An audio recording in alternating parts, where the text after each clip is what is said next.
Attention, attention, we will start the stream music sequence now.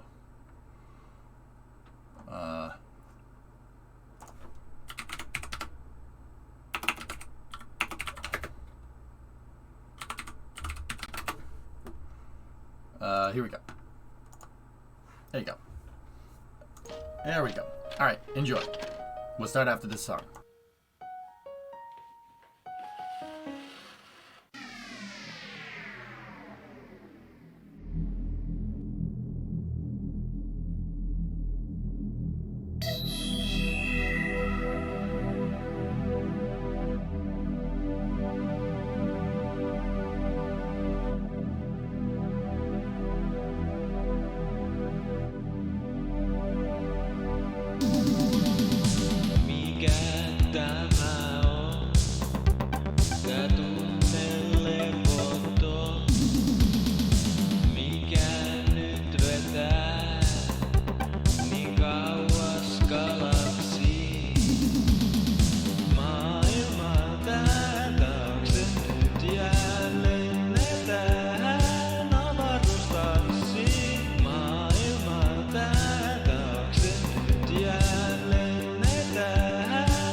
Oh, hello, everyone.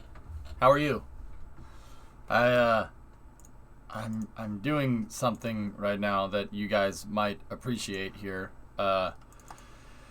You kind of caught me in the middle of something.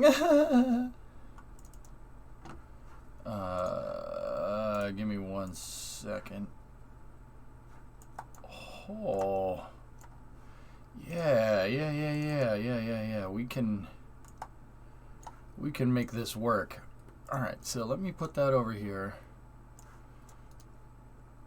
I'll be with you in just a second. Sheriff Rogers. I'll be with you in just a second. Okay. Oh, everything happened so fast. I don't think he made it. Well, looks like you came a long way for nothing.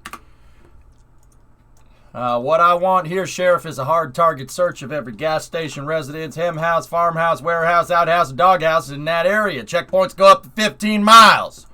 Your fugitive name is Dr. Richard Kimball. Go get him. Oh, God. No. Yeah. Yes. No. No.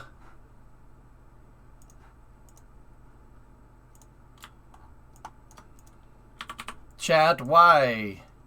Why, chat? Why are you like this? Damn it, Windows! It won't let me do the thing. You know, the thing. I wonder if anybody knows what I'm actually doing.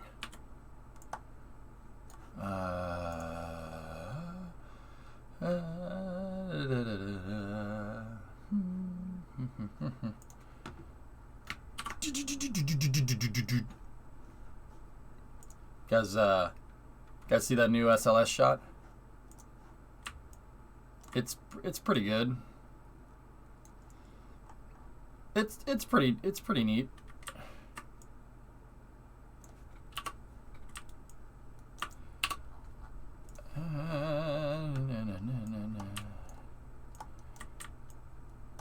It's pretty neat.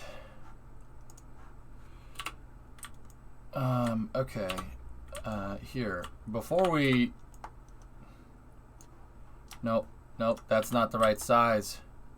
Chad, it's not the right size.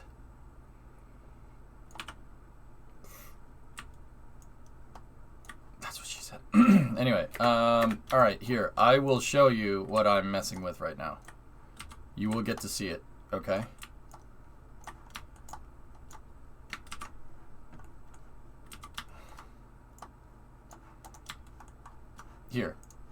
Here, looky. Hi. Hello. Here. Peep this. Yeah? Yeah? Oh.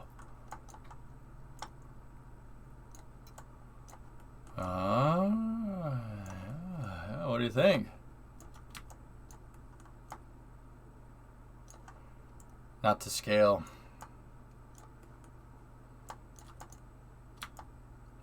Not to scale. The crawler transporter is messed up. We're gonna have to. Ooh. Okay. Hang on. I gotta.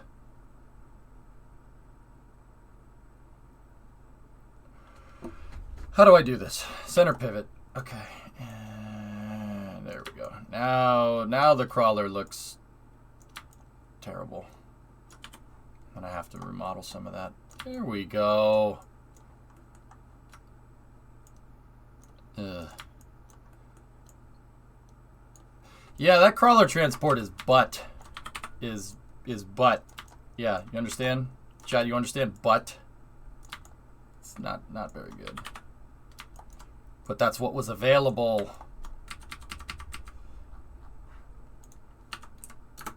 Oh, yeah, no, I wrecked it. Yeah, that's not gonna work. I don't know. All right. Make a model of Starship mounted to the side of the SLS shuttle style. What? These don't look like wings. Yeah, I know. This mobile launcher model is quite nice, though. It's missing a ton of umbilicals. It's missing a lot of umbilicals, though. Could you do a Mechazilla on a crawler? I could model it, King. King, I can model anything you want. Dude, that's what I went to school for, man. That's my degree. I can make anything in CAD. Anything. Seriously, whatever. You want to see? Would you like to see some of my projects? Here. You can make all kinds of shrimp. You can make shrimp cocktail. You make shrimp gumbo. You can make all kinds of shrimp. There might be a noise here in a second. Here. You make all kinds of shrimp. Can you model a butt? Yeah, of course. I was working on this for a little while.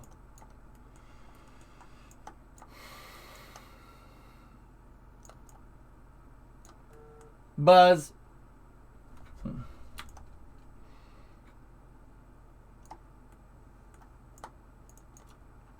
Watch. Ready? Ready? Ready? Magic. Oh. Oh. Watch, ready? Ready? Ready? Open sesame. Open sesame! Well, I've done all I can do.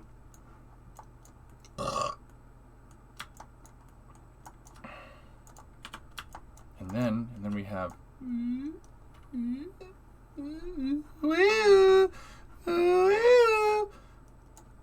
Don don don don don don don don. Hi ho, Silver, away! Sorry. I won't do that again. Yeah, pretty much, Mayor. Yeah, I was just making a space shuttle model, and chat's like, no, make it for Kerbal. And I'm like, I shouldn't have listened to him. We could still salvage it. Because when I decided to turn it into a Kerbal model, I cut this thing up, and then I put it down here. Here are the Kerbal parts, technically. Kerbal parts are all down there. Alright? But I still have the original shuttle model up here. You could still mess with it. It still has its set-driven keys for the landing gear and stuff. Rarest is given. Continuing the sub from Laserman. Thank you. And then I should have a speed brake controller right there. Yep, speed brake works. Oh, man, set-driven keys. That's cool. The only thing that I'm like, with this shuttle model is the wing. The wings are still a little weird. Right there. There's an edge that isn't exactly right. I don't know which one it is, but either way. Yeah. King, I can make whatever, dude. You want Starship on the side of SLS? You want Starship with 2 SRBs attached to the side and its wings folded up? I could do that too. Yeah, we could do that. Neat. What's up, man? Now put it on top of a 737? Oh. Dude, I even made the external tank. The ET is pretty modular as well. What I was going to do is make a shuttle and a shuttle-derived launch pack. If we were going to do that, I was going to put the shuttle in, and then where I wanted to go with this project, but I stopped working on it because I needed to do other things at the time, or an Antonov.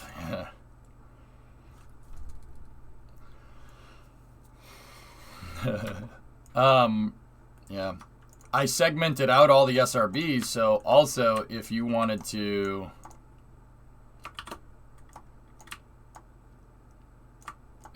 make a 5-segment SRB, you can do that. I was gonna segment the SRBs and make it into a model pack, and then I was gonna have an 8.4 meter diameter tank size, right?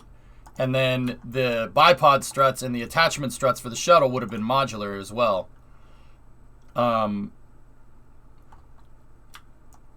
Yeah. And it would have been Project Constellation too, so you could make like Ares 5 if you wanted to as well.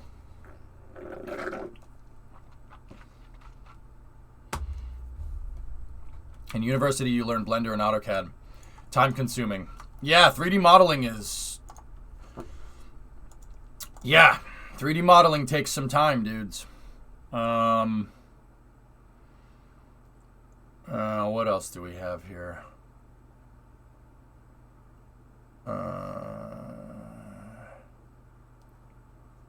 What's in the assorted folder? I always have some good stuff in here. This might make a ding-a-ling noise.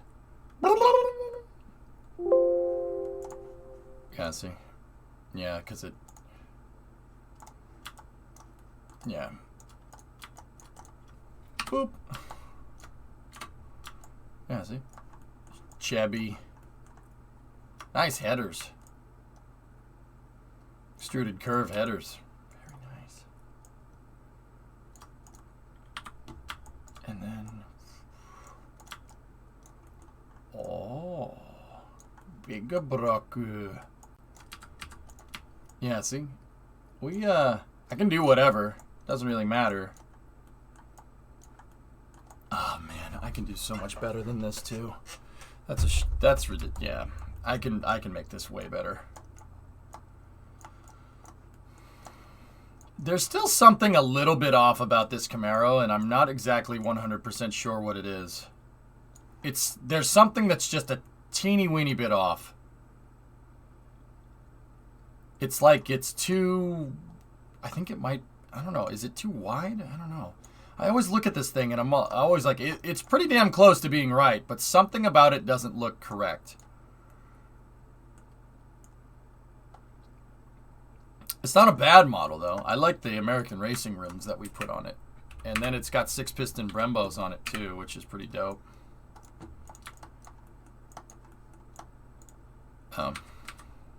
Yeah. There's something weird about it. I don't know what it is, but it's got everything, dude. I have the gas tank. I did the gas tank straps. It's got a 10-bolt. Or no. Oh, 12-bolt. Even better. Any Chevy guys around? Chevy guys will know what this is. I did the linkages on the 4-speed right there. Maybe it needs stance wheels and spinner rims. Nah.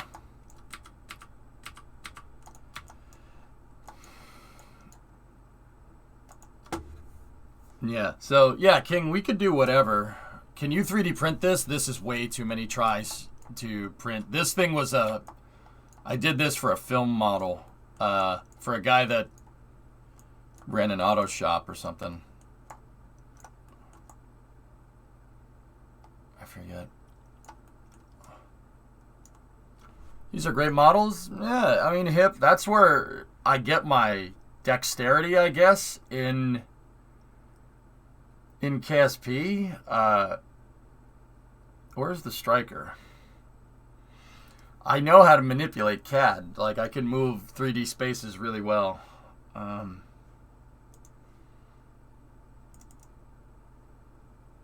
Here, I'll show you one more thing before we jump into KSP. I've shown this before on stream. It's nothing you guys haven't seen.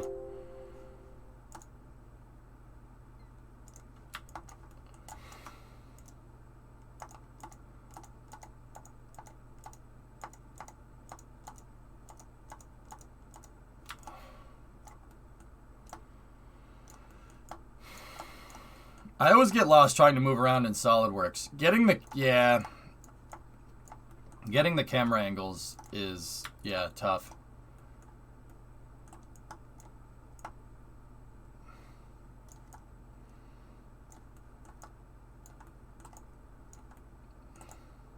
Yeah, this one came out real nice. I like the part that's gray.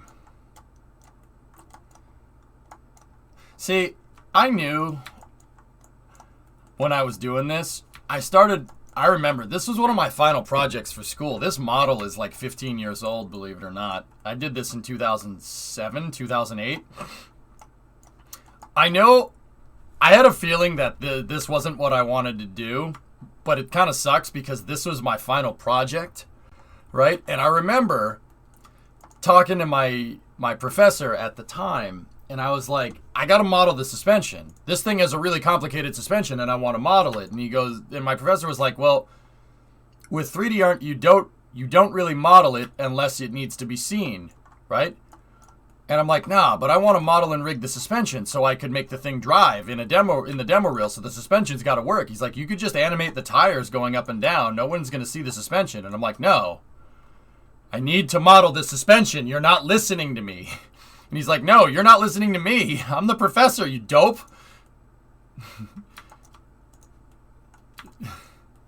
So the funny thing is that I blocked out the entire suspension, and it does work. I did, and I put it on a set-driven key, right? It looks like the set-driven key is on a different controller. Yeah, check it out. See? The suspension actually works. And then the drive actually works too. See?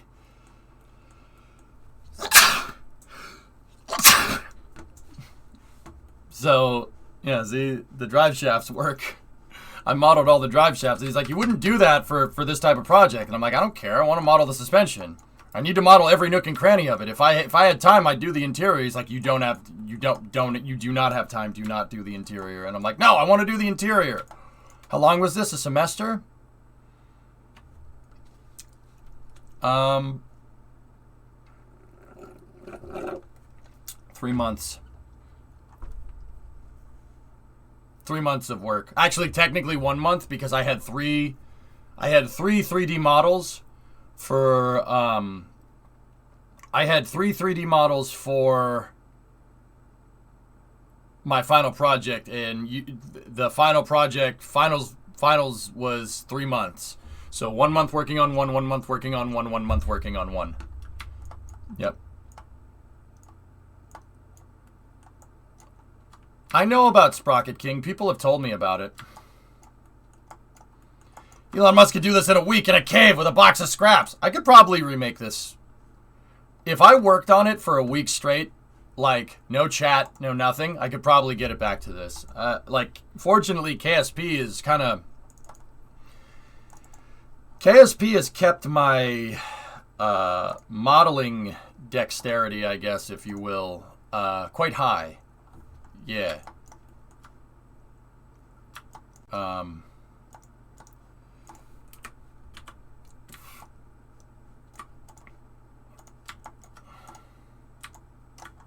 Yeah, I'm still good at it. Could probably redo all your rails in a single stream. Without chat, too. Yeah, probably. How does the KSP SPH controls compare to Maya? They're very, very, very, very similar. Here, check this out. Here, I'll show you one of the animation tools. Does this look familiar?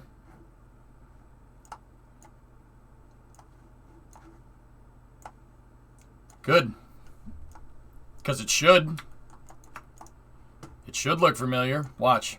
How about if I set a key there, and then we go to 60 seconds in, and I set a key right there. Oh, geez. What's that? Is it a curve? Huh.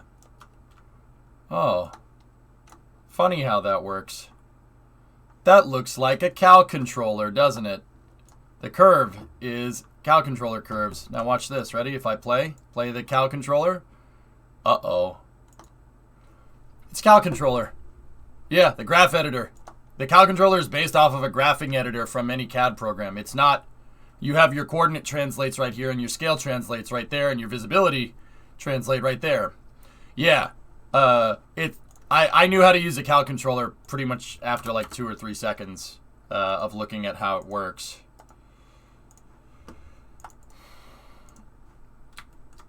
Yeah, it's literally the same thing. Yeah, so a lot of it does transfer. Yep. Is that AutoCAD? It's Maya. I can use AutoCAD though. And there's my RL10.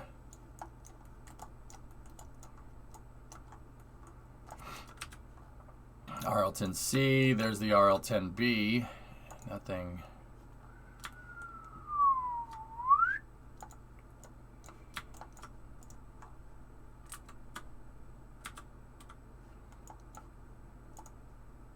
See?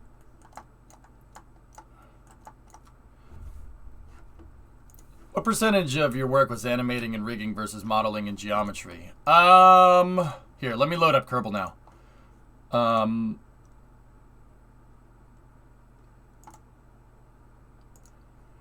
I did hard surface modeling by trade, so I'm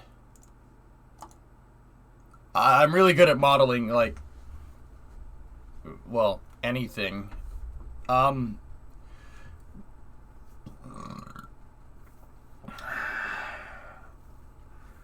Yeah, Sprockets is the tank building game. Yeah, King, people have showed it to me before. Are you making your own engines, and can you do emissives and particles from that? I can figure out how to do it. I think it's more modeling and texturing than anything. That's what my specialty was in JSP, but I can do whatever.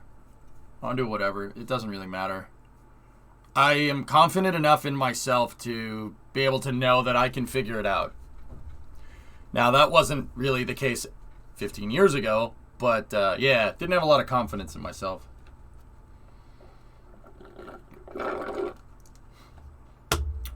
Okay. So,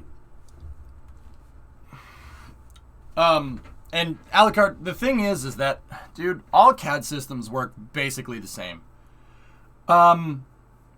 Think about it like using Microsoft Excel versus Google Docs spreadsheets. If you know how one works, you know how them all work. How all of them work. It's just the workflow is a little bit different. That's all. It's really like, it's like playing a shooting game. Seriously. Like, I played a lot of Counter-Strike growing up. That skill translates directly into Tarkov. If you know how to op people in Counter-Strike, you can go around with the Mosin in Tarkov and you could just shoot people in the face. That's what I did. I had the Mosin last night. I got 4 kills for all 4 headshots. One of them at 60 meters. 60 meters with irons, which is pretty freaking good. It's a pretty good shot. If I do say so myself. Nobody sticks around to watch me play Tarkov, though. But that's fine. I do it just to switch it up every once in a while. Yeah, I mean, the thing is, JSpeed, I could do whatever. I could do anything. I could animate if we really needed it. There's probably people out there that are better.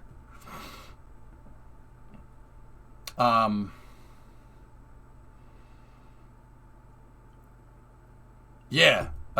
There's probably people out there that are better at animators than me. I can hard surface model like crazy, though. Like, the reason why I had the mobile launcher and everything up is because I wanted to show people how this thing all works. Also,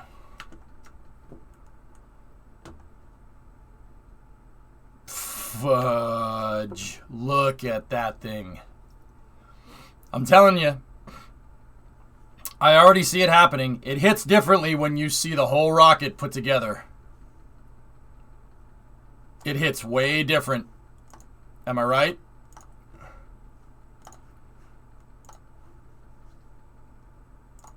When you see that whole thing put together, man, that thing is big. Does Maya have the same material property as AutoCAD? Probably not. I'd have to go back and mess with AutoCAD. I haven't messed with AutoCAD in years. I mean, dude, I don't even know what to say. That thing is, seeing it all together and in one piece make even, and guys, you know what's crazy? That's the dinky version of SLS. That's the dinky version of it. Oh my goodness.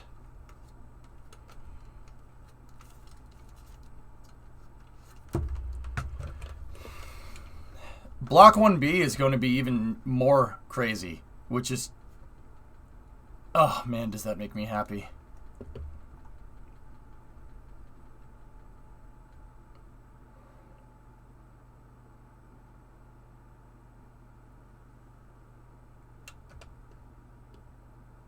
We got the rollout tomorrow at 5, guys.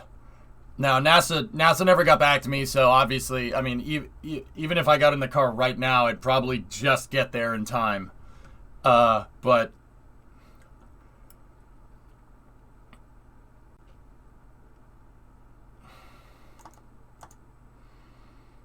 yeah. So we're just gonna cover it on stream, which is crazy. Take a plane.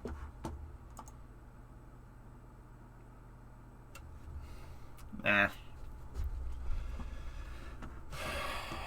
See, okay, Plums, here's the thing.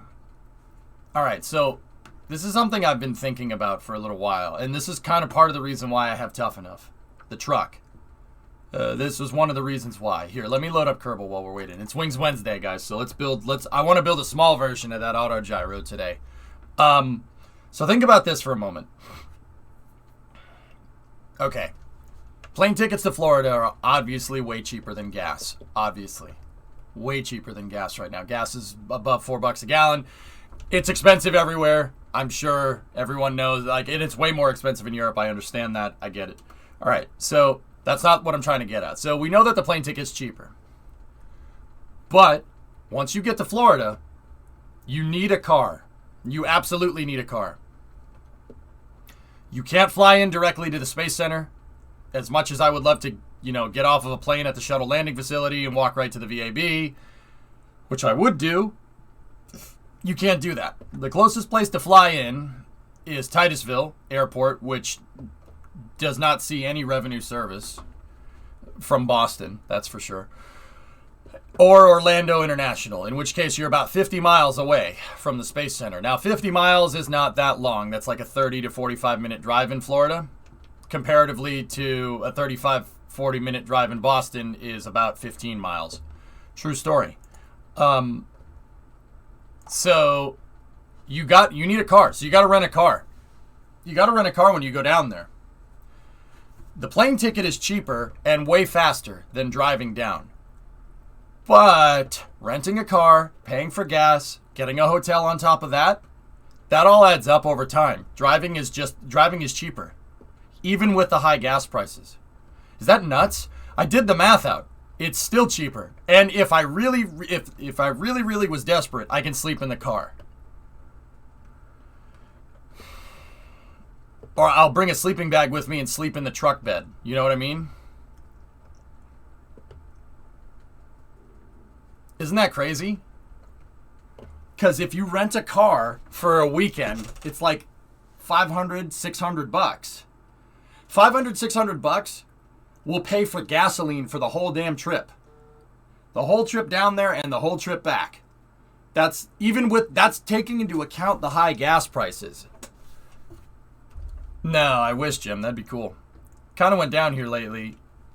You might regret that. I have a tonneau cover. Rarest. I put a tonneau on the truck. Don't worry about it.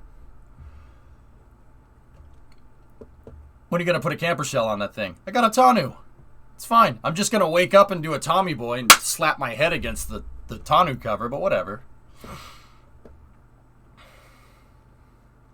Plane saves time for convenience. I got plenty of time. Discovery, go at throttle up. What I don't have is a lot of money now. 7.3 magnitude earthquake in Japan. Okay, like I said, at least 2022 isn't boring. I'm trying to be optimistic. This sucks. Anyway, so, yeah. Why not just fly? All right, I'll do that if I feel like spending an extra $1,000 per trip. Yeah. No, I'm good.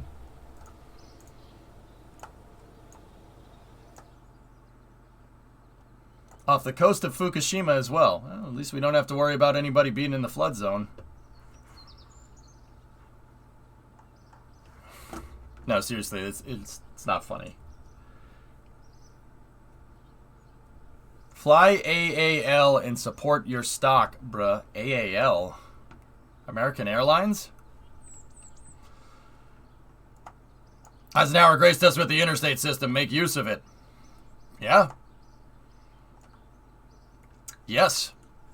Yes. My man.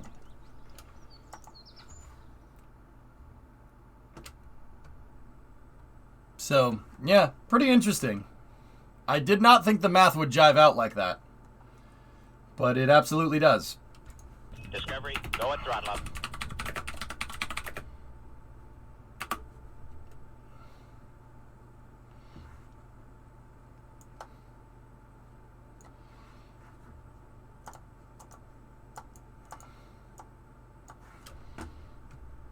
Maybe rent an RV. Yeah, I could do that, Kuro, if I wanted to spend more money. But I don't want to spend more money. I want to spend less money. Is that without taking into account mobile streaming? Mobile streaming. Well, JSpeed, the mobile streaming price wouldn't change. Wouldn't change no matter what. What do you mean? I don't know how mobile streaming factors into the cost of living here for this.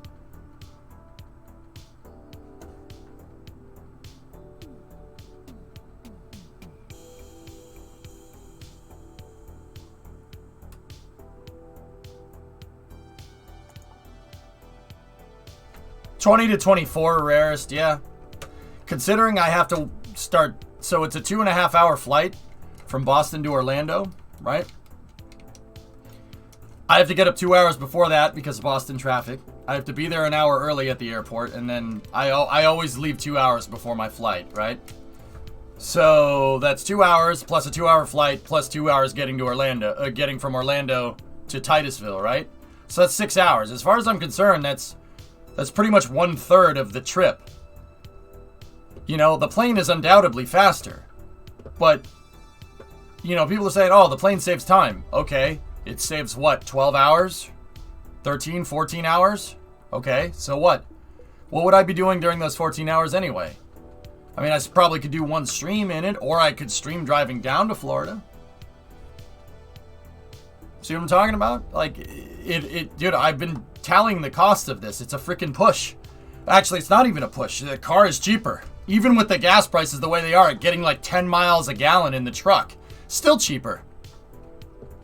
All like total cost involved, it's still cheaper. It just takes more time, which is very interesting. I like flying into Melbourne, Florida, just south of KSC. Yeah, or you could do that, Ordon.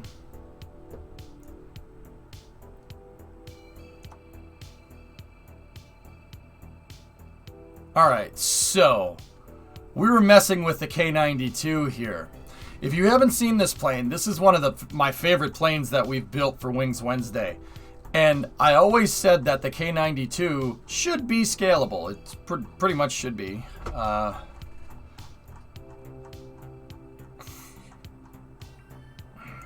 Here. K92. Automated control systems. Filter search? Literally searching for it takes less time. Kind of defeats the point of a search function.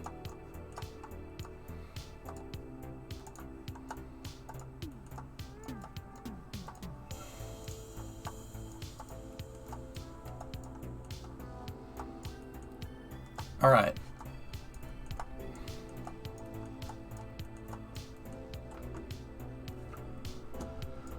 So, if you haven't seen this, I'll show you. This is my own design. It's loosely based off of a Kemov 22, so a KA-22, which is a Russian design. But it only bears resemblance to that in passing, because it's a similar idea.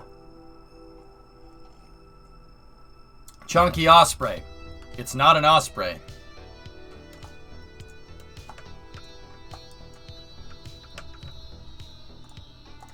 Okay.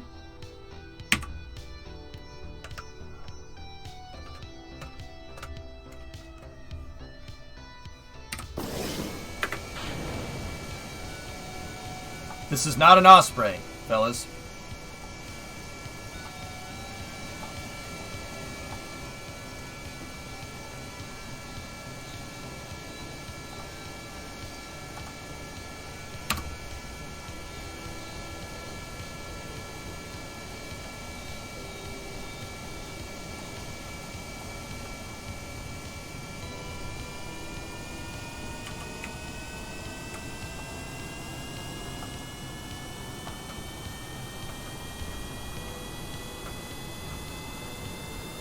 It's not an Osprey.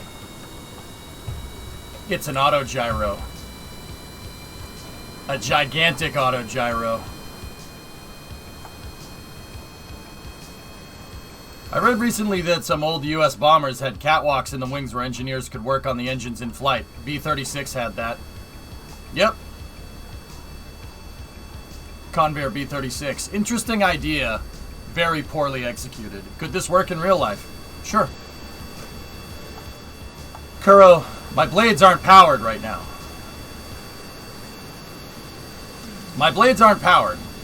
All they are is tilted back with the collective in the downward position. And they're just catching the oncoming air and spinning. And them catching the oncoming air and spinning is my wings. That's the wings for the plane. You notice how this plane has really stubby wings, right? Those are the wings. Pretty cool, huh? So, the other thing that this plane can do, right? It's not just an auto gyro. If we shut down the throttle there, right? Let me turn us around. Yeah, the helicopter blades are its wings. It doesn't necessarily need these wings here. The Fat 455, they're not needed. We don't need them.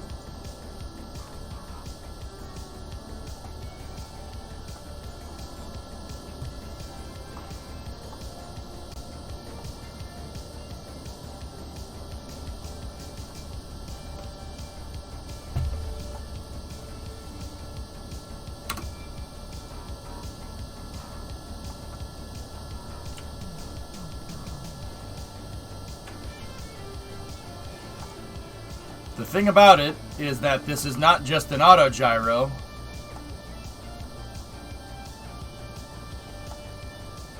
It's also a twin rotor helicopter. So it's not a V-22, but it's kind of a V-22.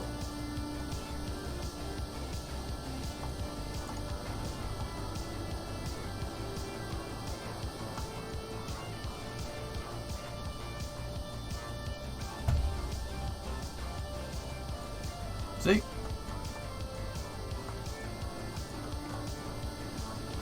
I forgot, are you using differential yaw? Mm-hmm.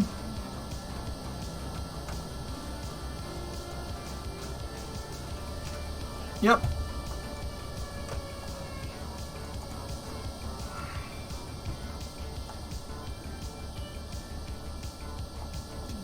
No, Jack, I haven't been working on the space program much. I needed a break from doing mission mode. I just want to have fun with other projects like this for right now. So, this plane can go as fast as an airplane and can go as high and as far as an airplane, but it can also carry cargo. This is a cargo plane in here. Silly EJ, car don't go plane, car go road. Would need if you built an Astra-style rocket, fly it somewhere, and send small sats into orbit. Could.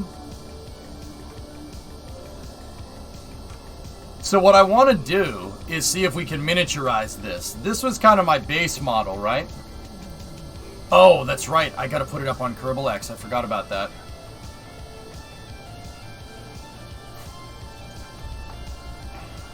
So check this out. Want to see something cool? We can unpower the blades, all right? And then go in here. I have Cal controllers bound. And I have a Cal controller bound to switch the control inputs.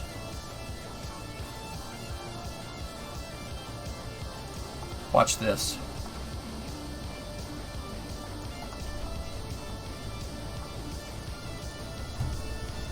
Oh, that may have been a little too close. It needed a little bit more speed, but it could have taken off. Don't watch that. Forget that part. Still working on some glitches. No, impressive, I know. No, it can actually take off if I don't give it like 3 feet of takeoff clearance. It's perfect! No. So you can switch takeoff modes and then go. I'm still working off the 6.0 software. They told me to build up a bomb, so I took their plutonium and turned give them a shoddy bomb casing full of used pinball machine parts. It doesn't need it, Evox. No, sir, we call it Mr. Coffee. I always watch Coffee when I watch Radar. You know that. No, so if you can flip it into auto gyro and it can do short takeoff and landing, or it can do vertical takeoff and landing with the helicopter. That's what I was trying to show you, but physics decided to disagree with me. Still working out all the beta tests. Now, I want to see if I can miniaturize this. I want to see if I can make it smaller. Is there a real-life craft that resembles the K-92? The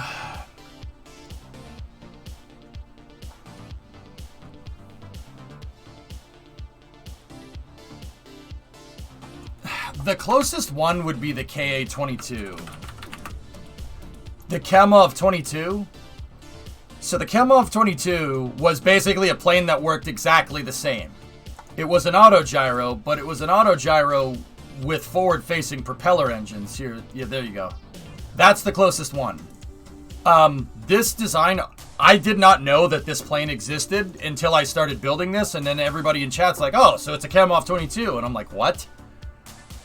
So the Kamov-22 has helicopter blades up here, and then propeller blades here. If you notice, the wings are very stubby for a plane this size. This thing was about the size of a C-130, right? Good lord, it's an ugly plane. It's the same thing. That's the closest plane to this, believe it or not.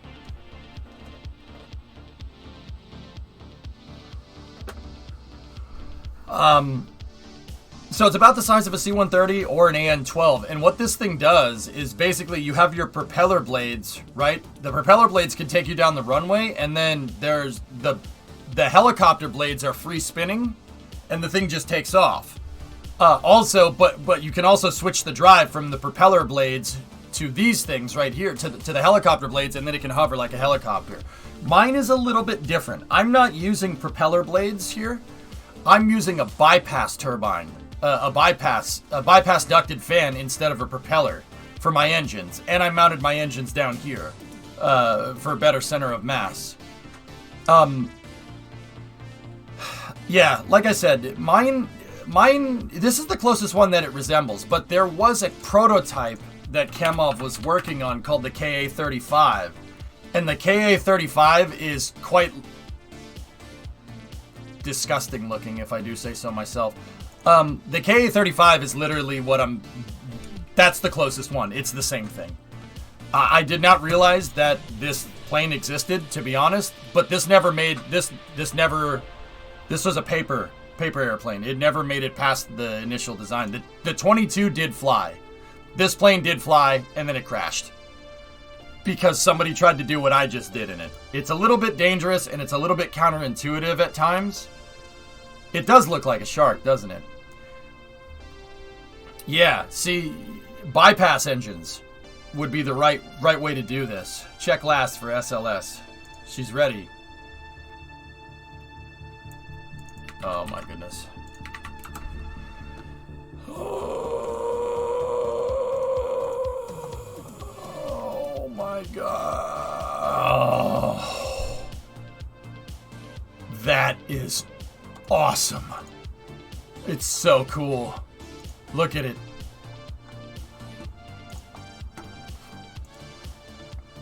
No, drummer, NASA ghosted me. They never got back to me, but it was on short notice, so it's not their fault.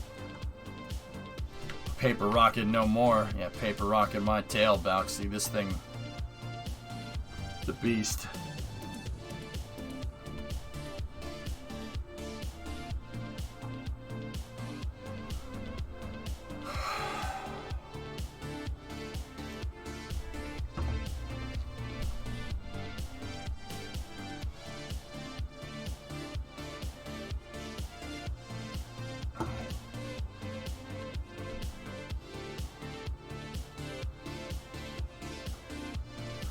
I'm not sure, Rares. They're pending environmental assessment, to be honest.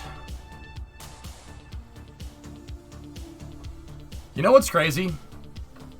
This just shows how big the VAB is. This thing is about 300 feet, give or take.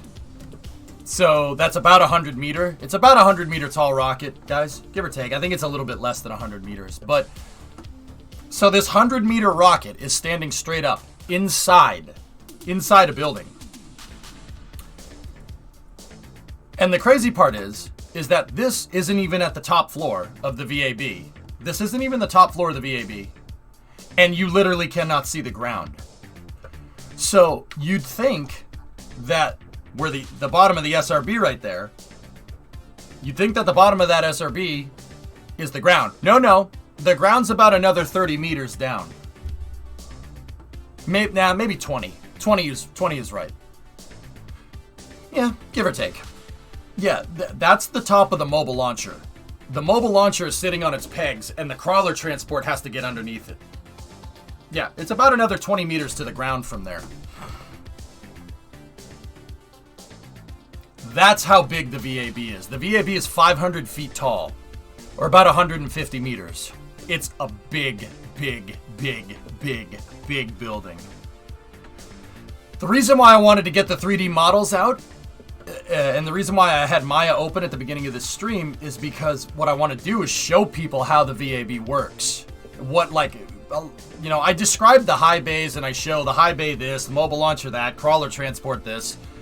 But I was thinking some 3D models that I can mess around with in Maya could show how the crawler transport pulls the rocket out, you know? By seeing it in real life, I realize how small that upper stage is. Supercraft, I've always said that the ICPS sitting on top of SLS is quite literally like a Falcon 1 upper stage sitting on top of a Falcon 9.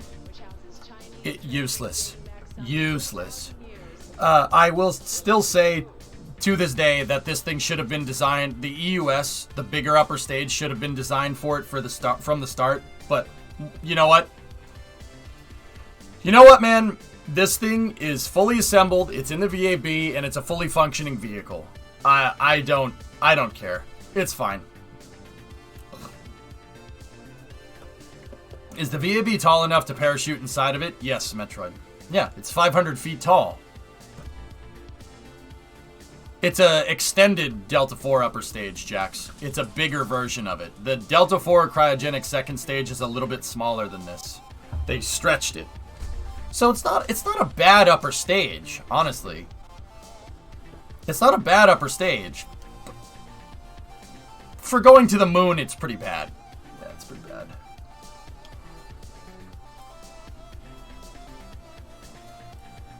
Yeah, the SLS, the Block 1B should have been the baseline from the start. I really couldn't have seen it taking much longer with the EUS. I really don't see it taking much longer than, you know, SLS really started to become a thing around 2014. 2014 is when they finalized everything and they started building it. Because from 2011 to 2013, 2014, they weren't sure what parts of Constellation they wanted to keep, etc., etc. SLS really started getting off the ground, so to speak. Not literally, not yet at least, until around 2014, right when the commercial crew contract was awarded. So, I mean, 2014 to 2022 is not bad. That's pretty much in line for how long it takes to make a super heavy launch vehicle. They wanted to put the Earth departure stage on top of this. They should have. So when is the rollout? It's tomorrow, Steiner. We are 27 hours out. The Earth departure stage on top of this Pigzig would be very, very good. But I'll take the EUS. The EUS is fine. Yeah.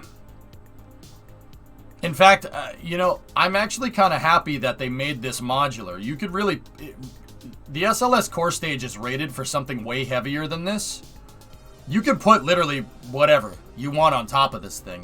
It's really not a problem, which is really neat. I think that's really cool. What's the EDS? It's Ares 5's upper stage. Earth departure stage. Ares 5's upper stage was unbelievable. It was very, very powerful.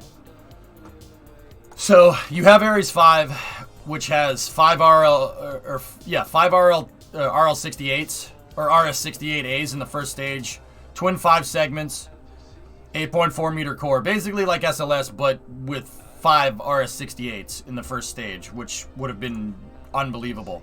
On top of that is an 8.4 meter upper stage, a Hydrolox 8.4 meter upper stage with a J2, a J2X, which is an engine derived from the Saturn V, from the Saturn V J2s. The Earth departure stage basically would have been able to throw, I don't know, probably like 50, 60 tons to translunar injection. It was supposed to move the Altair heavy lander and an Orion capsule out to the moon. the Orion capsule, of course, would have launched on Ares 1, leaving all of Ares 5's lift capability for the lander, which is really smart way to do that. Yeah, the Earth departure stage was going to be really nice. Really useful piece of equipment. They didn't make it, though, and then they scrapped the J2. That's part of the Constellation program that they just went, no, we can't do it. It's unsustainable. No, seriously, that was the reason. We can't do it. It's unsustainable. It's unsustainable. We can't do it. It's unsustainable. Sound familiar? Yeah. Given that they're using Starship for landings, if you took the lander off and just flung the Orion, would that make Mars injection?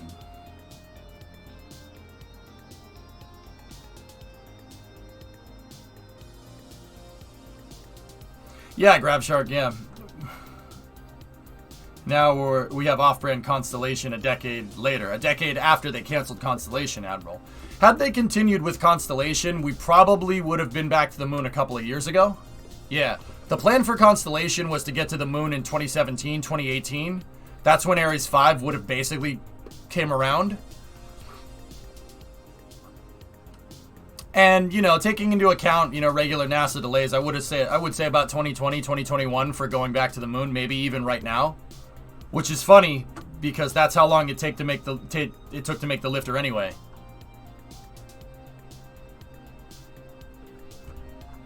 See what I mean? Yeah. Anytime you hear someone throw around unsustainable in the space program, they're full of crap.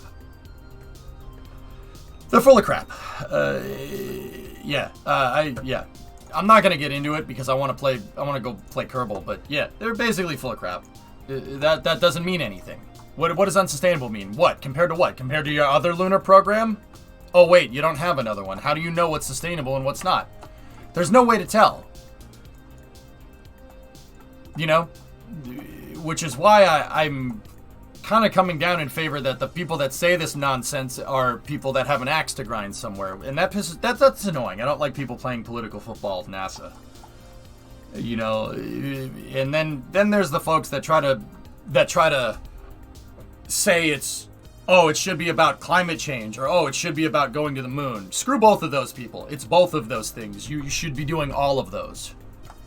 Yeah, I don't like people that use NASA as political capital. That really pisses me off. Like, a lot. Yeah.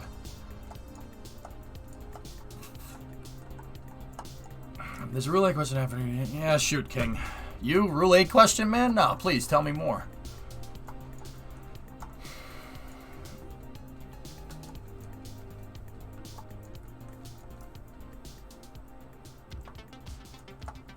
Yeah, Metroid, it's just literally the same argument 10 years later, which is really funny to me. When is it? So that tells me that it's never going to be enough.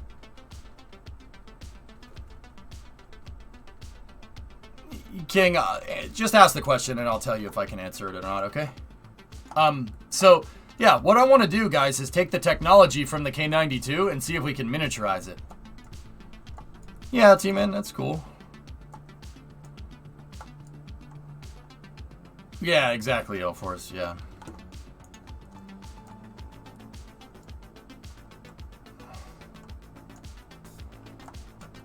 EJ needs to time out the voices in his head for breaking the rules. You know what it is, fellas?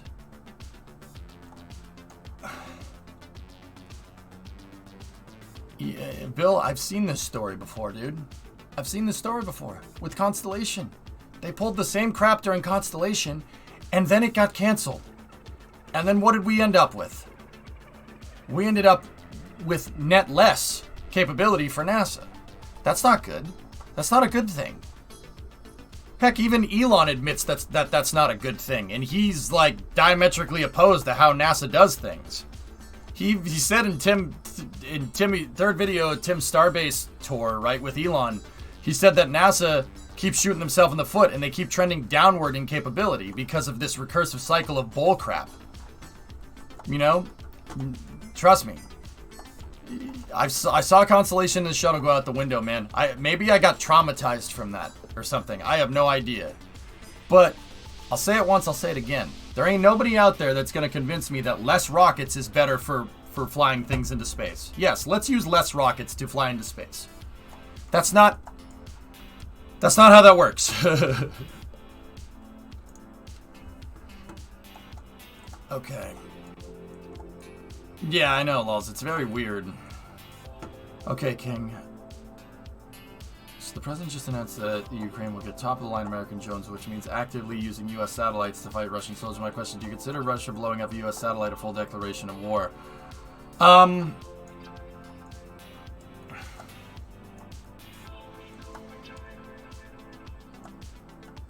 Yeah. Yes, King. Yeah. That's government. That's U.S. government property. How's that any different than blowing up a tank?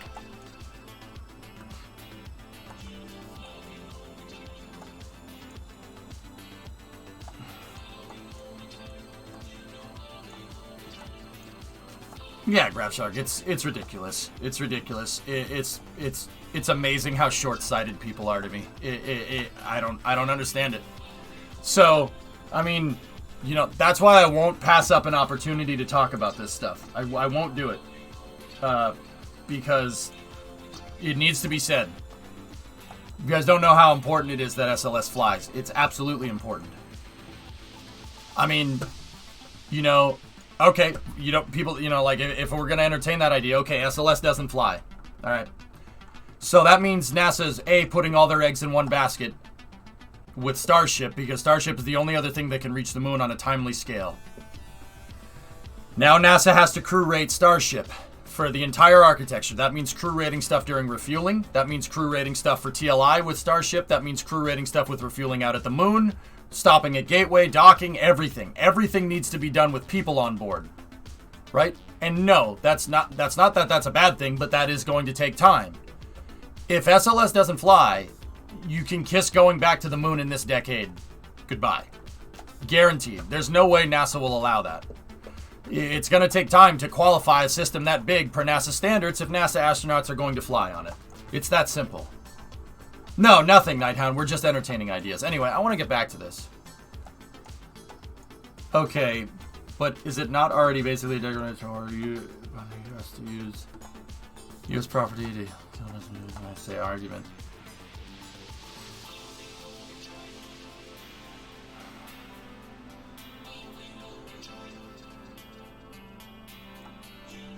Yeah, Metroid, I know.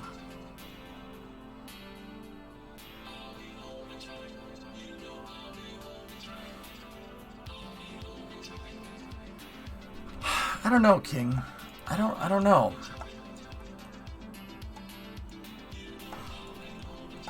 I mean, historically, Lend-Lease doesn't really count. You can sell weapons to whoever you want. What they do with those weapons is not Lend-Lease isn't a declaration of war, dude. That's traditionally never been a thing.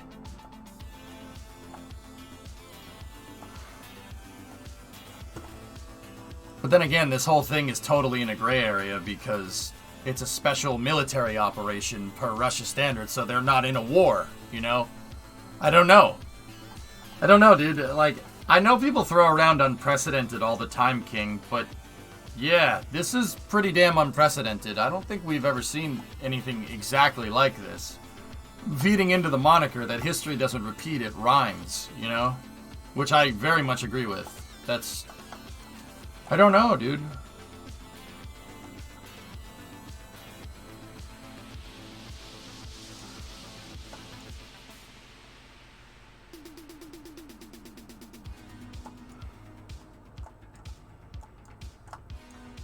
I don't know what the answer is.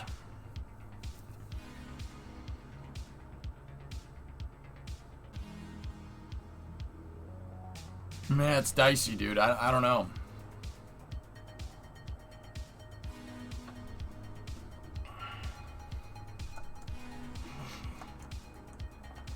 Yeah, King is... I mean, I have thoughts, but... Here's the thing, man. Everybody's so quick to weigh in on stuff left and right, dude. Like, the nuclear stuff, I know cold. So I could tell you about Zaporozhny, and I knew that they weren't going to do it. You know what I mean? Like, I knew that it was fine. I knew that the nuke would have been fine. And it was. I called that because I know about nuclear physics, because the physics don't lie. Physics are immune to propaganda. The laws of physics, they don't lie. They never do. That's why I like physics so much. There's no room for people in their stupid opinions. That's why I really enjoy it. It's a very fresh cup of water, you know what I mean?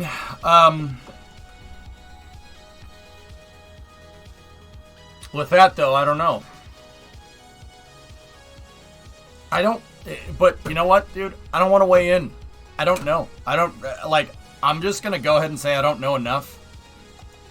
Dude, what I do know... Okay, here's the thing. I'm past the Dunning-Kruger curve, so... When it comes to foreign policy and armchair military general stuff, alright? There's the Dunning-Kruger curve, alright? Alright, so Dunning-Kruger effect. Alright, check this out. I'm really right here. I'm over here somewhere, okay? Most of Twitter is right here. And I would say the news is maybe like right here. There's very few people in this conflict that are up here. I'd say the 90th percentile is probably like right here. I'm at the very bottom of this pit, dude. I know about military hardware and I know about physics. In terms of how, like, the sociological effects of that, I don't know. I have no idea. Like, when it comes to the equipment and what it does, I'm probably up here somewhere. But when it comes to this, like I said, the sociological effect, so how it affects foreign policy, political science and stuff, I'm down here. So, you know what? Something that I'm learning in this day and age, dude, is to not weigh in on stuff that you know nothing about. Like, dude, I don't know. I don't know. I would hope that cooler heads prevail. And I would hope there's somebody out there that knows as much about this as I do about, like, the space program and more, you know? And I'd hope that person would have benevolent intentions when it comes to this stuff. That's all I'm gonna say, dude. I really don't know. I don't know. It's unprecedented, man. We've never seen anything like this. I have no freaking clue. And you know what? I ain't afraid to say it. I don't know.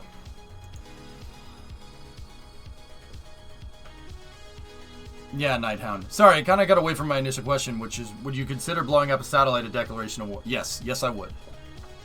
Mm-hmm. Yeah.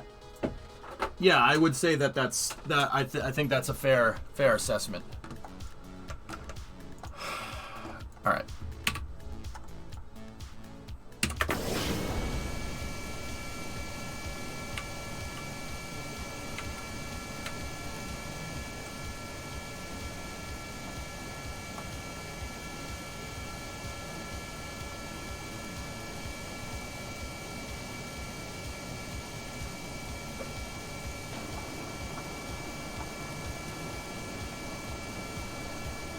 Thanks, Forfa.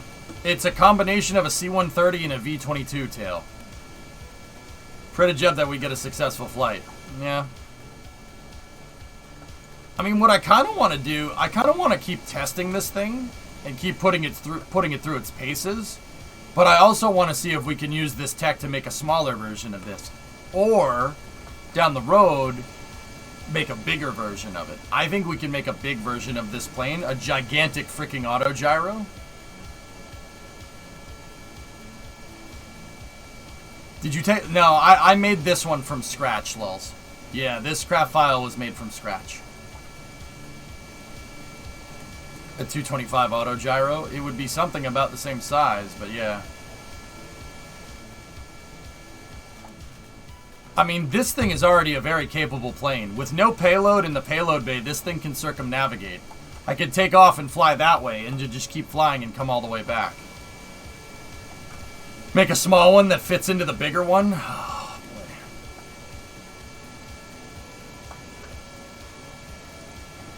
I want to see if I can do this short takeoff, fellas. If you don't mind. I want another shot at it.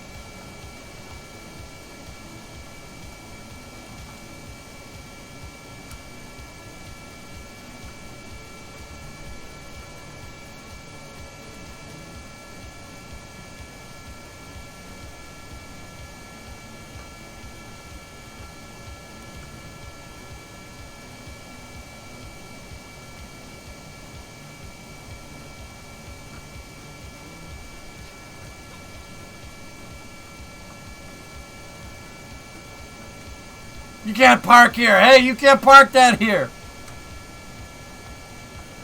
A foldable auto gyro? That would be complicated, dude. But doable. Alright. Let's switch her. Okay, helicopter engines are off. Switch it into plane mode. There we go. Plane mode is active. Spool the engines.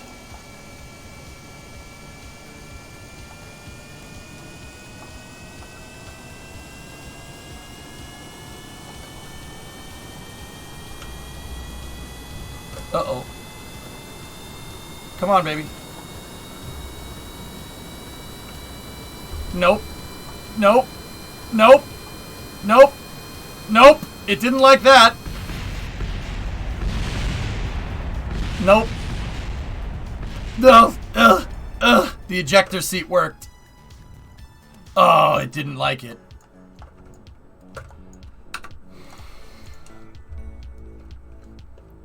Yeah, dude, it fully stalled. Magnificent disintegration. Has it been tested with max cargo yet? No, I haven't even made something that fits inside of the cargo bay, Sile, to be honest with you. I know the thing can lift 70 tons, so I don't think that it's really going to be a big deal. Maybe if you don't pitch up as much. The problem is, Altio, when you're in plane mode, these things are tilted back, so they automatically want to pull you up and over. So I think the way to do this in the future would be to take off in hybrid helicopter mode with the plane engines on, and then slowly switch to auto gyro. So I'll do it on the runway here. Put a small rocket on it. Yeah, T-Man, it doesn't need it. It doesn't need a small rocket.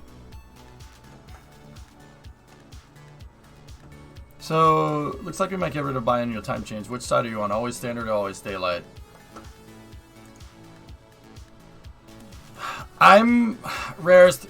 I know it's totally in the unpopular opinion, but I'm in the opinion of just keep it the way it is. I don't like the idea of kids going to school at night. I know the story already. And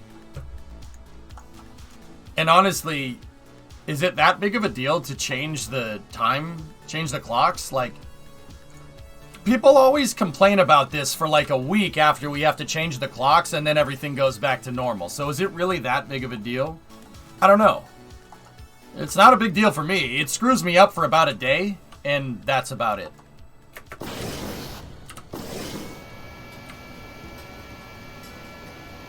Figured you'd be a standard guy.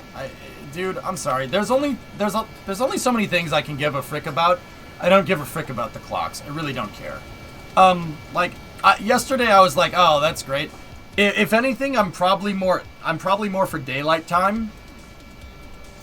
Because with daylight savings time, the sun goes down at like 3:30 in the afternoon in Boston during the winter, and it's really annoying. So daylight time, it'd be going down at 4:30, which is nice. You know, seasonal depression is absolutely a thing. So I don't know. It was always daylight for several years, but it proved unpopular exactly due to late sunrises, so we're always standard now.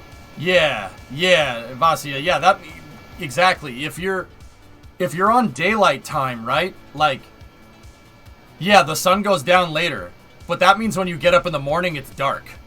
Like, I don't know if...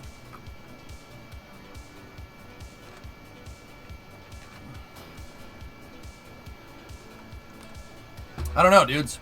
I'm rarest, honestly, I was thinking about it, and yesterday I said, like, oh, this sucks, like, but, I mean, I get it that some people are going to get annoyed by the clocks, but like I said, I always see people whine and complain about it, and then don't ever mention it until we have to switch the clocks again. So, is it really that big of a deal? Like...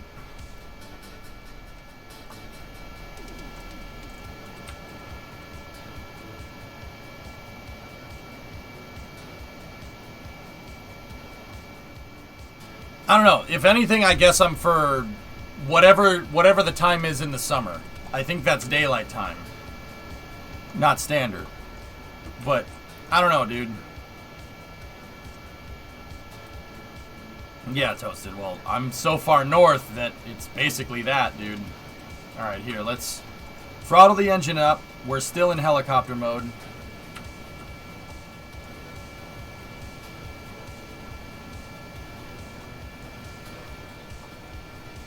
Honestly, I don't really think it's that big of a deal.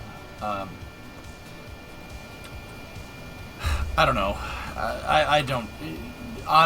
but when it comes down to it at the end of the day, guys, it's not... It doesn't affect me. So, I'm not really like... Oh my god, it needs to be one way or the other, rarest.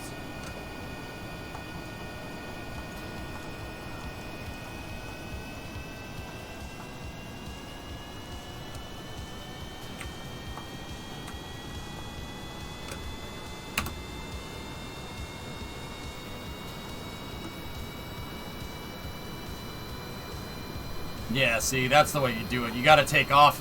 You could do short takeoffs with helicopter mode. And then you really switch to auto gyro.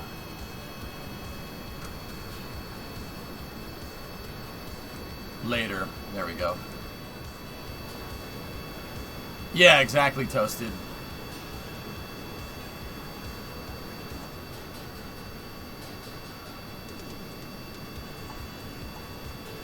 I have a 3D Pro, Senshai.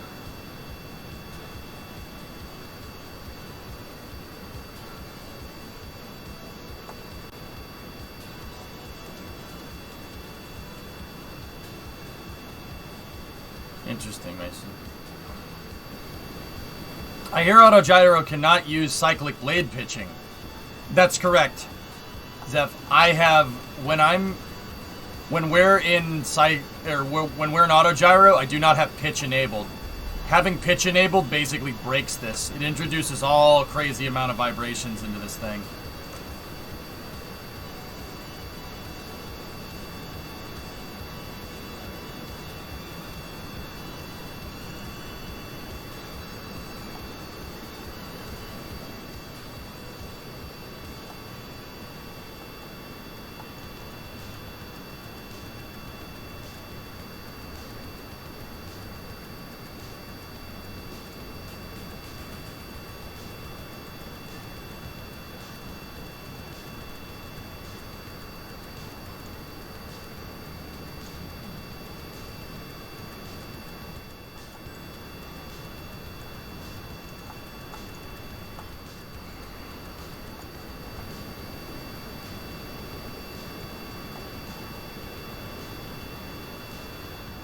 So in real life, would you use these in places where you need to land a plane's worth of cargo, but with an approach that only a helicopter could fly?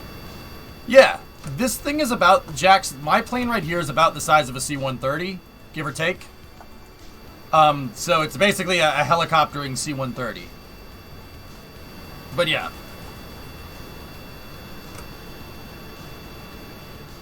It's a C-130 that could basically hover, which is pretty cool. Yeah, you wouldn't need a runway. But then again, C-130 is a short takeoff and landing to begin with. And not nearly as complicated as something like this, which is why we still use them. C-130s are a great design.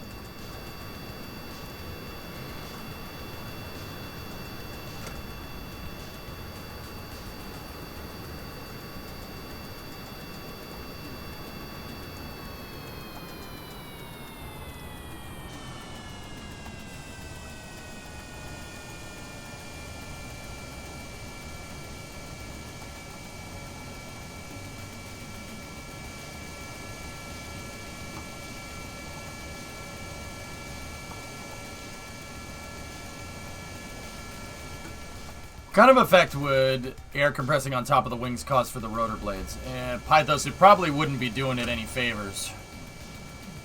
Yeah, it wouldn't be doing it any favors, dude. The wings would have to be dihedral. Like look up a MI-12. They would have to be slightly upwards. So like the wings would have to be like connect to the bottom of the plane. Like this. Because I can tell you, that wouldn't be doing it any favors.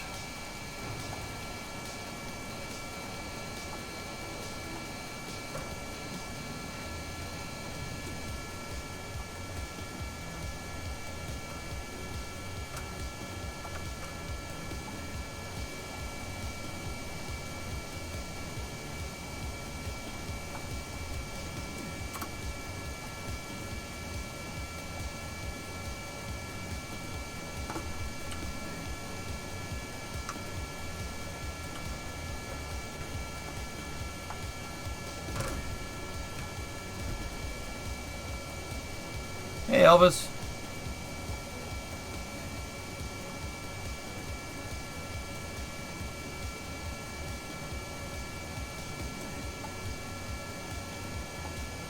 Isn't there a way to rotate the prop motor's prograde while flying and fold in the rotor blades to reduce drag and increase flight performance? What performance measure are you trying to make better or worse, Alucard? This thing using an auto gyro at high altitudes has a very similar effect to this. It basically makes the wings like 3 or 4 times bigger than what they actually are, meaning this thing can fly at extremely high altitudes. Thanks, Mob.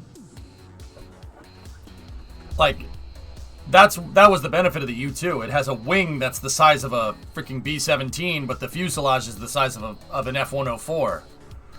That's what made the U-2 able to fly so freaking high. Because, I mean, look at the wings. The wings are as big as the fuselage. There's not any other planes that have that kind of ratio. You know what I mean? Helicopters. Yeah. Consistor, I know a guy that does that. There's a guy that watches the stream that does exactly that. He's the guy with the yellow helmet.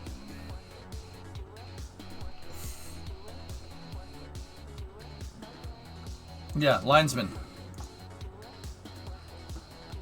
Yeah, there's a guy that watches the stream that does that.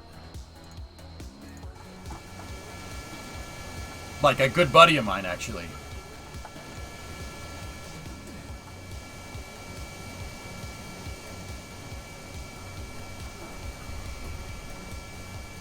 The U-2 comes across as a glider with a jet engine mounted to it. Yes.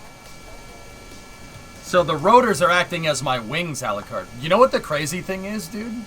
And Alucard, you'll probably appreciate this. The Germans had a plane like this in World War II.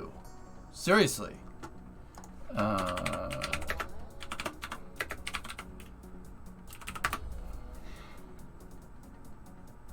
Look. It wasn't necessarily it wasn't necessarily an auto gyro like mine, but they did have a helicopter. There you go. Look. Yeah, World War II.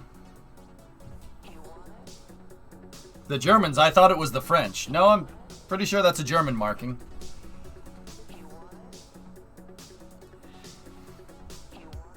Those things used to land at my army post in Korea all the time. Pictures don't do it justice. Rico, it's a big plane, isn't it?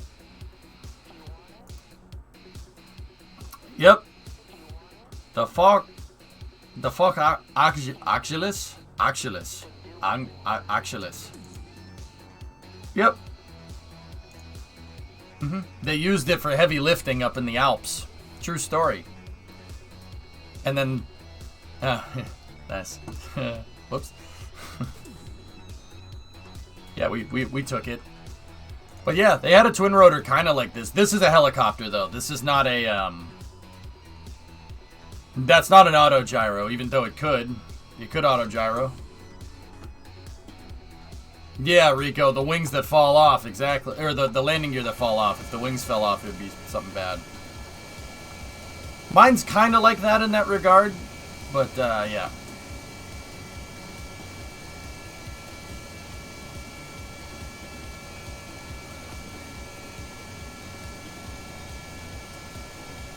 Let's see, mine can do this. Watch, ready?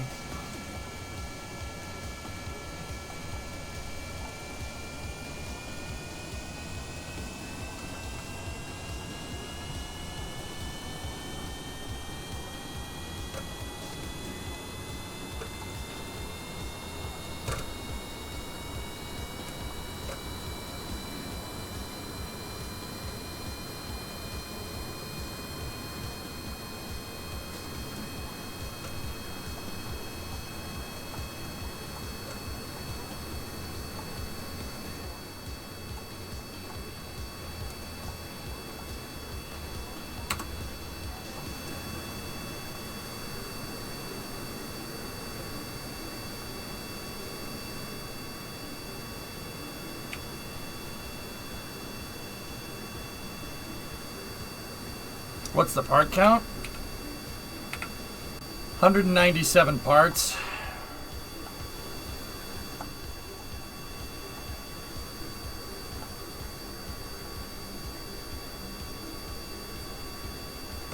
Yeah, Rico. Yeah, it's been pretty good, man. This thing is like half V22, half SB1, half C-130, and with a little bit of elements from a Chinook helicopter built into it. It's a really good plane. And yeah, I designed it. It's kind of based off of nothing. Question, do you know if the U.S. is the only country that follows? No, a lot of people have the same flag code as us, Sawyer. Is mission mode still a thing? It's on hold right now, Angry? Yeah. Just kind of wanted to get back into working on fun projects like this in KSP. Don't worry. It's coming back. You have my word. Cargo copter plane. Yep. And like I said, I want to see if we can make a miniature version of this thing. Oh, it should be over there. Over there. There we go. It looks like an Osprey. It's kind of an Osprey, but it's not. No, you spelled it right. It's an auto gyro, Rico. So instead of the rotors tilting, I have a jet engine underneath the wing. And basically the rotors decouple from the drive. The rotors basically free float when we're flying, and it turns into just a regular airplane. But the rotors spinning are generating lift. That's my wing. So this plane generates probably 4 or 5 times the amount of lift for the wing area. It would be like having a plane this size. This plane would fly like this if it had wings that were this long, like off the center line. Maybe this long.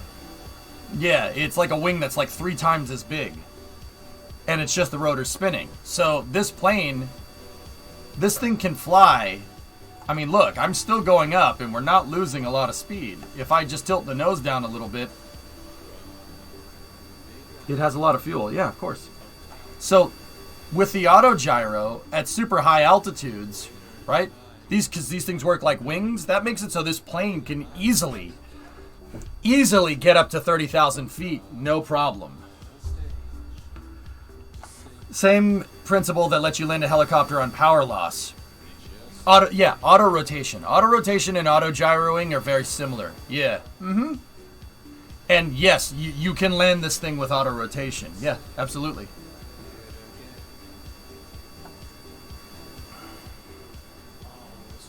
We should build a single rotor one. Well, retreating blade stall would make a single rotor one a little bit difficult to make. Like, look, we're up 20,000 feet, still climbing, no problem.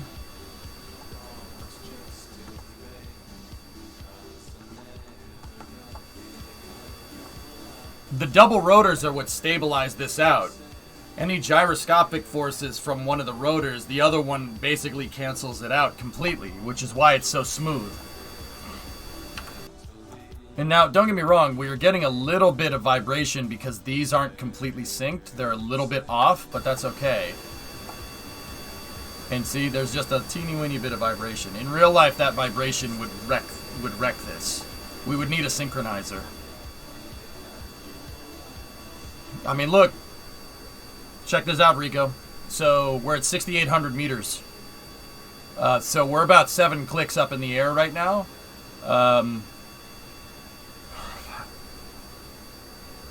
So I don't know. We're like 23,000 feet up. So this is up where passenger planes fly. We're still maintaining speed and still going up. Now keep in mind, guys, Kerbal is a lot smaller. So the atmosphere degrades a lot faster. The atmospheric pressure in KSP at 30,000 feet is similar to what it is on Earth. And now, because Kerbal is a lot smaller, it scales. If this thing, the right way to say it is that if this thing can fly at 30,000 feet in Kerbal, it should be able to fly around 80,000. Nah, let's say 60,000 feet in real life. This thing could fly really, really high up because of the auto rotators. The auto rotators are, once again, making the wing, because they're helicopter blades and they're spinning, They're basically making the wings like 3 or 4 times the size. Your wing surface area is drastically increased. And yeah, because I'm working off the bypass fans and these things are just spinning willy-nilly, it's super efficient on fuel.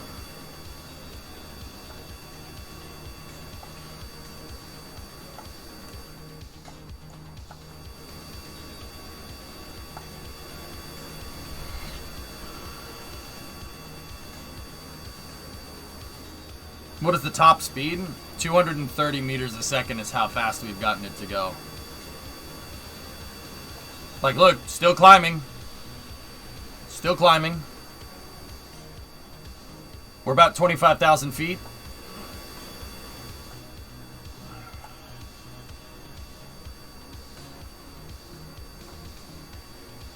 Yeah, because we're just using the bypass fan, she sips fuel, especially up here.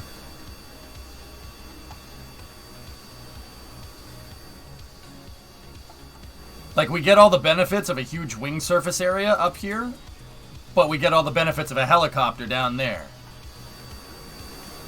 Is the vertical speed meters a second? Yes.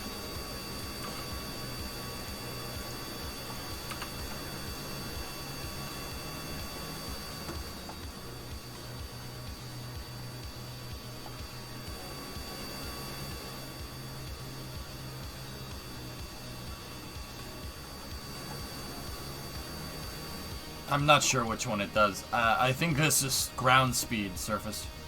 Ground surface speed transistor. So that's ground speed right there.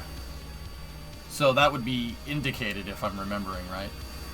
Been out of touch for a while. Is there any update on KSP2? May have some updates from time to time, dude. Yeah, nothing about a release date though.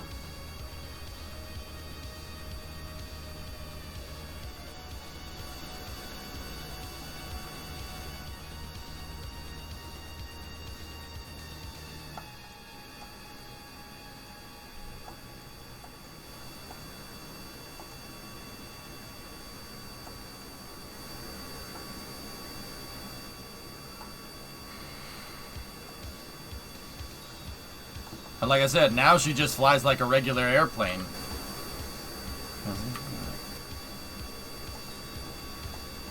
I don't know, Nighthound.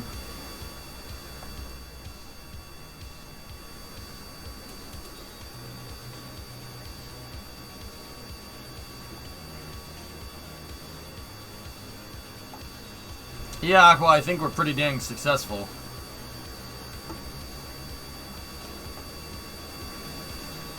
I kind of want to evaluate its performance by flying around Kerbin, like flying to the desert and back, and seeing what it does.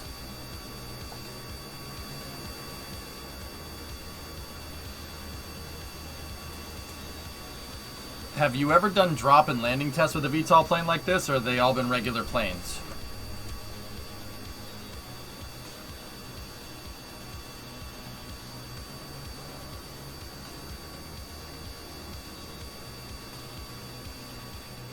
If this plane is such a good idea, could it be done in real life?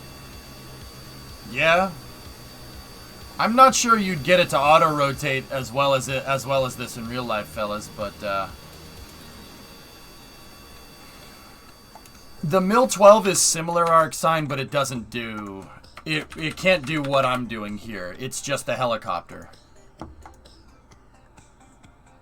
If the Mil-12 had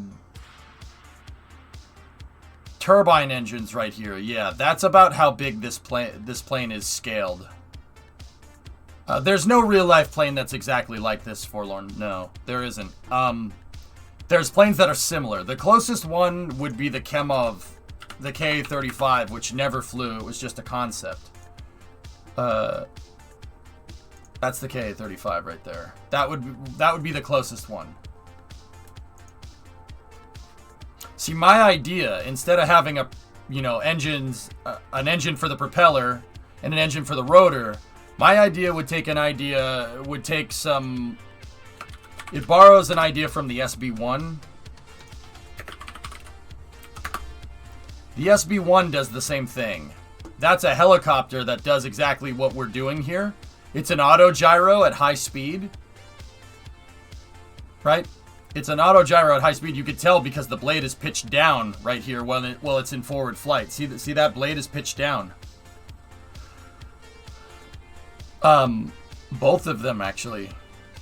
Well, that one, no, that one would be going. That one is going this way, and that one is going that way. One of them's pitched down, and one of them's pitched up. I don't know. Whatever. This thing auto gyros at high speed when the propeller engine is going. Is that a stealth helicopter? No, Sebi. Mine borrows an idea like this. This has 2 power plants, right?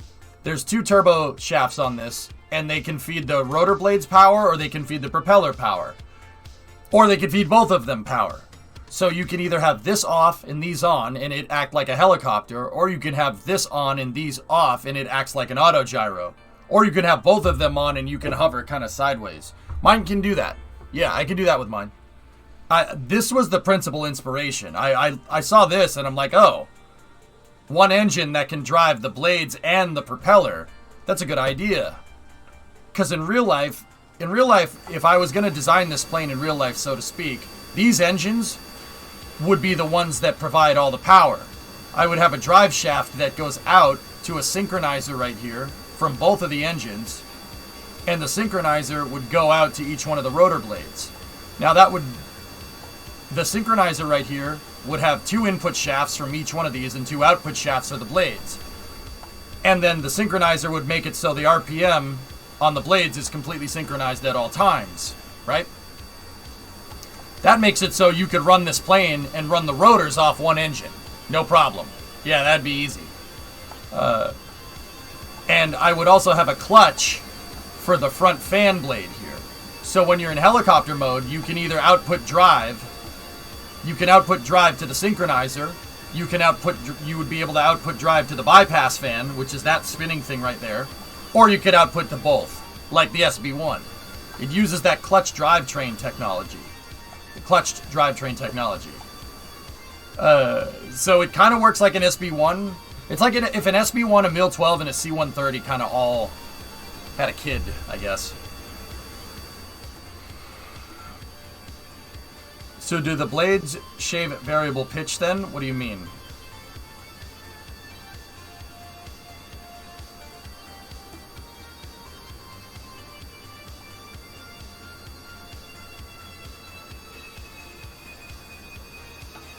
Indicated is like when you're really high up and there aren't that many air molecules going through the pitot, so you'd be showing a lower IAS than what your total airspeed is. IAS divergent. It's ground speed and airspeed. I know the difference. IAS and TAS is what I always forget. It's just ground versus air.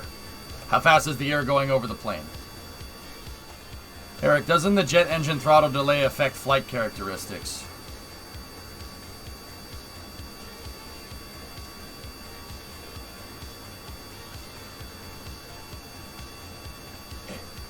What do you mean affect flight characteristics?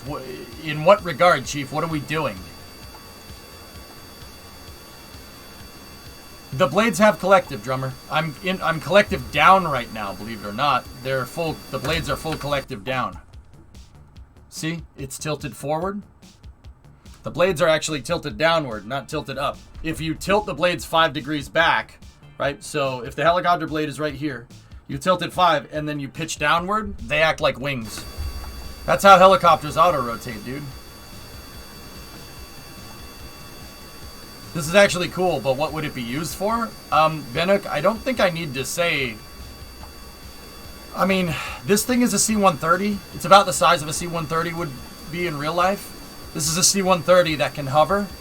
I don't think I need to say, like, the applications there. It's super useful in Kerbal if you're doing recovery missions, which is kind of why I wanted to make a smaller one today. Oops. There we go.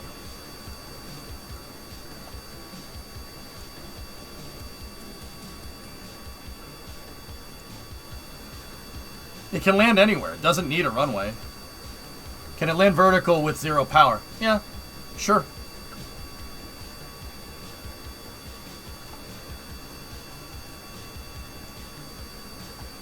Now to make a hover carrier.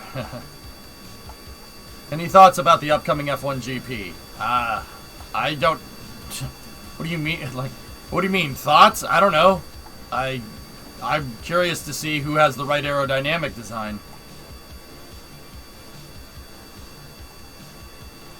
Actually, I was building a hover carrier undead the other day, and that's what gave me the idea for this.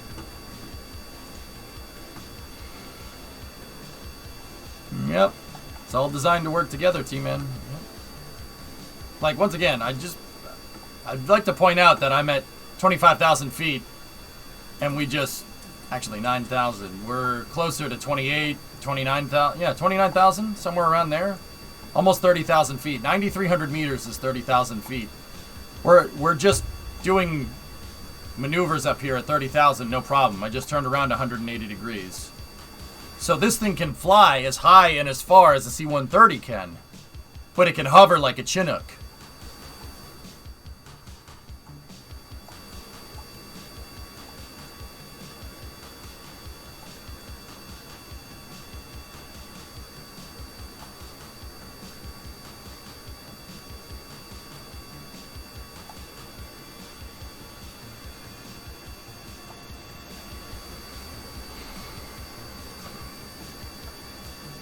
See? Just chill up here. Now watch. We can auto-rotate down if you guys want. Ready?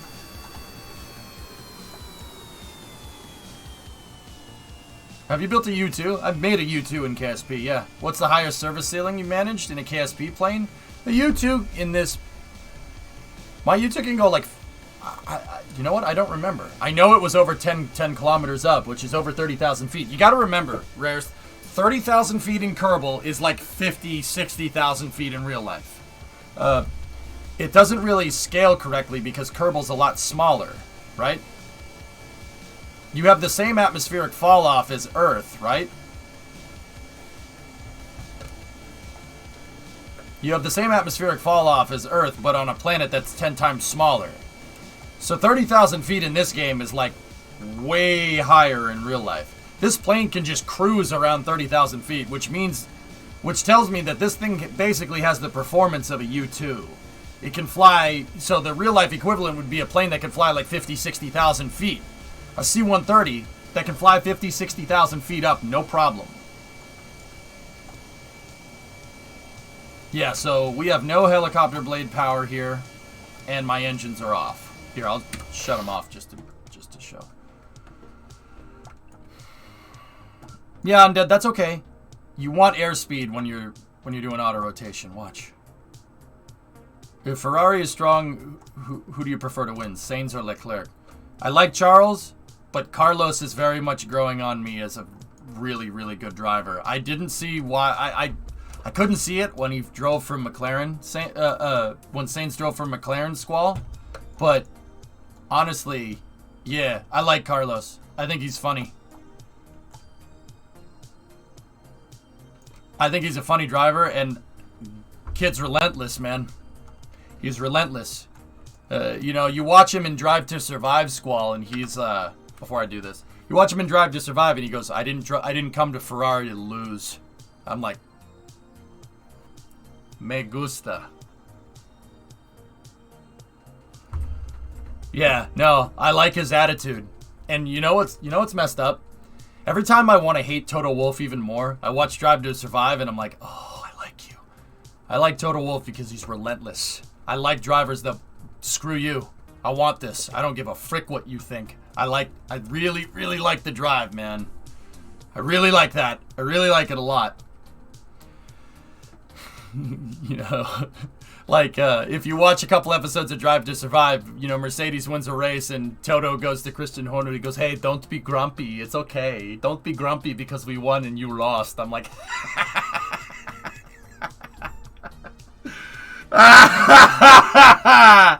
ah, what a Chad comes in. Oh, don't be grumpy. I'm just better than you. I'm like, oh, what a dick. That's really funny, man. But yeah, no, I like the drive. I like the drive that he has, and I like the drive that Sainz has. Leclerc is good too, don't get me wrong. Ferrari has two really good drivers, man.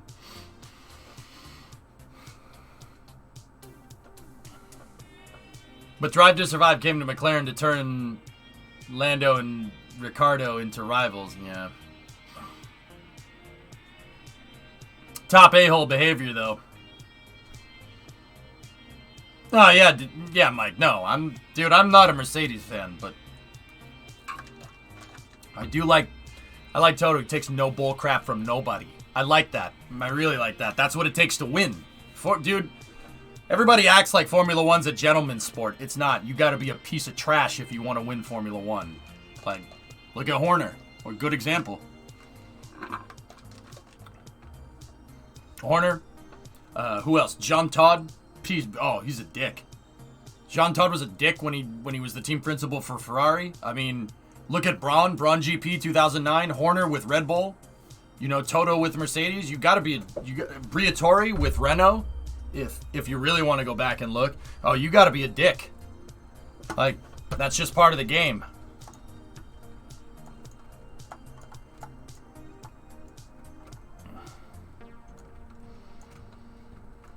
Yeah. No, he's into it, Nighthound. I dig that. All right, here, watch this. All right, so gears down. So check this out. Our RPM, as we lose airspeed, the RPM should go up, like a lot.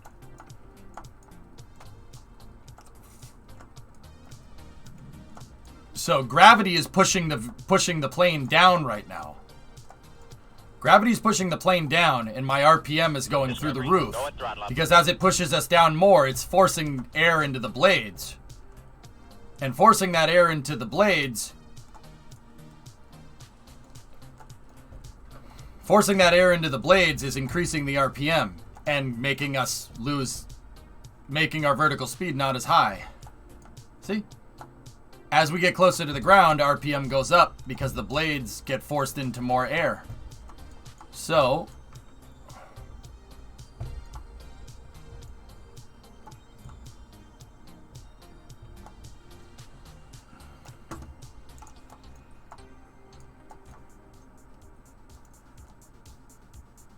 I mean, look, we're 200 RPM. So when we get near the ground, all we have to do is just push the collective up.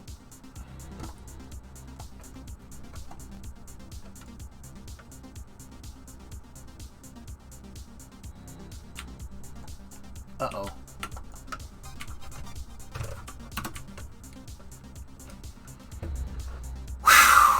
Good thing I had fuel.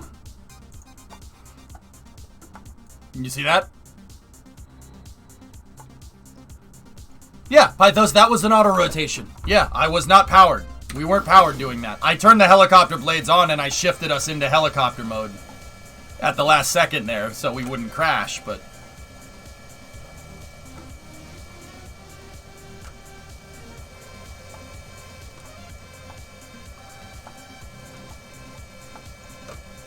So just to confirm how auto gyros work, are they unpowered but the spinning still provides downdraft for lift? And yeah, Owens, basically. So gravity is pushing the plane down. And if my blades are pitched down, if I have a collective pitch down, right? They're taking oncoming air and it's spinning the blades. Gravity is pushing the helicopter, or well, the auto gyro in this case, downwards. And pushing it downwards is making the blades spin faster. I'm using gravity to my advantage. So these things, if they get spinning fast enough, they work kind of like a parachute. Yeah, same idea. This is how helicopters come back from an engine failure. So here, I'll shut it off again. Here, let me go into auto gyro mode. Okay, wait for them to tip back. Unpower the helicopter blades. That may have been a little too much.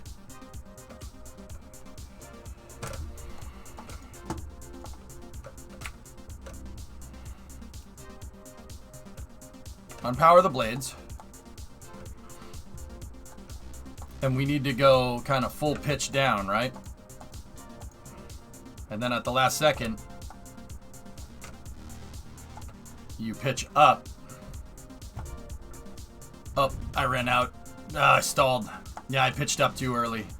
But see what I mean? That's how helicopters can come back from an engine failure. Or land with an engine failure. You just use gravity pushing the helicopter blades downwards. It spins it. You know, like,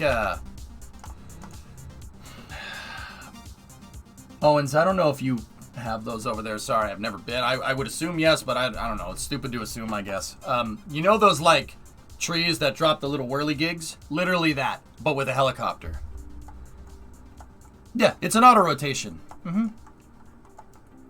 Yeah, you have those. Okay, cool. Yeah, I suspected you would, but yeah.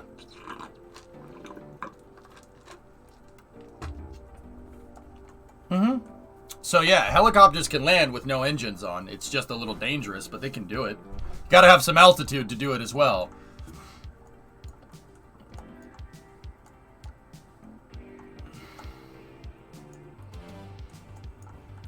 Sure, Mike. Yeah. So, yeah, there's the plane. I haven't really tested it with cargo, to be honest. But yeah, it's got a,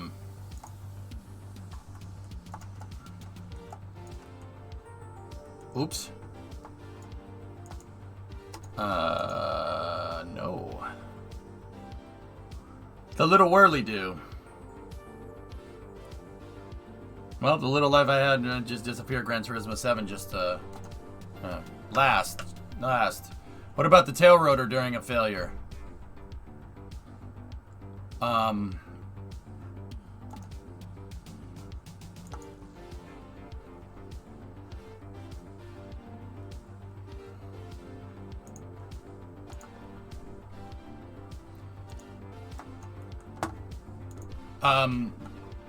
Oncoming air will spin the tail rotor.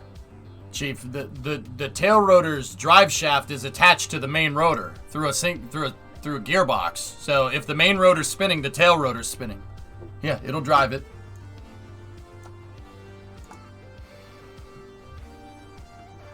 All the platforms are pulled back.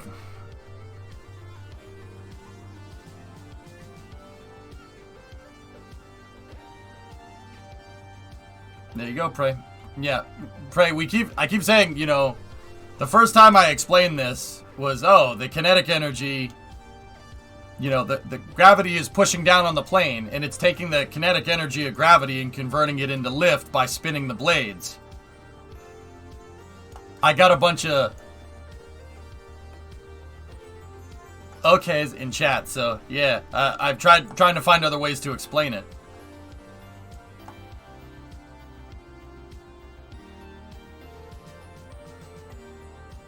I screwed up the nose.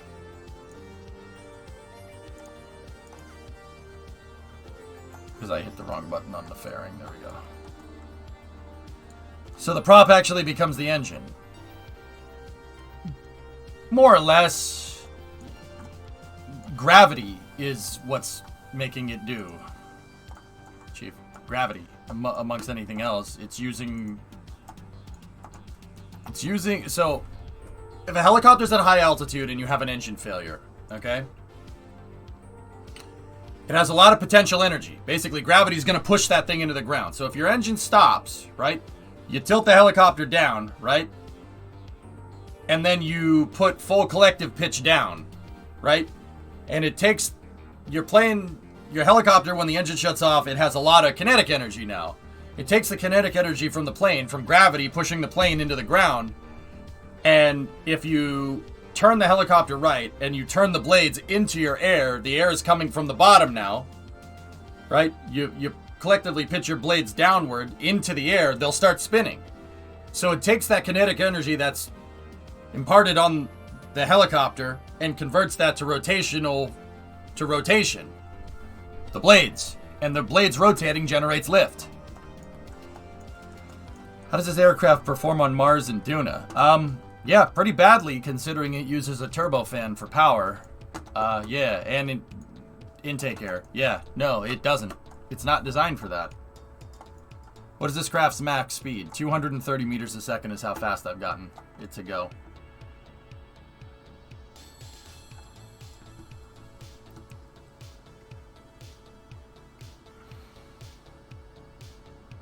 But on lathe, I don't know.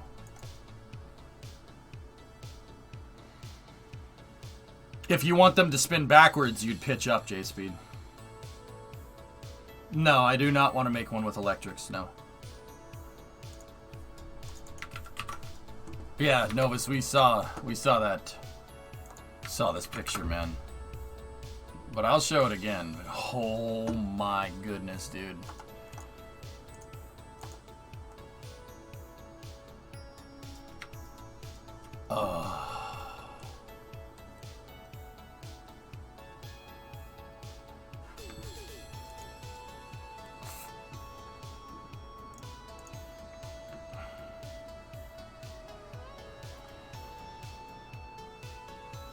Auto rotation drills are fun. I fully recommend.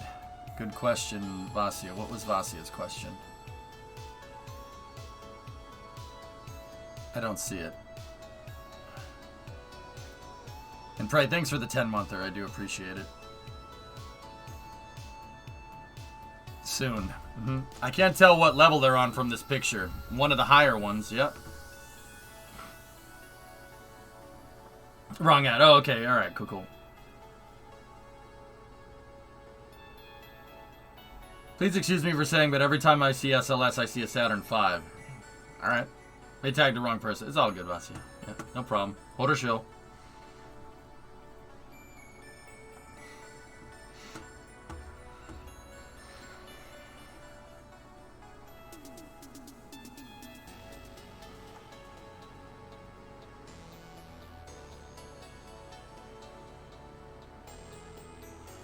I still want to feel the texture of the foam. I'm sure there's somebody here that knows what that feels like, Germany, but if they want to tell you, that's up to them.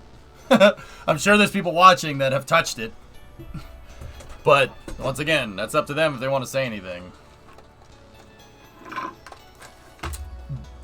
Alucard, do you guys have the, that spray foam insulation that you can get at the hardware store? And so, like, if you have a gap between a door and a wall, you spray and the foam expands in there. It's about the consistency of that from what I've been told. It's about that, give or take. It literally does the same thing. Polyurethane foam. Yeah, it's kind of like that. Kind of. I'm not sure if it's the same thing. I don't think it's the same thing, but it's kind of like that. Okay, I love how the foam feels like a bag of sand. Have you ever touched the foam before?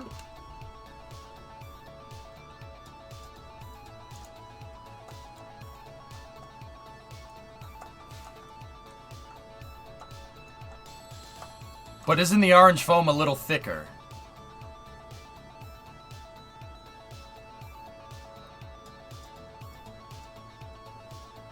It depends on how much you apply.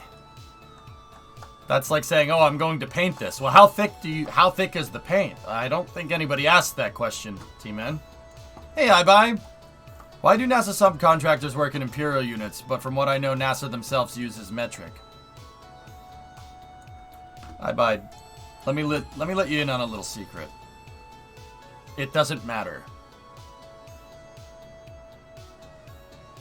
That's a project management thing, not a superior measuring system thing. Now, I will say, the metric system's way easier to use. Like 1,000 times freaking easier. Easily, see what I did there? 1,000 times easier? No, it's way easier. That doesn't matter. I mean, you know, as much as everybody here, you know, wants to wants to piss and moan about it, you know, like, okay, for instance, 12.7 millimeters is always going to be a ½ inch. You can't say that it isn't. So it doesn't really matter what measuring system you're using, as long as everybody's on the same page. It's more a project management thing than anything. I look at measuring systems agnostic to the projects, basically. Like the Saturn V, for instance, or like an Atlas missile. An Atlas was engineered in Imperial. Does that mean it's a bad design? No. No, not at all. Same with Delta. Are those bad rockets? No, measuring system doesn't matter. It's just you got to make sure everybody's on the same page with the measuring system in a project.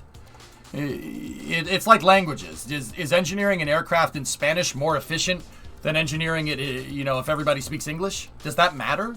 No, it doesn't really matter. But people don't like hearing that because, but metric, how could you not like the metric? Everyone gets confused. Because the dirty little secret is that it really doesn't make a difference. Measurements are measurements. Lengths and distances are lengths and distances. No matter what you say, 1.6 kilometers is always going to be 1 mile. There's no difference. That's the same thing. So it really comes down to making sure everybody's on the same page. So why is some stuff managed, why some stuff measured in imperial, some stuff is measured in metric? I don't know. Dude, I think there's certain things, different measuring systems have different things to offer, basically. I think that miles is better for cars. Is a better measurement of distance with cars, to be honest with you. Feet is better for engineering residential houses, feet and inches. Millimeters doesn't really make sense in my head for like engineering a house, but whatever. I mean, like I said, every time I say this, everybody, the imperial, people who like imperial measuring systems go, oh, that makes sense. Everybody that likes metric goes, no, you can't use feet and inches. Why would you do that? Because the dirty little secret is that it doesn't matter. It's really about project management more than anything. So if somebody chooses to engineer it in imperial, that's fine.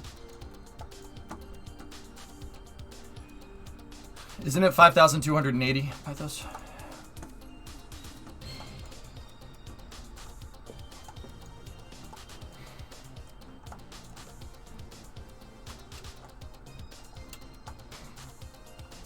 I'd say having a base 10 measuring system with base 10 numbers makes it a little bit easier. Yeah, I never said that it wasn't floating. Yeah.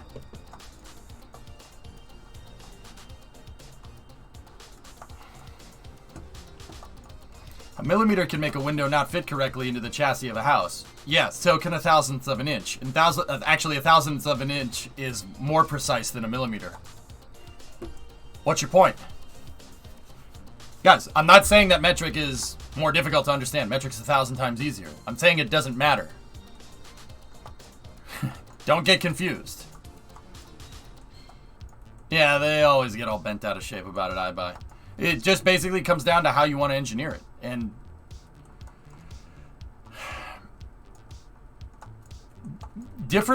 it's funny because different forms of engineering, I buy, adopt different measuring systems, right? Regardless of where the measuring system came from. Which I think is very interesting. Like, I'll take guns, for instance. Guns are engineered in metric. Even in the U.S. They've been engineered in metric in the U.S. for a very long time. Since the 50s. Nobody bats an eye to that. 7.62 by 51. It's 308. Right? It's been in millimeters for 70 years. Like, you naturally gravitate to the engineering system that makes the most sense for what you're doing.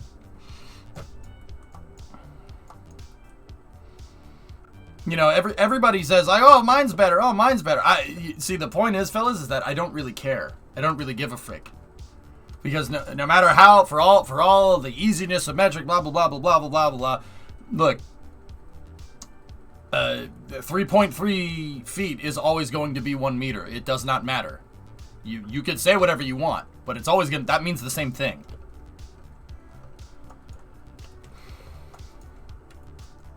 It literally means the same thing. It doesn't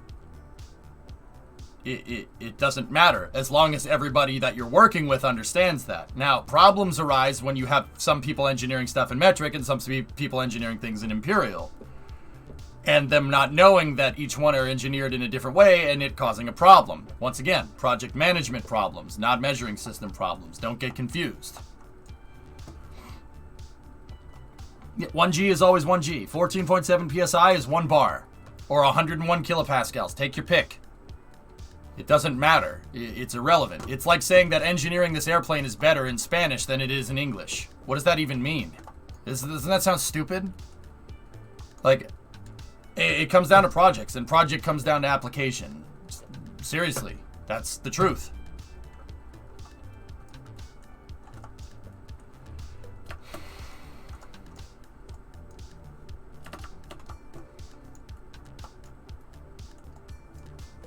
Yeah, Prey, once again, it doesn't matter. And even then, I think that if you really want to know, it doesn't really... The thing is that say for a wing on an airplane, you need a wing to be a certain thickness, okay? I think that having a base 10 measuring system like metric would, I mean, like, once again, it's more about application. You could have a wing that's 1 meter thick, or it could be 3.3 feet thick. That means the same thing. The point at the end of the day, it could be 3 feet thick, which is like 0.95 meters or something, or 95 centimeters or whatever. It's not about like rounding to numbers. If I have a plane, and just say that plane requires a 3 foot thick wing, I would be inclined to engineer the rest of the plane in Imperial because it needs that, and it makes more sense to round the number, right? Not round the number. It makes more sense to say 3 feet than it says 0.98 meters or whatever, or 95 centimeter or whatever. But at the end of the day, guys, it really doesn't matter. It doesn't make a difference. Measuring systems are measuring systems. They're just a way to quantify stuff. It doesn't matter which system you use. It really doesn't. And once again, I know that pisses off everyone that uses metric, and I know that people are just, oh, EJ, you just like Imperial. No, I don't. Metric is way easier. way easier. Oh yeah, no. You'd be stupid to like, with something that requires precise engineering. I would probably use millimeters. Yeah, millimeters or whatever. But you could equally use thousandths of an inch. It doesn't matter. Yeah, I buy. It just really comes down to application. It comes down to what you're doing. Yeah, Jaded, I don't know. Like I said, everybody gets all bent out of shape every time I say this. Like, there's some weird, crazy conspiracy for everybody to use the same measuring system because it makes sense. I don't know. All right. Whatever that means. Hey, Taradra. That's measuring distance dealt with. What about temperature? Biz, I don't care. I'm agnostic to measuring systems. I don't care. I'll use whatever makes the most sense in the application. And usually that's metric.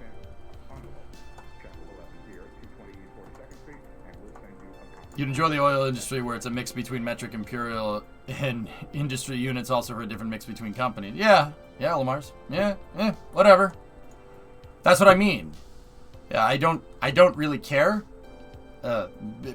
Engineering a project and making a big deal out of the measuring system, it is not going to make the project get done any faster. I just don't care. I have only so many fricks to give. Measuring systems are not one of them. All right, so let's see if we can incorporate this type of technology from the K92 into a smaller craft.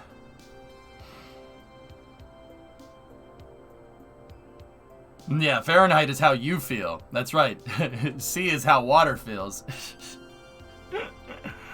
That's funny. Kelvin is the true temperature measuring system. Alright, so let's get our old friend out here.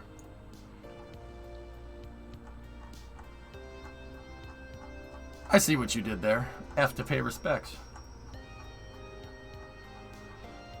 Yeah, Bond, that's a very good point. Kilometers and miles are stupid measurements. We should measure in nautical miles, because nautical miles is based off of longitude and latitude, which make perfect sense for Earth. See what I mean? That's a very good example. Yeah. Everything should be in nautical miles, and velocity should be in knots, because that is based off of our coordinate system, longitude and latitude for Earth. That's what makes the most sense. Why don't we use that? See what I'm talking about?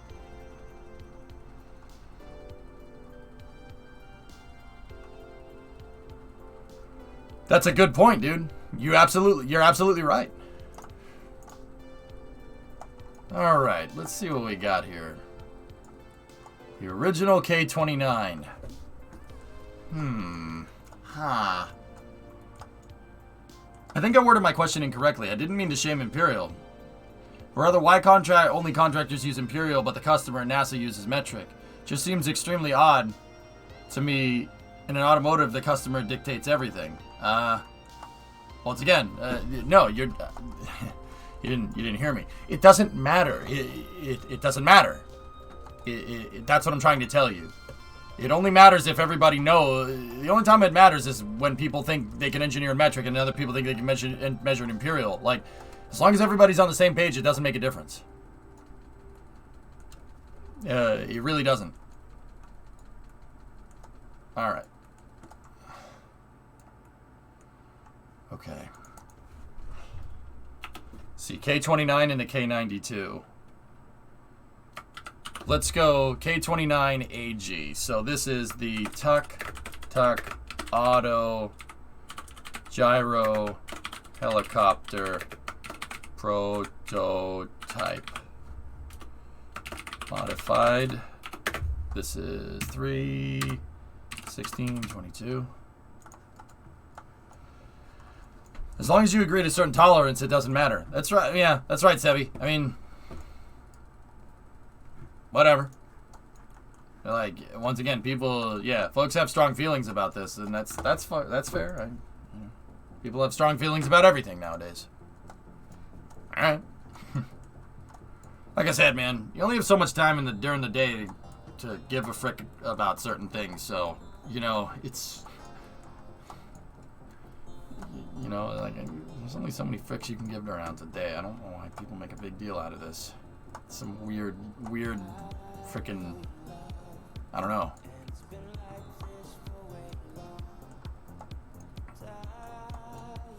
All right, so let's get those out of there. Get those out of there. What is that parented to?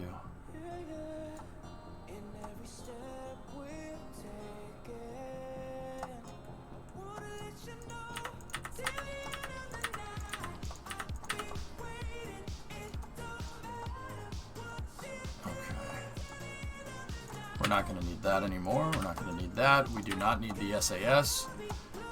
Take the probe core torque from this. Torque. Okay.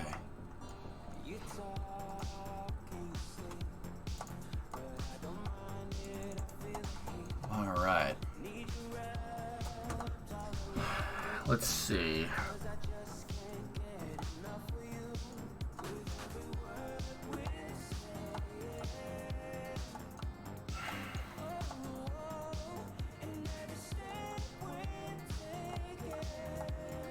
Yeah, I want to take what we did with the K92 and do it with the K29, Blue. So, we're going to need...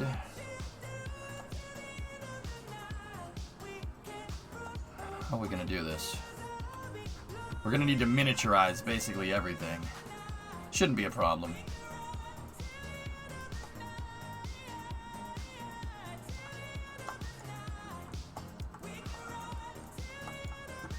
Yeah, Rocket Guy, the last thing what you said. More often than that, they specify it in everything, just to be sure. Yeah, it doesn't really make a difference, dudes. Like, I'm sorry, I know people don't want to hear that. Wait, why do we have a freaking... Why do I have a radiator there? Did I put the radiator there just to make it look nice? Yeah, I probably did. Okay, good to know.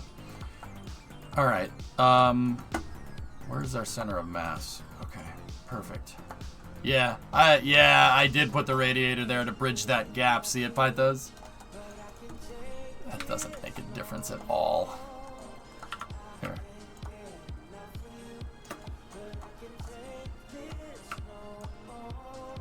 There we go.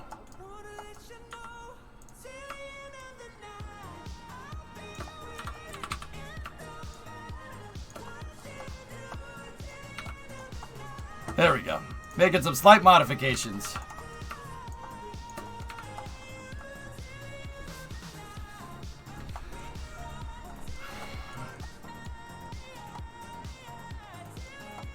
You know what? I can put a flag up there. A flag would be better. And it would do the same thing as that radiator. It'll be less mass and it won't create as much drag.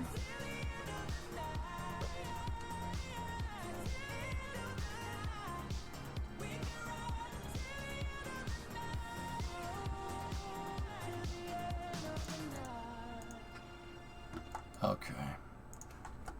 Let's get down in here. Get rid of that. Get that. Get rid of that. You don't need that. Wheel authority, toggle torque. This design is not going to need any of this. Save. We, like I said, don't need a parachute. Don't need a solar panel. We can get rid of that. Now give me... It would be a 125 flag here. Yeah, literally the same thing.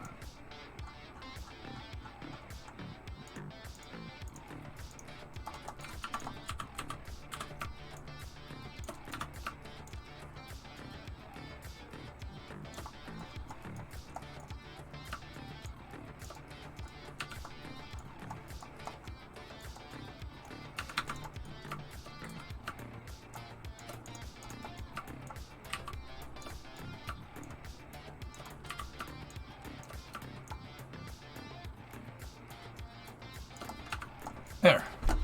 Literally does the same thing. Alright, save. There we go.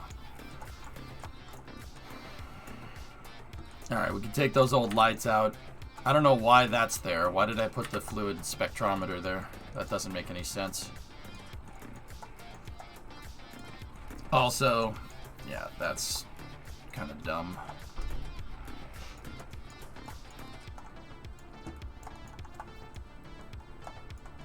Yeah, whatever. We can leave it. It's not the best way to work.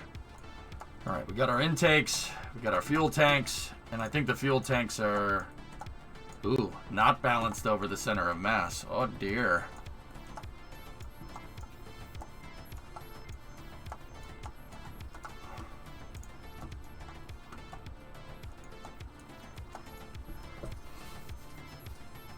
I just went to adjust my hat, which is not on my head right now. Just thought I'd let you know.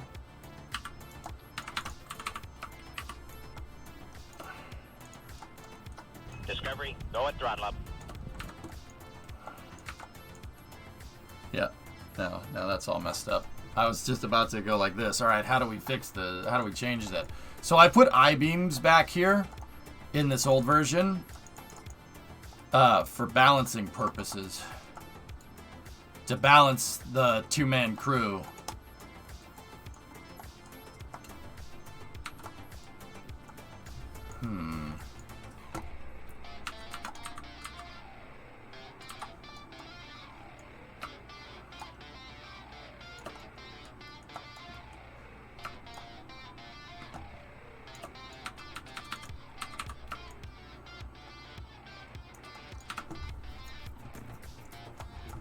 Huh.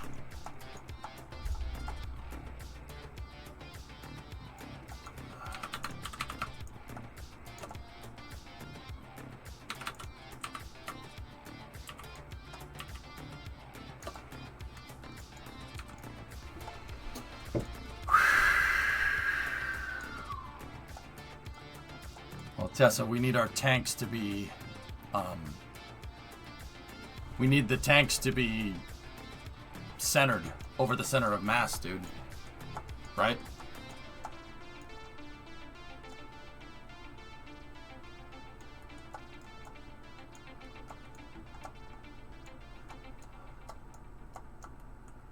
I wouldn't want to put another set.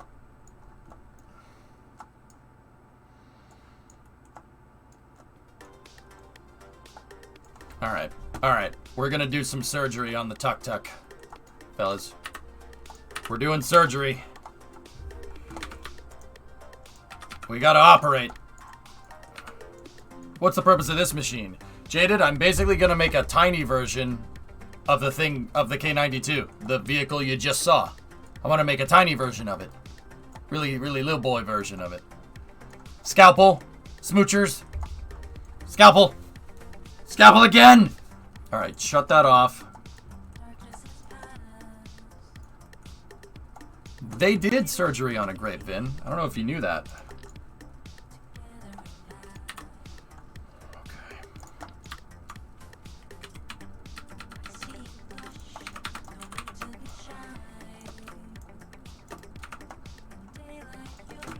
Watch this.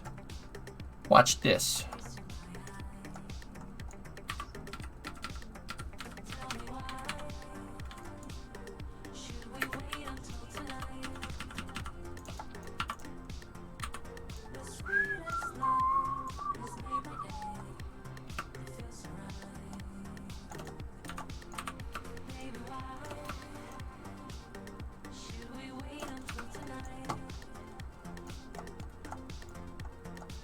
We gotta make some modifications, chat.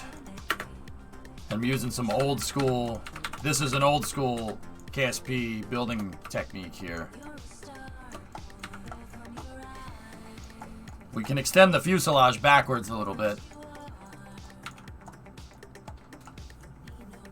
Take out the lander can in the cockpit. They're not needed anymore, and we can start Kerbals in seats now. That'll save you about 2 tons of mass.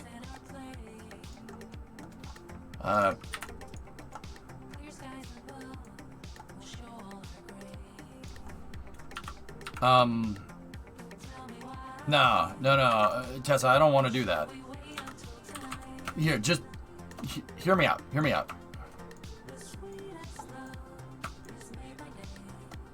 You know you want to. I got an idea. Yeah, try spinning. That's a good trick.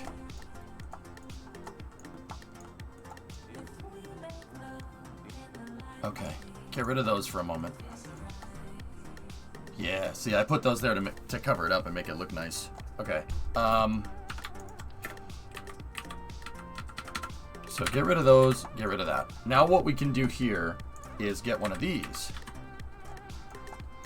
What's this? We're doing surgery on a tuk-tuk. Do you know, you remember, S, how they did surgery on a grape? And they did helicopter on Mars? I'm doing surgery on a tuk-tuk. You know they did surgery on a grape, right? Old meme, I know.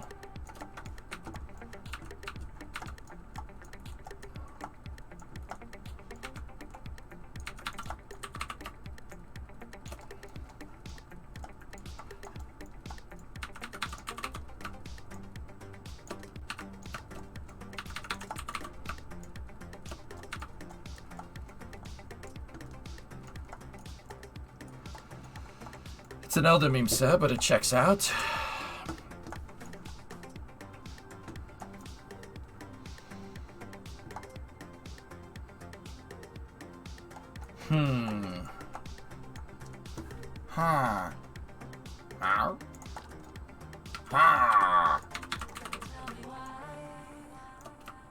Should we wait until tonight?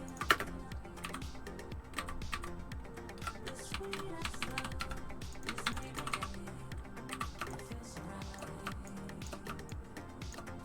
Baby, why should we wait until tonight?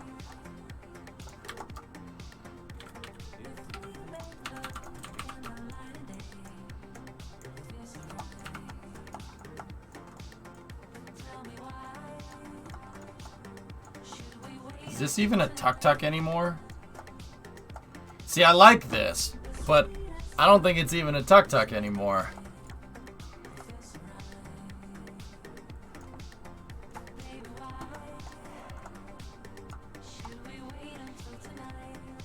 It's a tic-tac, yeah.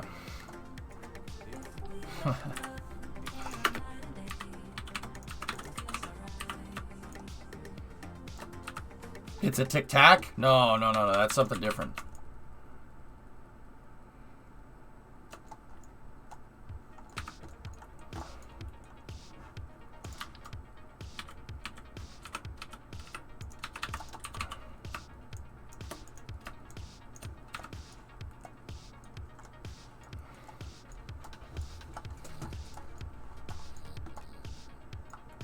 It's a thick tuck. I like that.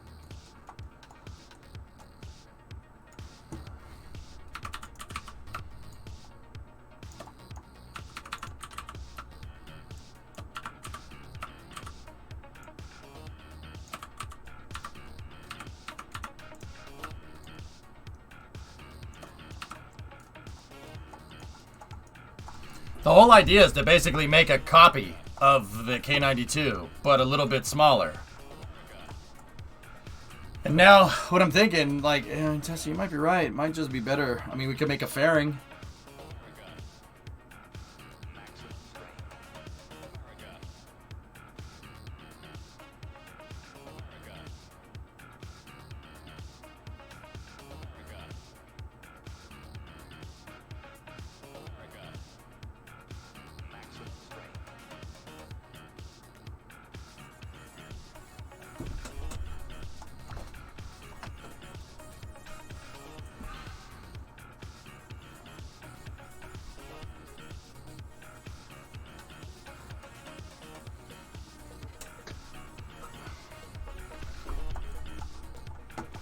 The 2 tons will be hard to balance out. What are you talking about, man? It's not going to be hard to balance out at all.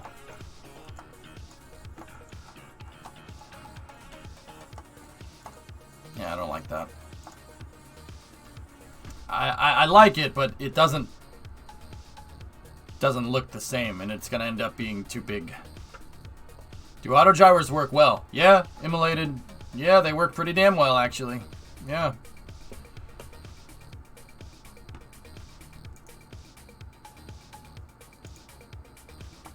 Yeah, let's just work with this.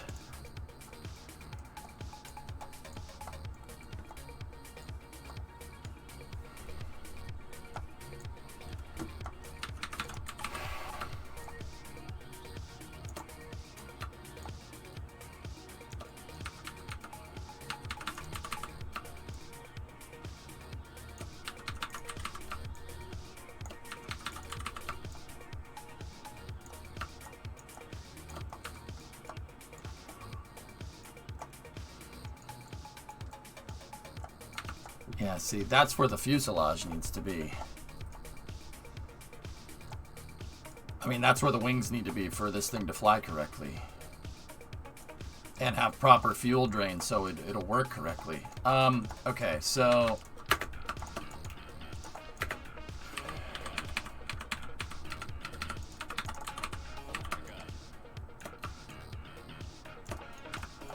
Gonna have to be at least like that. Alright, so let's go back in here like this. Get rid of that, get rid of that.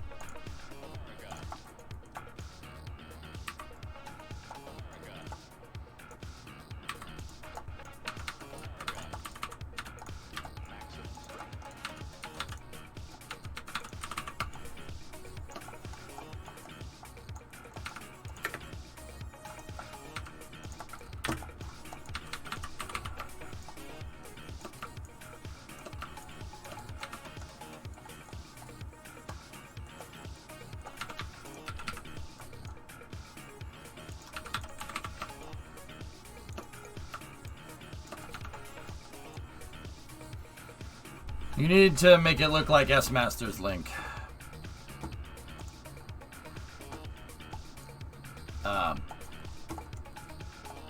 Yeah. No.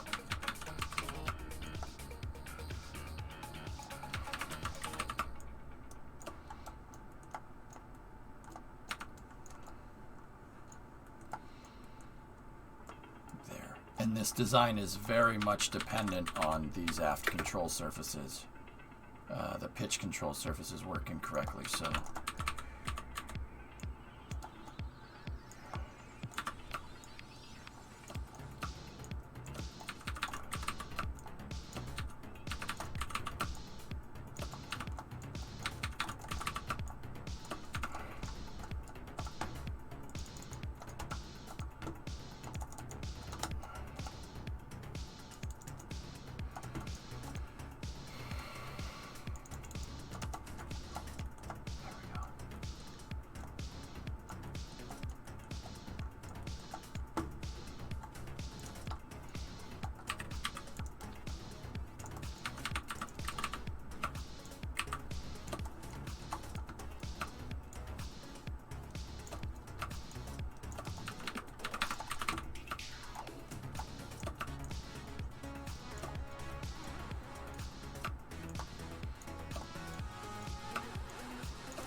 Okay, these got to go back one tick. There we go. So the strut is hidden. Do something, a little trick. Hide the strut inside of that control surface, so you won't see it. Yeah.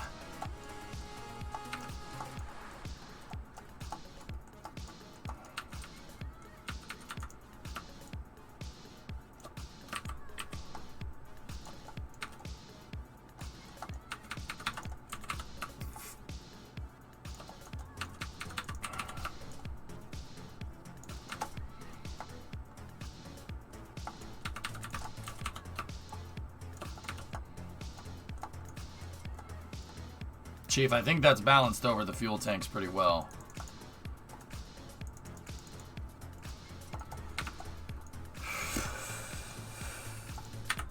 Get rid of that, get rid of that. We don't need any of those.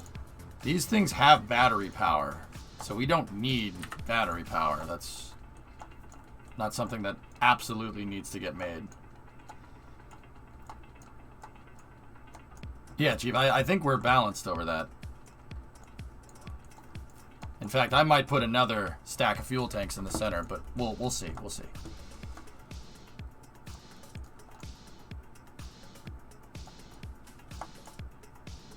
Oh.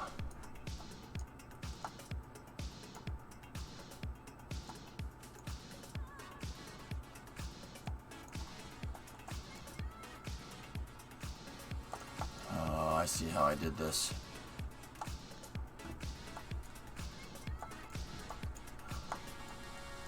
Wrong nose on the back of the fuel tanks? No. Oh, yeah. Nose.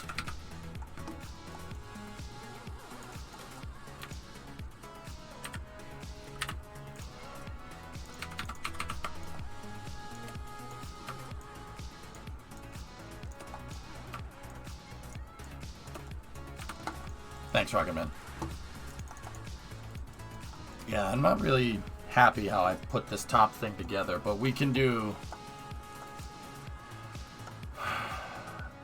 Yeah, these tanks in the top wings are mounted on the side wings, which is mounted to the lower wing, which means everything is mounted off of this ground connector here. So if the ground if that wing gets destroyed, which is one of the first things that hits the ground, it's... Yeah, that's not really gonna like that too much. Mister, I don't like him very much. Let's kill him. Be quiet. Sit down. Ah! Mister, I was hoping that one day I could be the chosen one. I apologize for Wimp Law. He is an idiot. We have purposely trained him wrong, as a joke. Ha!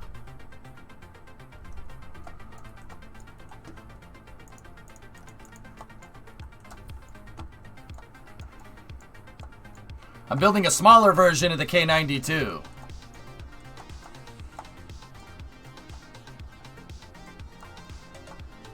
Hey Fiore, just hopped in seeing this. What movie had one of these? Can't seem to recall. This is my own design. See? Yeah.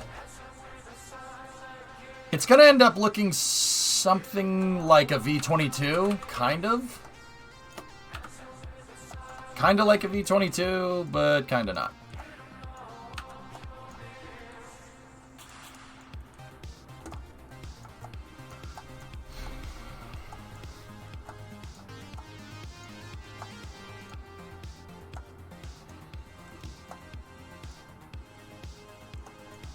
Yeah, okay. Let's save right here what we have. And I want to redo the hierarchy on this a little bit. Yeah, everything is attached to those wings. That's not a good way to do this.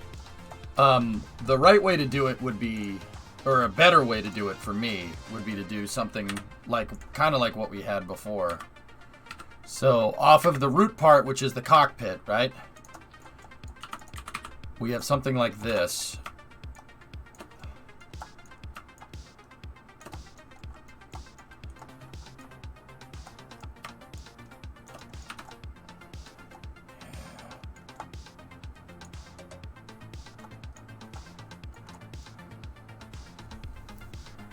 Yeah, see that? This one is just a little bit too wide. Maybe the Type A connector would be more what we're looking for.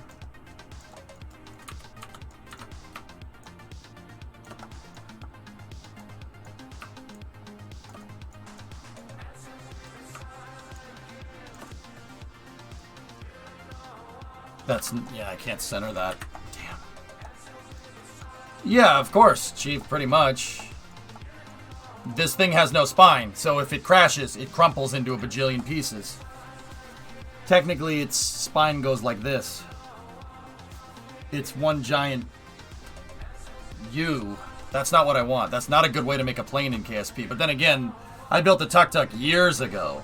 So, this is a very old design. It's an older design, sir, but it checks out.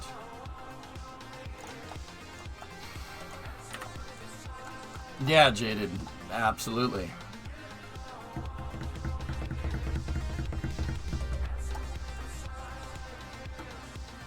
Okay.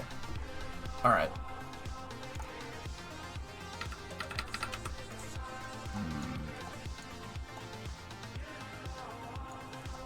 Does it fly?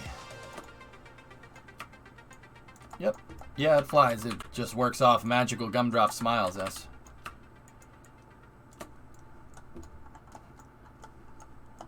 Will it blend? Oh, absolutely. Was it supposed to fit on the carrier elevator? Yeah, that was the reason why it was so compact.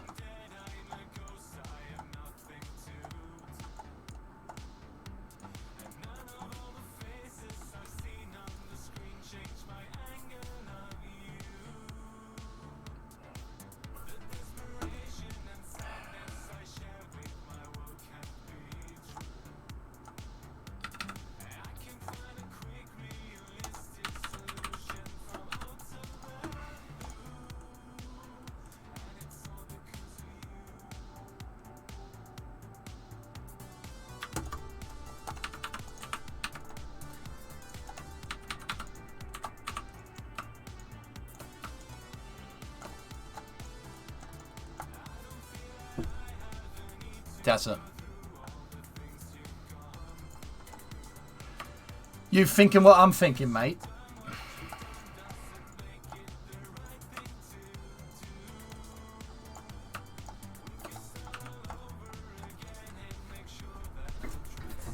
Good afternoon. Watch yesterday's VOD. You're looking natural with that Mosin. You see that 57-meter shot? Access? 57-meter shot through the wall of that scab that was sitting behind the Jersey barrier? Dude, I was on yesterday. That was on. That was perfect. I'm just like, yeah, I got this. Boom! See ya. That was EJ when EJ's in Counter-Strike mode. 57-meter shot, irons with a Mosin. That was some Simo Haya stuff, man. Swami! That was, dude, that made me feel real good. Trotters like, I'm under attack. I'm just like, bop, got him. See ya. You know? Deleted. Yeah. Let's do a small fuselage. Small fuselage design here. Swami! Terve. Eve paive. Terve. Swami. Kimi Raikkonen. Perkele, no satana! No satana. How do you angle the arrow panels without messing up the center of lift? They're straight. They're straight up. Dihedral just moves your center of lift up and down. Anhedral, like this, moves your center of lift up and down. It's pitching the wings, changing, I think it's called incidence angle.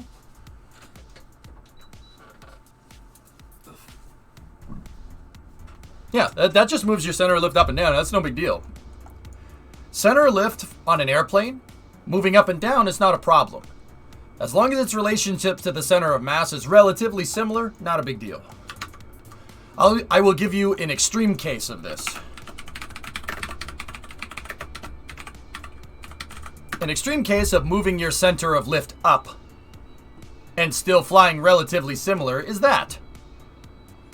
Because I think the center of lift and center of mass too, Senchai. You can move center of mass up and down. That doesn't really matter. As long as the relationship of center of mass to center of lift is relatively similar. Yeah, that's a pretty extreme example of this. So the shuttle, they mounted the shuttle on the 747 in such a way that the center of lift and center of mass of the shuttle are lined up pretty much with the center of lift and center of mass of the 747. Yeah. So it flies pretty much the same. Don't get me wrong, you have a lot more momentum and you're making a lot more drag when you fly with a brick on the top. But flight characteristics are more or less the same.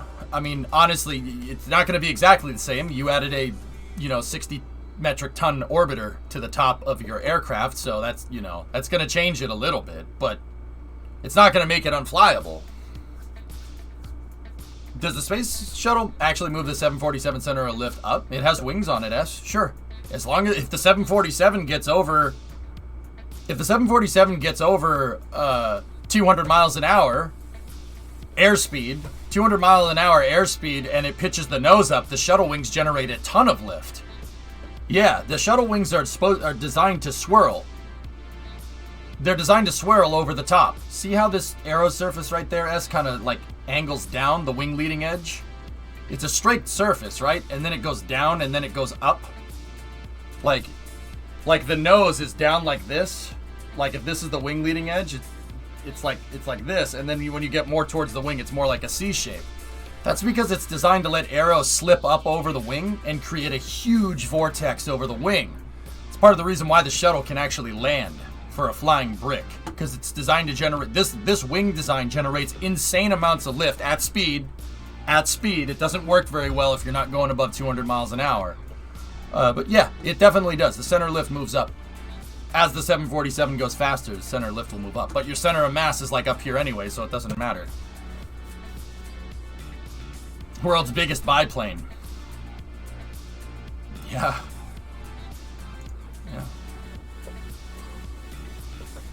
The wing surfaces of the shuttle were controlled. No, wing surfaces are fixed on the shuttle. The shuttle is in low power mode, basically, when the 747 is attached to it. But it's plugged in. The shuttle can plug into the 747 and tap off the 747's power systems when it was flying. Yeah. It does that through the tail umbilicals. Power systems. Yeah. Hey, Jacobs. Biplane in the most literal sense.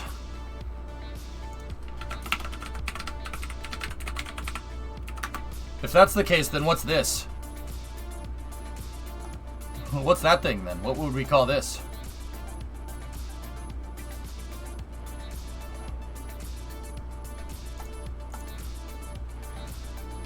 Yeah, fall. Cool.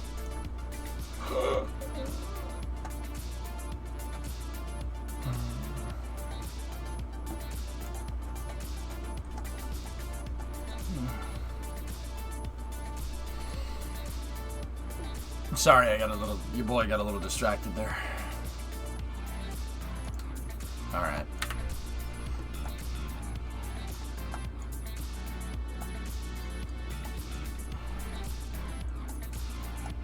So we have our original tuk-tuk hull, and this is kind of what I want it to look like, but I got another idea. Tessa was kind of getting at this. And yeah, that's not a bad idea. I don't want to get rid of this. I like the weighted nose. It makes it easier to balance. But we can give this a fuselage that'll occlude things, and it'll make the plane a lot stronger. So what I'm going to do is we're going to take this and we're going to put that, we're just going to put that right there, and we're going to build a new fuselage up here. What about putting this on top of a 747? About the same aerodynamics as the shuttle. Phone sister, believe it or not. What time are you looking at doing space news today? I have classes that I don't want to miss. 3 hours from now, no, 2 hours from now.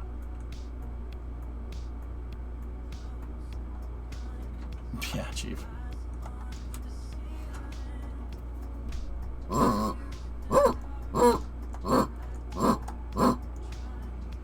It does. That's very strange.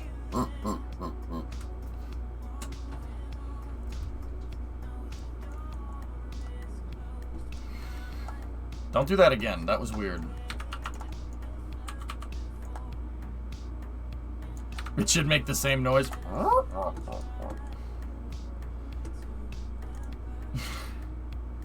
What can I say, Access? Haven't seen Satisfactory in a while. Did you finish the huge project? I actually haven't, no. Just started playing other games. We can go back to playing Satisfactory. I'll do it tomorrow. Play Satisfactory for early hours tomorrow if you want. But I kind of been wanting to play Kerbal during the week so I can jump back into it. So maybe Satisfactory for like after hours or something tomorrow. I don't know. No, I want to play Railroads tonight.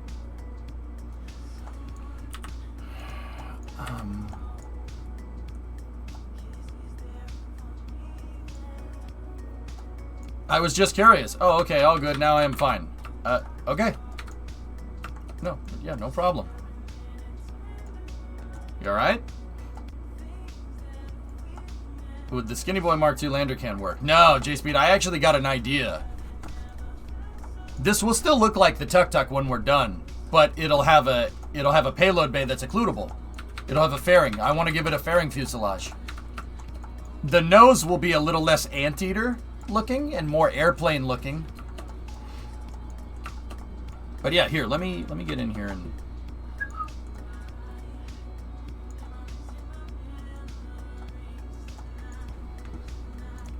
Discovery, go at throttle up.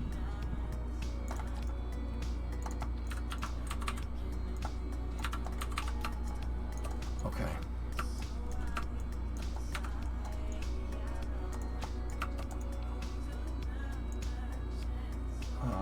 No, I don't want a 2.5. Give me a 1.25. And then attach this to that.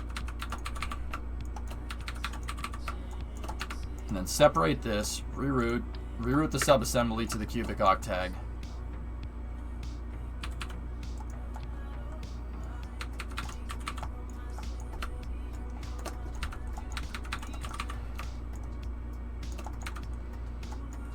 All right, now I'm gonna need, let me build the hierarchy in my head. How do we build the,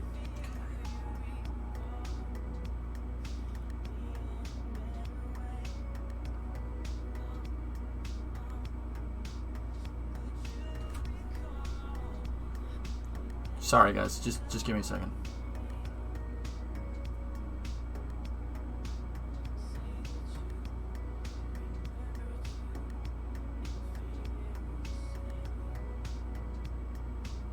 Alright, I think I got it. I was just remembering how I put the other craft file together. Alright, so that's the root part. The root part is the nose cone. And then I'm going to need another one of these attached to that. Take out the staging. Take out the staging. This is the open cargo bay. That's the nose cone.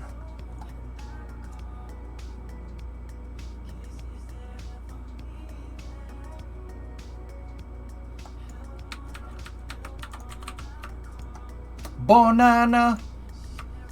Bonana nana.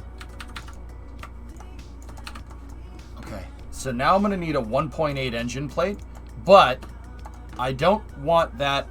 Turn off truss structure, turn on interstage nodes. I want the plate, the 1.8. Make sure we have a 1.8. Okay, we do. I want the 1.8 engine plate to attach somewhere over here.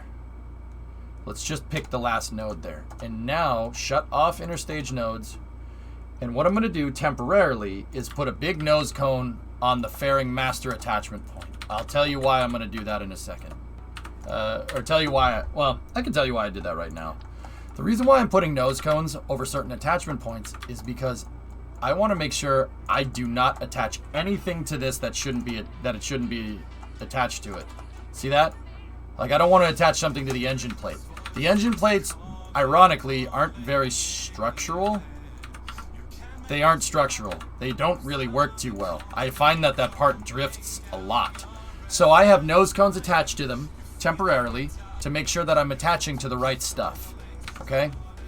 So, now what I'm going to do is get my rulers out. So we're crafting up a revised version of this fuselage down here.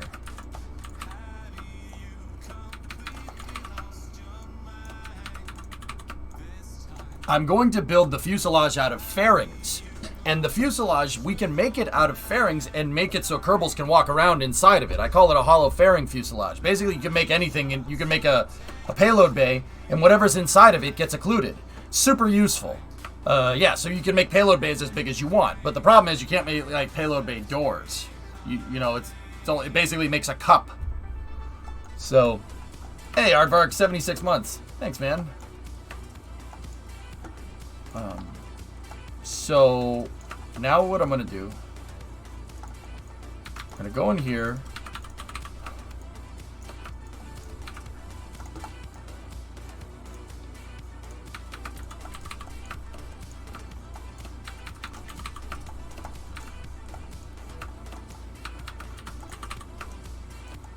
Is there any kind of update on the KSP2 release? Nope. Would be nice, but no. But they keep releasing teaser stuff on Twitter, though, which is really cool. That's fun. Okay.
All right, now give me the cockpit.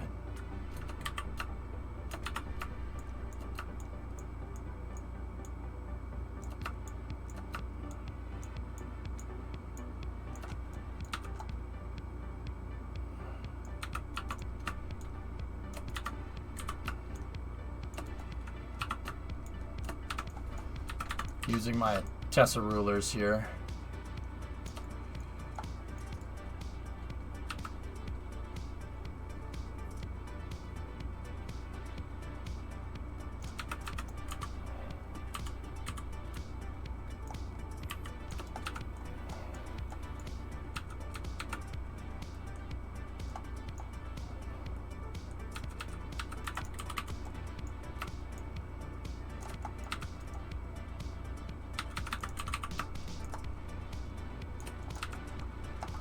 Now I need to make a marker. Basically just put an I-beam line here.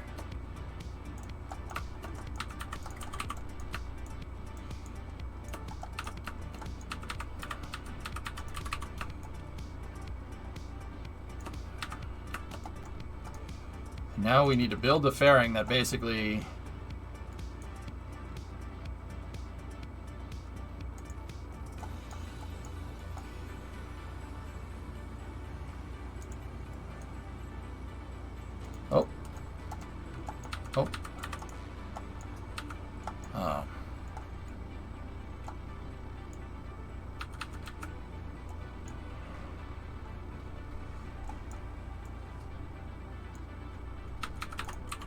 hang on a second, guys. I gotta remeasure. That needs to be right. I'm using the struts as sight lines, fellas. That's all. We need the convergence point to be right there. Okay, cool. So now I'm gonna move this a little ways forward here, and then we're going to build the fairing.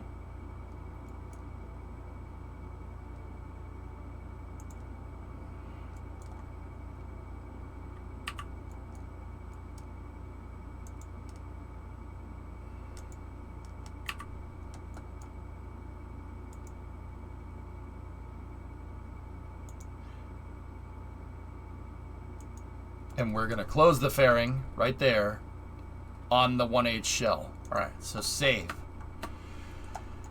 Now, I'm not sure it's enough. We'll see. So now what I need to do is move this back into position, right there.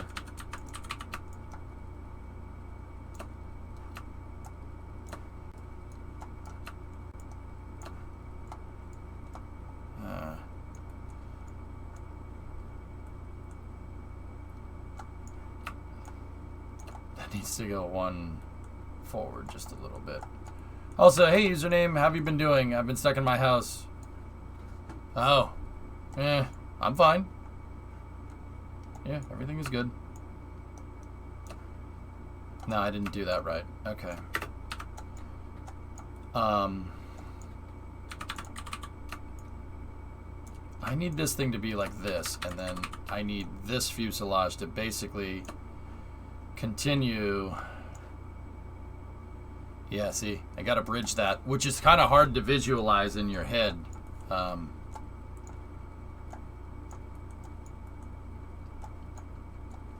Yeah, but that's what the new tuk-tuk nose cone should look like. It should be, yeah, it should look really nice.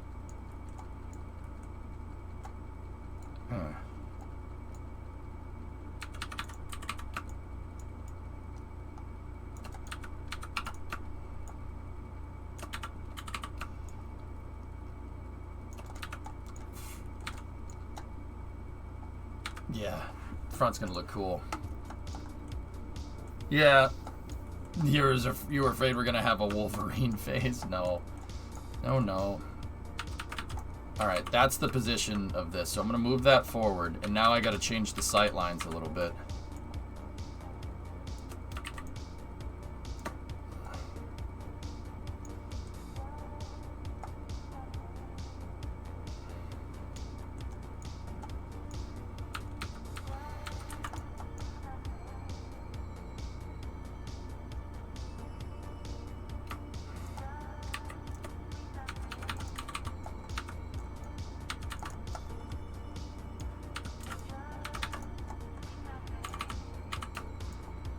One, 2, 3, 4, 5, 6, 7, 8, 9, 10, 11, 12. 1, 2, 3, 4, 5, 6, 10, 11, 12. Alright, so I gotta rebuild this, and we have to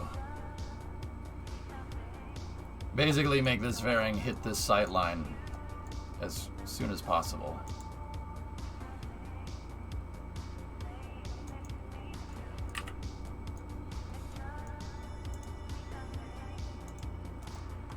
Okay, so now we move the whole thing.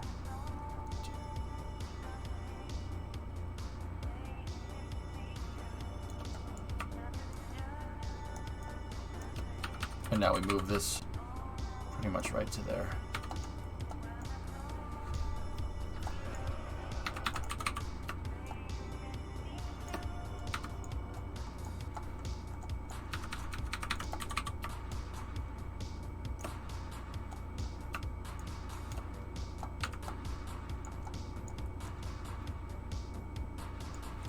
There we go. Wolverines. Toggle torque, don't need reaction wheel. SAS only, no monopropellant is required.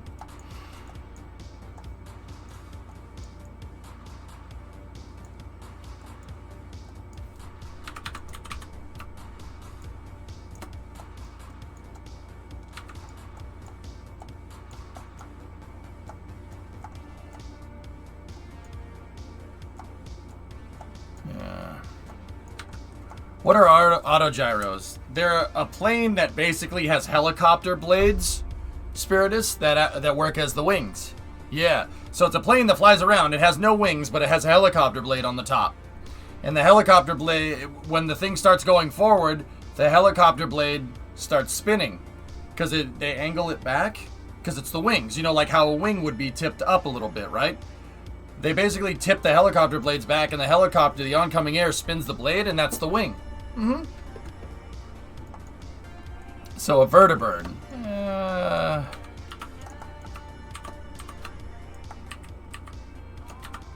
kind of.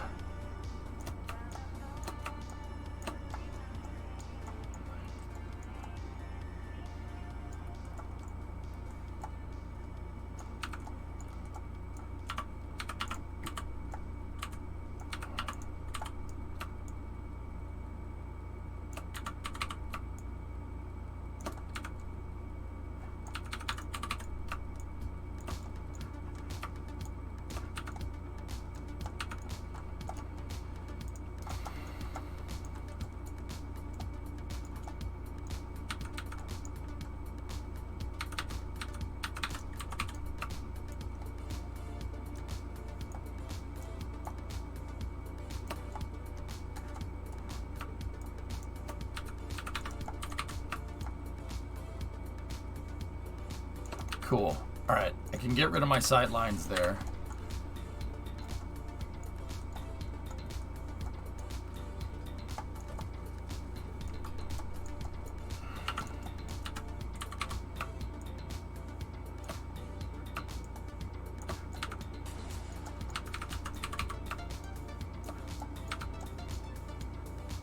I don't mind that it has that little crease coming out the front. It's okay. Alright, so now what I'm going to do is we'll get our lander can again, right? Discovery, go and throttle up. And I will turn on interstage nodes, no truss structure here.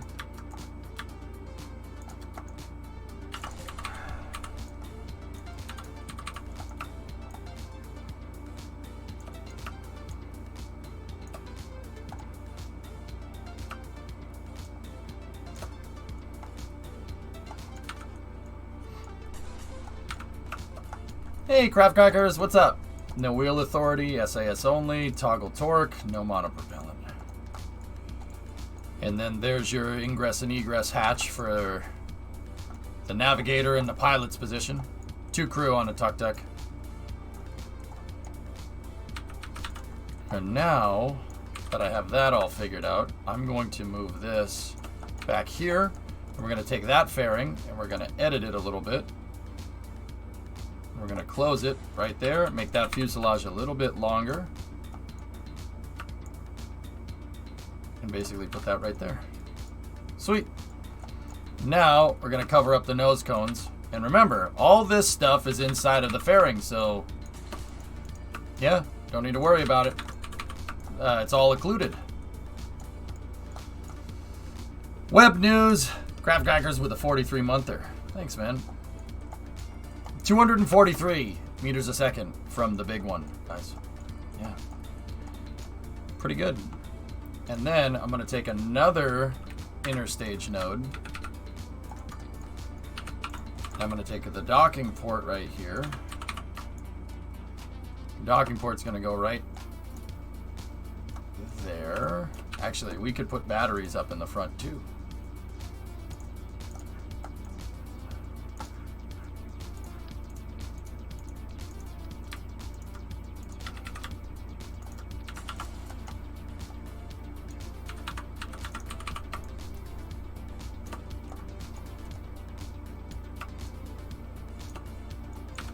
Actually, you know what? I want the batteries to be more midship. It'll be easier if I use them for counterbalancing somehow.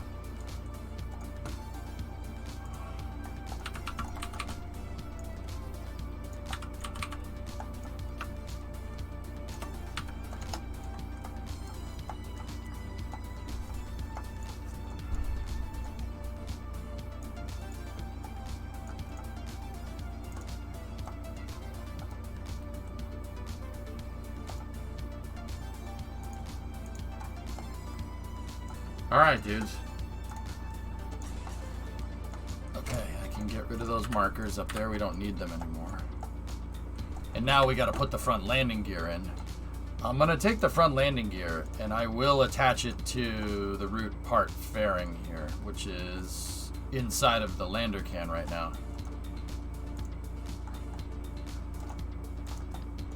Remind me of why you turn the nodes back off. I don't want to accidentally...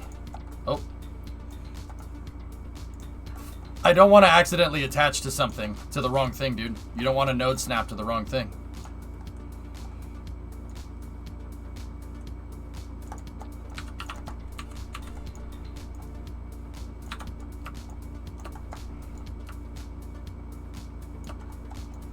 And then we make sure that the gear is in basically the same spot. This tuk-tuk might ride a little bit higher off the ground a little bit. And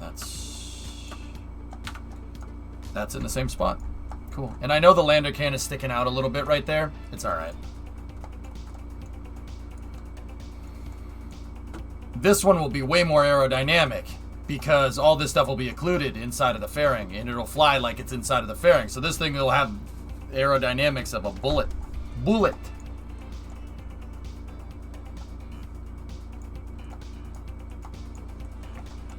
Maybe silver bare metal fairing color.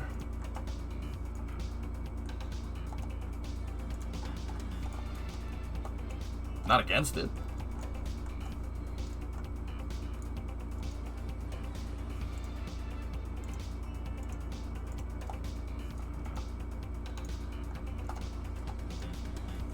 I think that matches the aesthetic a lot better. Full metal jacket.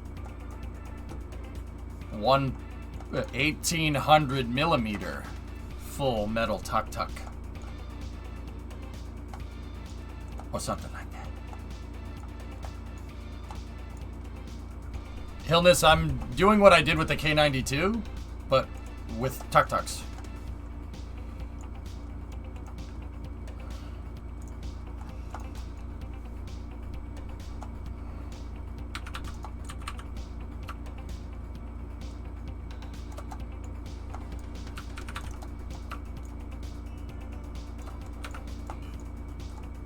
Neat.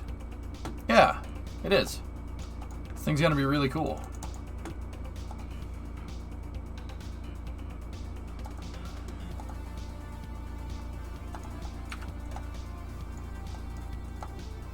Yeah, it looks good. So now, here's the fun part. Take this, copy it, right? And I believe I attached that to the lander can before. Okay, so we're going to take this off, we're going to take that off, and we're going to take that off, right?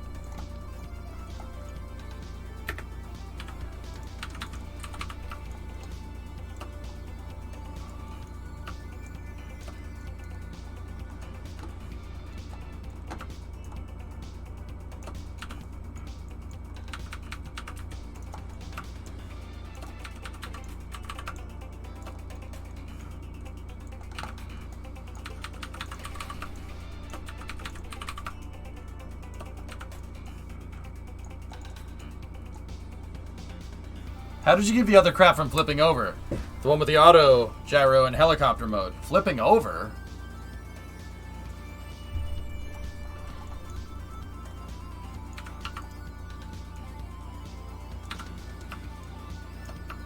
You gotta keep the blade spinning to prevent it from flipping, dude.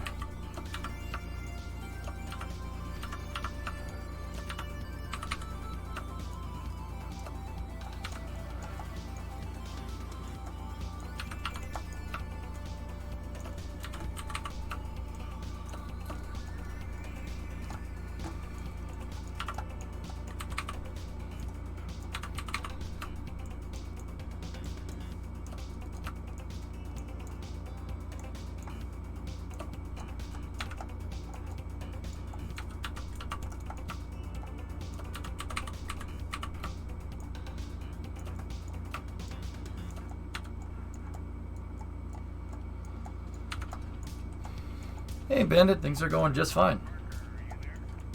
I'm revising the tuk-tuk for what?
Yeah, it looks better if the intakes are stacked. Like that.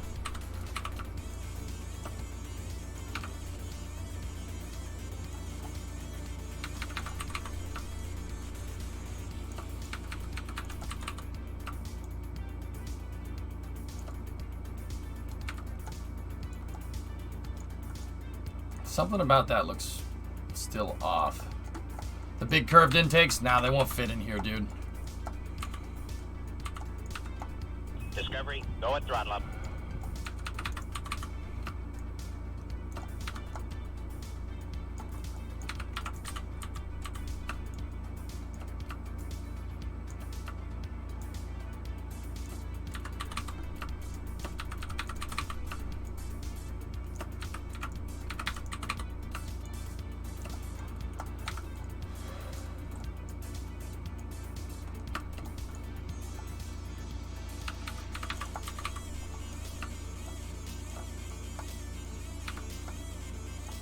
Oh, okay. That doesn't look too bad. And then this one's just going to have to go down just a little bit. But then if I make it go down, it would look better if we did that.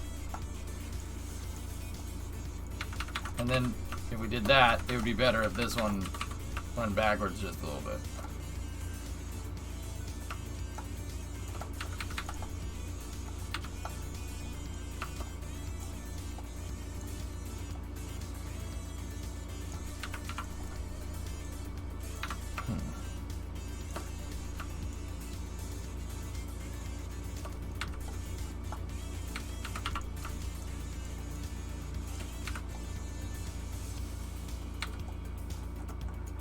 Okay. What if we did something like this and we just blended the intake shape in?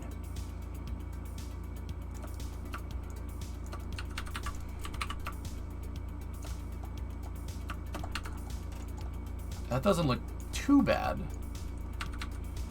What's a close equivalent to this in real life? Nothing. There's really nothing flying like this. It's like a combination of a C-130, an SB-1 Defiant, and a Chinook and a V-22. There's a bunch of different things. I just took different elements from different planes that I like.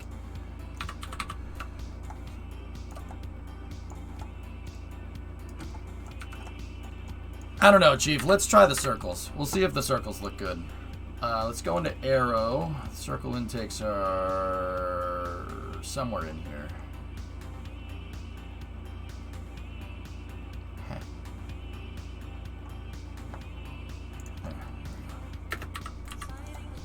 I don't know. Let's see. Let's see how she looks. Yeah, Chief, you may have been right on this one.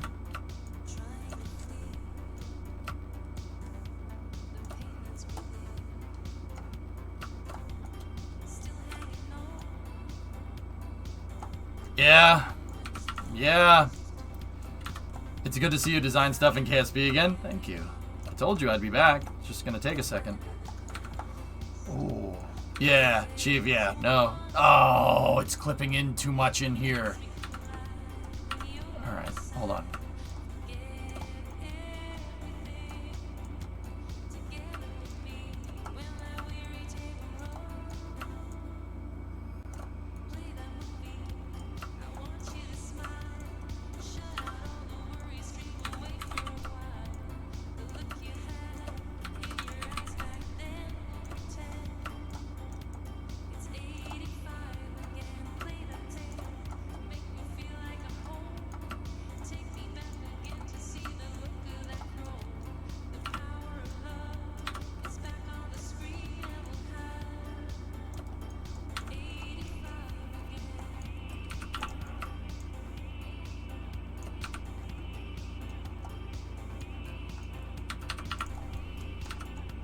See, that leaves enough space.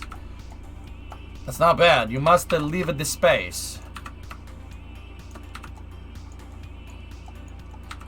I'm making a smaller version of the K92. Yep. Mm-hmm.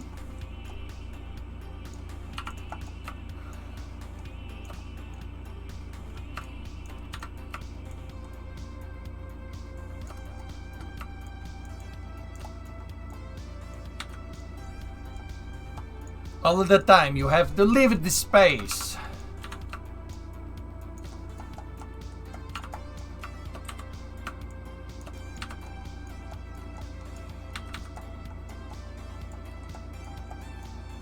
This is a modified version of the tuk-tuk. Heavily modified version of it.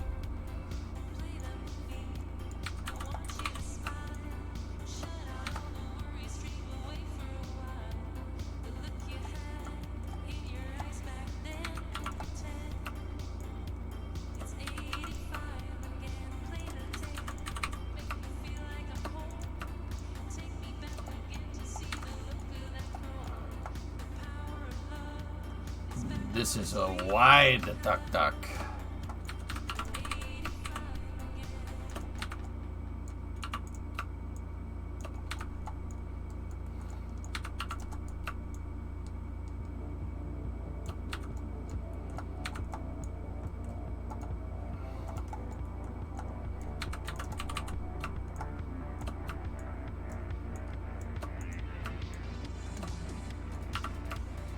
Discovery, go at throttle up. I just really don't have a good way to fit them. That's the problem here. Hey Harp, what's going on, man?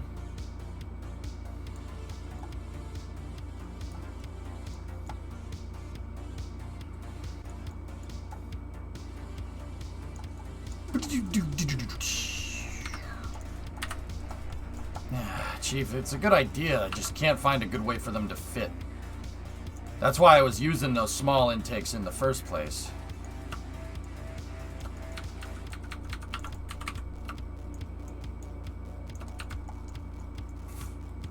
Alright, get rid of those for the time being.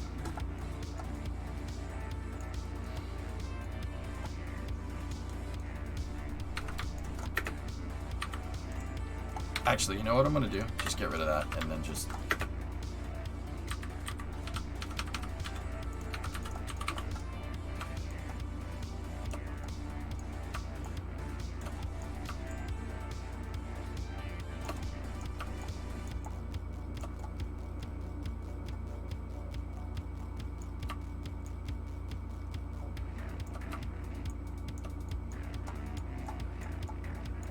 Pretty sure that's the same spot.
See, the problem is when you're making something this small, there's really not a lot of margin to do, well, anything. Yeah, I'm good with that. That looks right. We'll finish the rest of it. All right, so now what we want. I don't see these 3 wings. We don't need those. So what I'm gonna do is I'm gonna make copies of this intake design that we just kind of fleshed out, and I'm going to take this and I'm going to attach it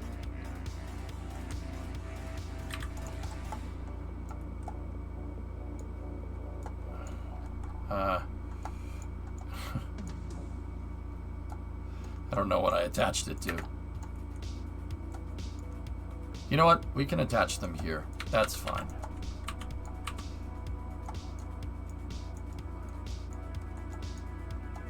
Alright.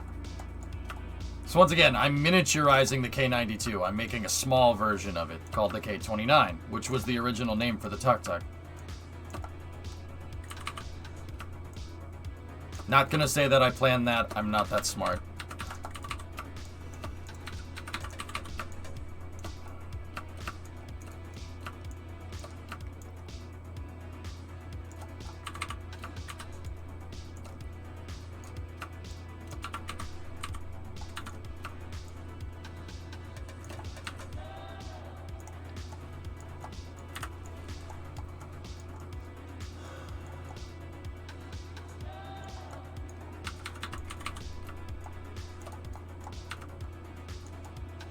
Cool. Oh my god, oh my god, oh my god, oh my god. Yeah, they've posted that picture already, but it looks like we got more pictures. Discovery, go at throttle up.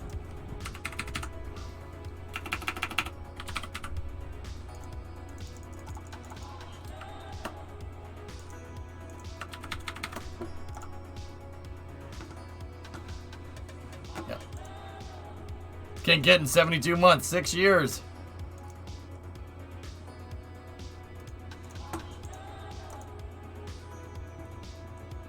Oh.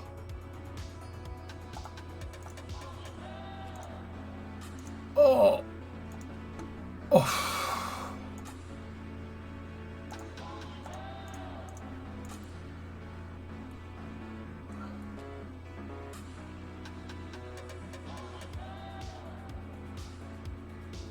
Huh? Okay. Hands, shut up. Chad, it's okay. It's okay. It's okay, Chad.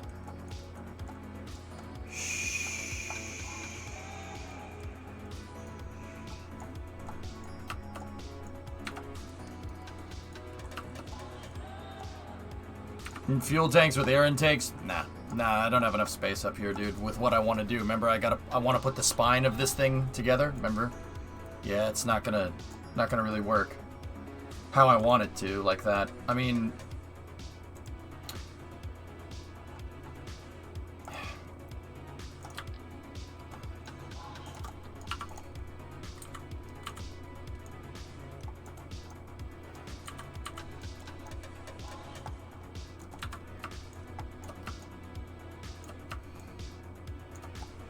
what I could do is that, and that does kind of look cool, but also it heavily encroaches on the area right there. On that area, I don't want that. Now, I do have an open attachment node here, and what I do want to put is a girder segment right there. Ooh. That's not going to be occluded, I don't think. I need something strong right here.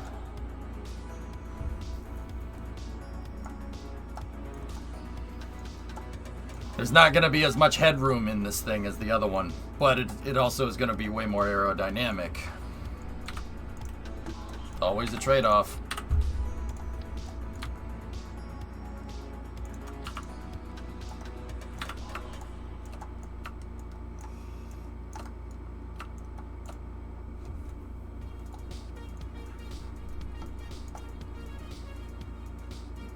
Yeah, that one's pretty good. Transistor. I don't hate it.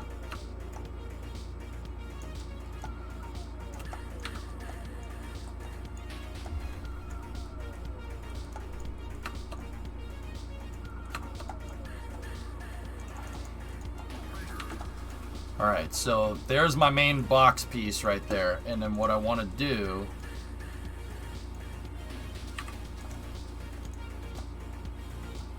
Alright, so now I have to go struts through to there. There we go.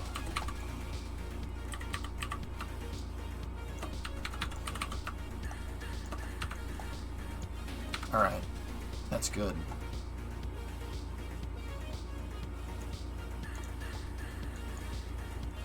That's going to tie the whole thing together. And then the other thing that we need to do is just very stealth-like, just put another set of struts in here. That strut from the wing segments.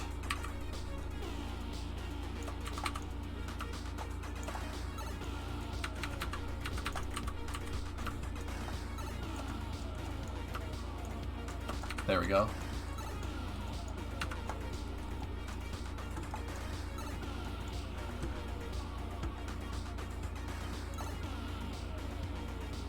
Nice car.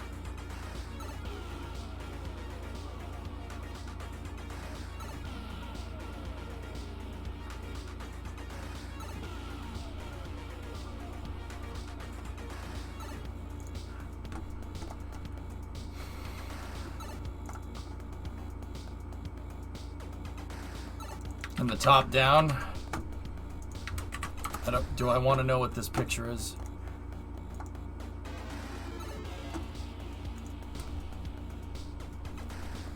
Oh.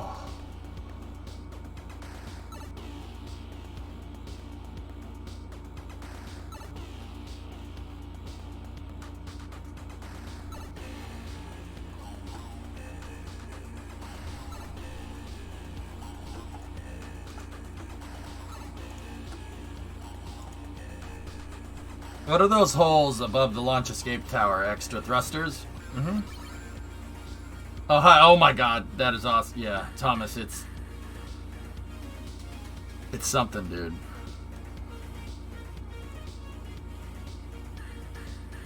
There's a link before that. A photo of how you would want one looking up from the ground. Yep. Oh.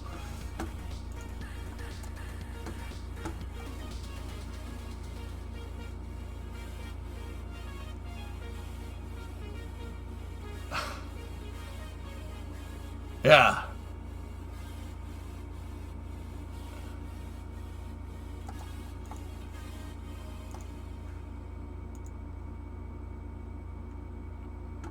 I told you, King Kid. VAB. 150 meter plus. The rocket's 100 meters tall. And it fits inside the VAB on the mobile launcher, which is on the crawler transporter, and here's the ground. And there's still probably about a good 20-30 meters from the top of SLS to the roof.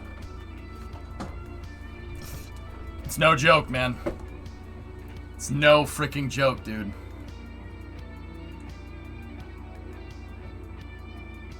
And there's 4 of these bays inside of the VAB. There's 4 of those. Not the rocket, but 4 high bays. See what I mean about... Dude, Alright, this is a good start. Let's get it going, man. Let's get it going. The thing is taller than the tallest mountain in Denmark. Yeah. Yeah, it is... The VAB is freaking gigantic. Yeah.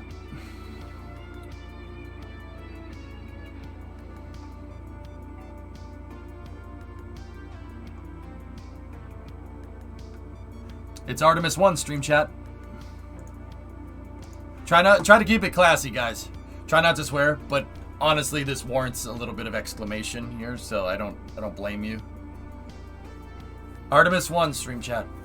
It's basically testing SLS, testing the SRBs, testing the core stage, and then it's testing Orion out by the moon. This is gonna shoot Orion out to the moon for either 1 or 2 weeks, depending on when they launch.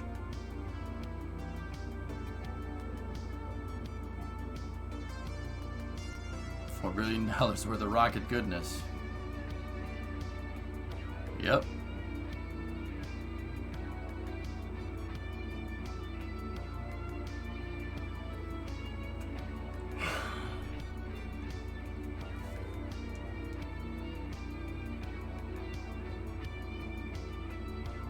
It's a freaking chonker, man. Yeah, I know. I just okay. I know what you mean, dude. The 4 billion is more like a worst case scenario. No. The 4 billion is taking into account SLS, the VAB, the mobile launcher, the crawler transporter, 39B, Michoud, where the SLS core stage was made, Ogden, Utah, where the SRB factory is, Kennedy Space Center operations and checkout, where Orion is made, paying ULA for that upper stage, for the ICPS upper stage, everything. It's everything. That's total cost involved. And on top of all that, it taxed all the development, how long it took to develop the vehicle and all those facilities, and keep the electric bill paid in all of the facilities that I just mentioned, and the development costs on top of that. That 4.1 or 4.2 billion is only for the first 3 launches, guys, and then all the development for the rocket, all the facilities and all the systems that you made to manufacture this vehicle are paid for. The price goes down exponentially after the first 3 missions. like exponentially goes down. SLS, you know, after like 20 launches, SLS will get down to like 400 million per launch, something like that. And if you block buy, the price can go down even more. Yeah. It's only for the first couple of launches because they didn't just look at the price of putting SLS on the pad. All right? Putting SLS on the pad didn't cost that much money. Assembling it is, that's a marginal cost. Developing the vehicle is what's expensive. And the more you launch King Kitten, the more it's just operations cost and less development cost. How NASA does this is, say they paid like $10 billion to develop SLS. So that's $10 billion, right? How NASA figures in cost to launch is roping in the engineering fees, right? The development fees into the launch cost. By law, they have to. They have to be transparent about their costs. So how they would calculate price per launch, right, is total cost involved of everything. So once again, every launch, you take a chunk out of that $10 billion engineering bill. So as you launch more and more, it's like a deductible with insurance, but I don't think you guys know about that. You take a chunk of it off until there's nothing left, until you're just operations costs. And then cost on the vehicle should eventually flatline at a very low number if we launch it a lot. That's why I want SLS to launch more, not less. So we can get the best bang for our buck as a taxpayer. And also, you know, do that whole, you know, go back to the moon thing. Yeah, that's kind of important. I like that one. The only concerns are the engines. Says who?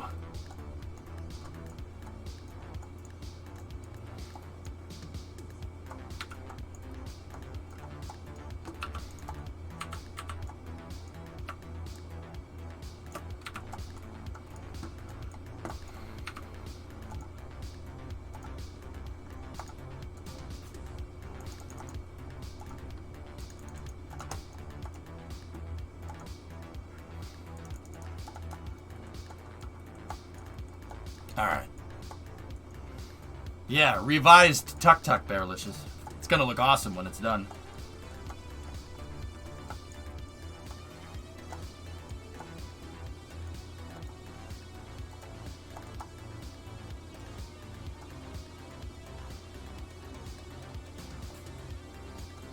Okay. So now we have our inner wing box. So I'm gonna need the servo mounts. And I used the attachment points before. We can use the small ones, that's no problem.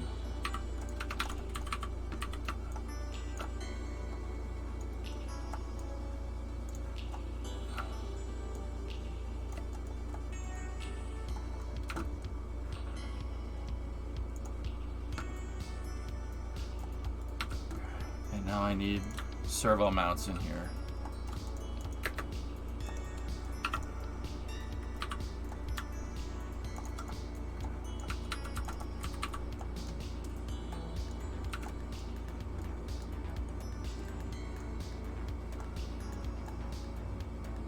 But can Tuk Tuk fit inside the K92? I'm not sure.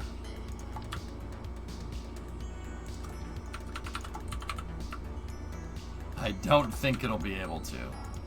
Unless I make it fold up somehow.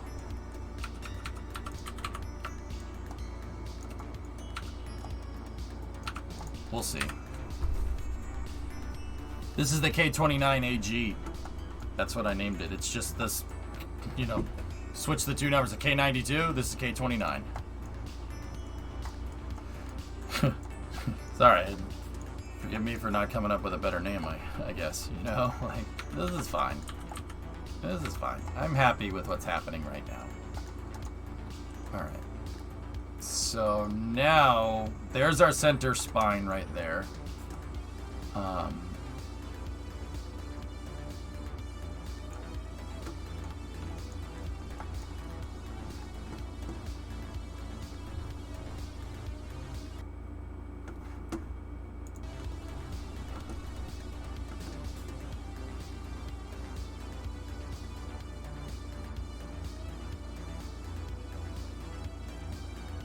Yeah, can just like the graph. Mm-hmm.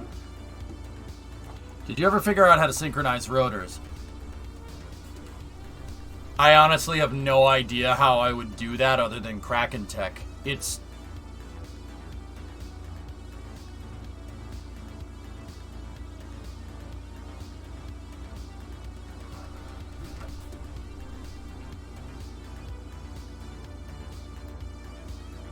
Let me think here.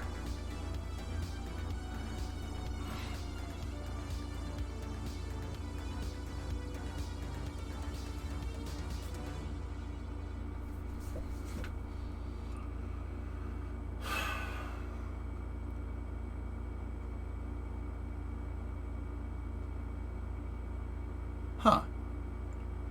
Huh.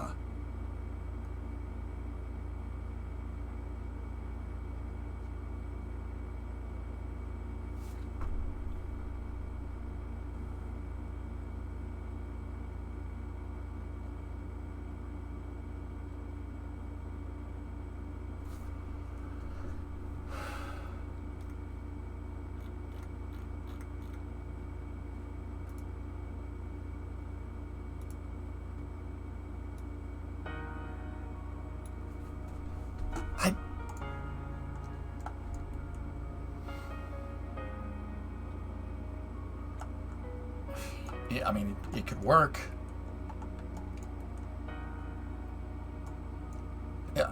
Yeah, I should be able to.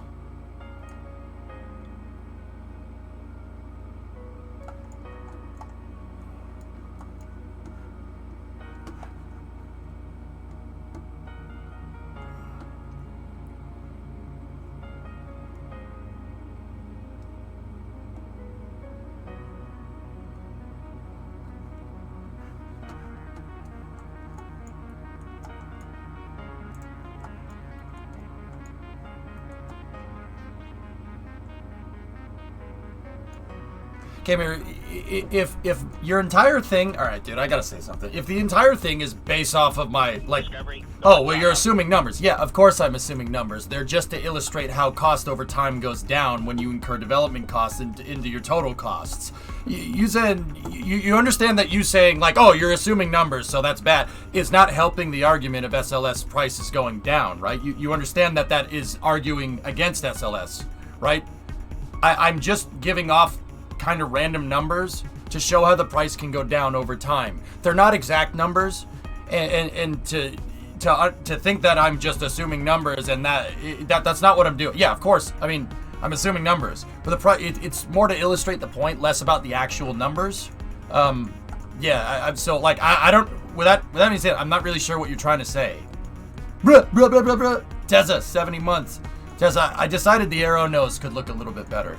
Yeah, I mean, I don't really know what you're trying to say. Like, oh, there's a lot of assumptions there. So, I mean, do you want less rockets? Like, I don't understand what you're getting at.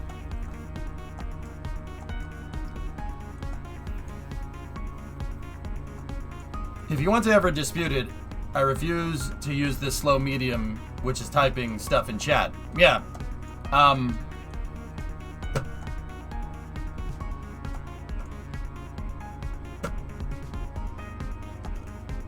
Yeah, you understand that you're arguing against SLS, right? So you want less rockets, which means less capability. Again, I hate it when you pull the less rocket stroke. So yeah, no, I'm just cutting to the chase, dude. I'm cutting to the chase to save you time from typing. You don't want less rockets. So what's your point? What's the point that you're trying to make? I'm trying to say that SLS costs will go down over time if you buy more, because the development cost gets roped into launch over time, which is a pretty straightforward thing. What is your point? Like, what's the gist? What are you getting at? I don't understand. I never understand why you say, well, you know, it's not exactly like that. Well, what's your point here? You asked us to verify everything, including what you say.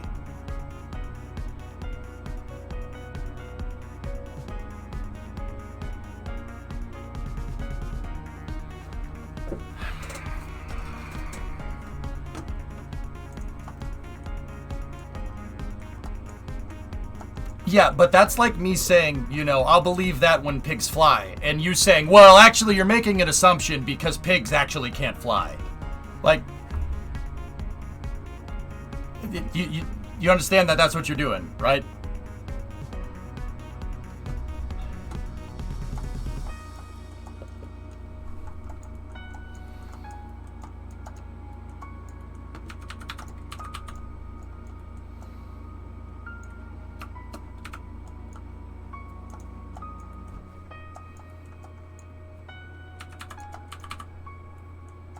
Anyway, I'm gonna get back to work. Anyway, that synchronizer. I could do the synchronizer, dudes, but it would need some Kraken tech. But we can make Kraken tech now. That's the thing. It would look a little bit on the bulky side, but I might, dude, I might be able to do this. Give me.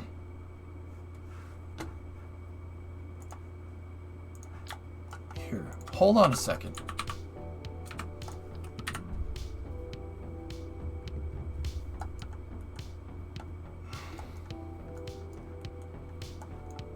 Yeah, fellas, don't worry about it. I'm just, yeah, no, I don't like it when I use some euphemisms and analogy, and people are like, well, you're, like, yeah, of course it's going to be expensive, and yeah, I don't know, it's very,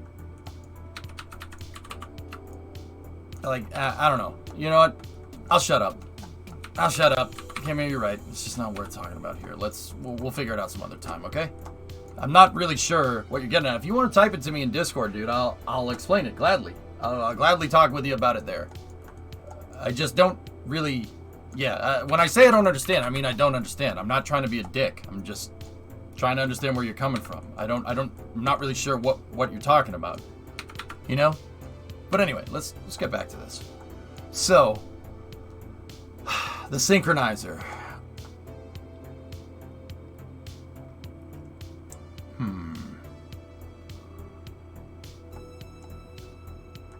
Parasitic losses to the Kraken tech would outweigh any benefits to the synchronizer, boss. Parasitic loss. There's no friction between gears in KSP, Tessa, so I'm not really sure what you're getting at either. There's no friction between gears. There's no friction between mesh in this, Tessa. It should work. It should work just fine, actually.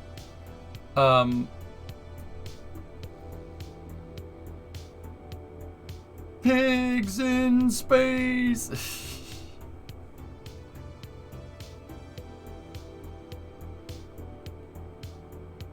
Let me think about this.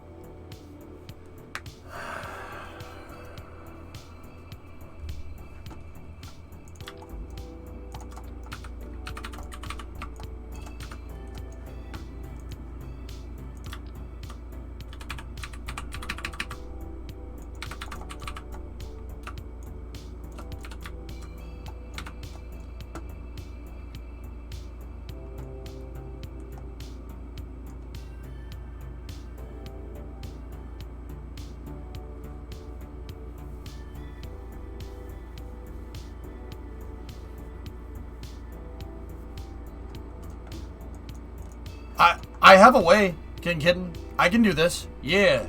I'm not sure how well it's going to work. I mean, Tessa might be right. I'm worried. Tessa, I'm not worried about the friction between losses. And honestly, this wouldn't be hard to retrofit it. Really, it would not be difficult.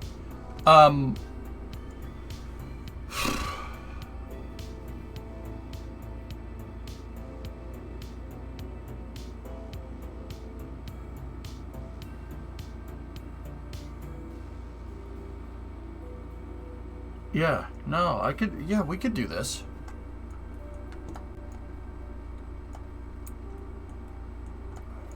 Huh.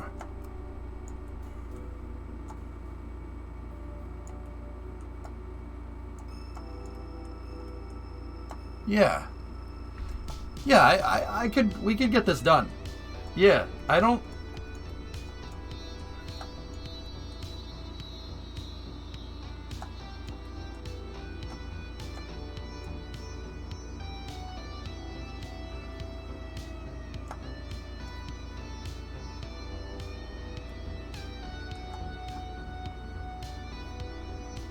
Hang on, fellas. I'm...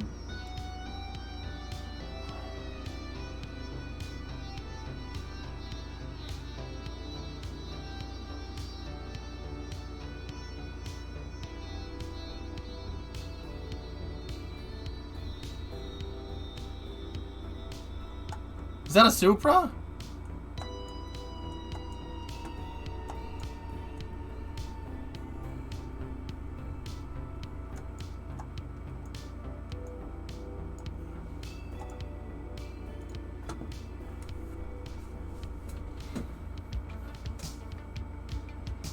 How would I do that? I haven't seen it yet, Alucard, no.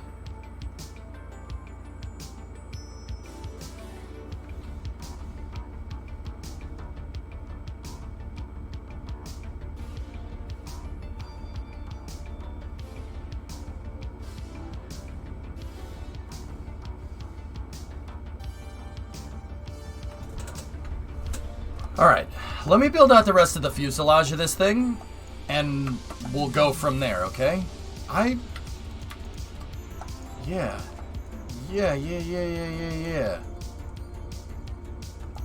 And then, give me a rotor piece in the center, the smallest rotor we can use.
Yep. Okay.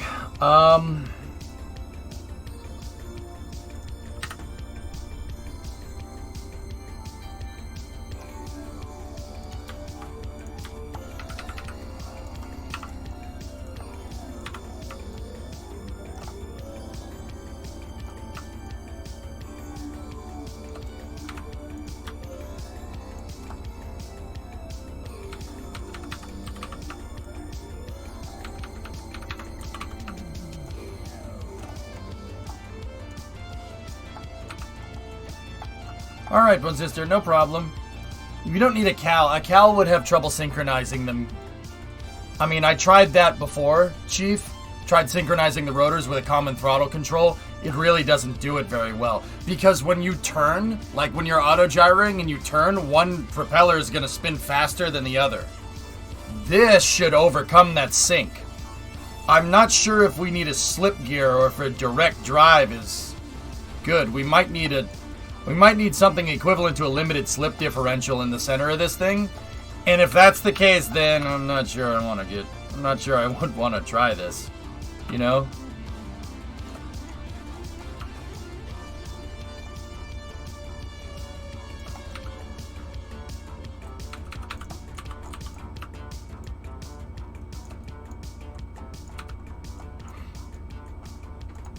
New dome spotted in Boca.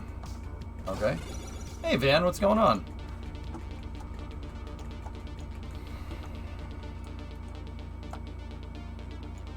Yeah, there's your synchronizer, though. I have 2 Kraken Tech style gears, and we know we can do same vessel collision with this stuff. I have 2 Kraken Tech style gears attached to a free spinning rotor in the center, right? Attached to a free spinning rotor in the center, and if I put thermal bearings out here to hold them in place, just like, and I can use the same thermal bearing as the rotor, that should be able to synchronize. I should be able to drive both rotor blades. Yeah, that should work. Honestly. The props have to be aligned, exactly aligned with the COM. Yep. Mm-hmm. Well, J-Speed, you know those vibrations that we were rolling with with the K92 between the blades? There was vibrations back and forth. That's because of the blades not being synchronized. Because the center of mass just for a second shifts left to right if there's 2 blades over here and 1 blade over there. Like, because I'm using 3-sided blades. Now, Chad just said, oh, use 4-sided blades. It'll be fine. Discovery, go and throttle up. Yeah, Jack, those SLS pictures are mint.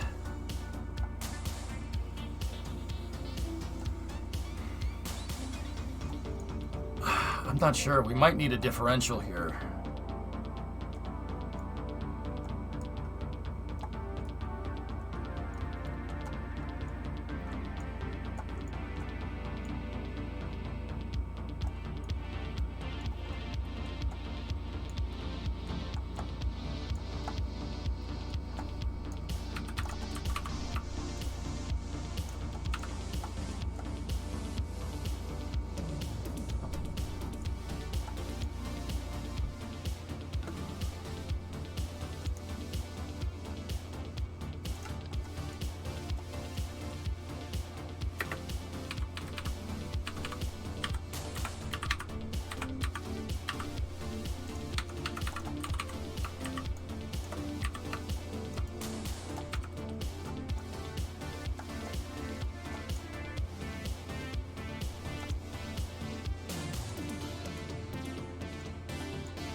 Yeah, dude, we could... Unless there's something that I'm really missing, I don't see why we couldn't do this. It's very, very doable.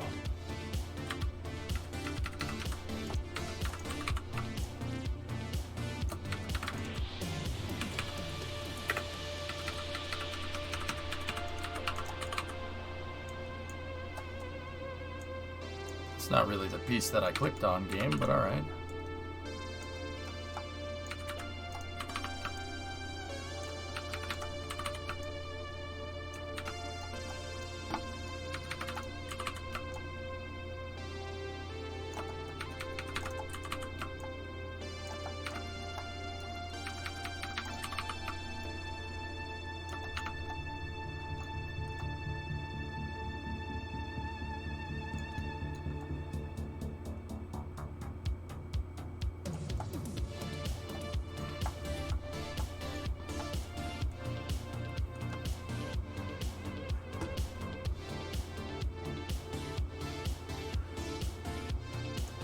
Interesting, man. That's weird.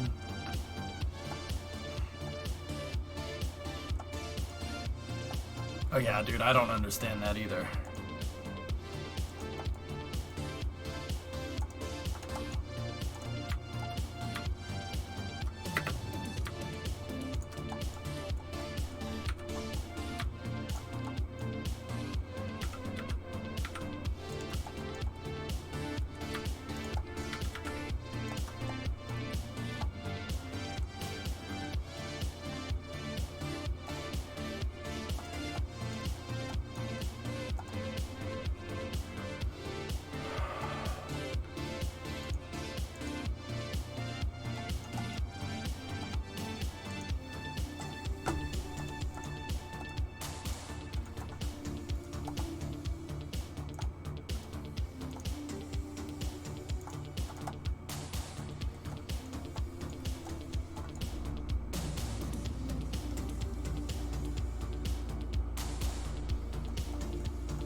Yeah, that's weird, man. Must be some kind of Twitter setting or something that you have.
We need wings this big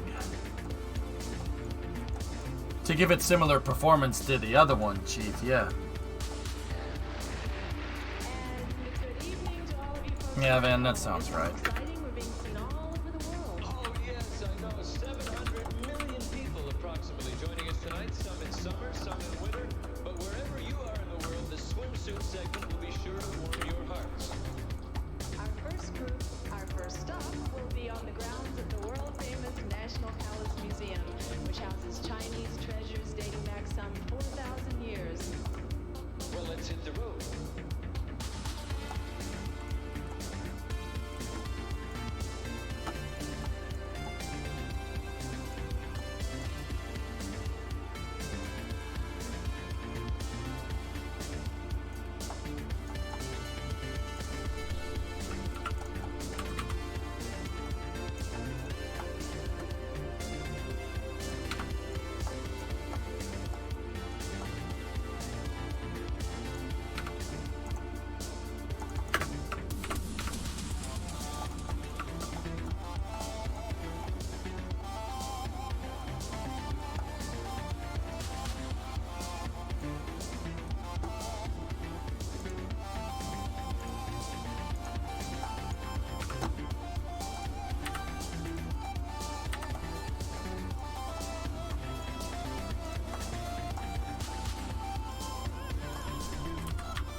Okay.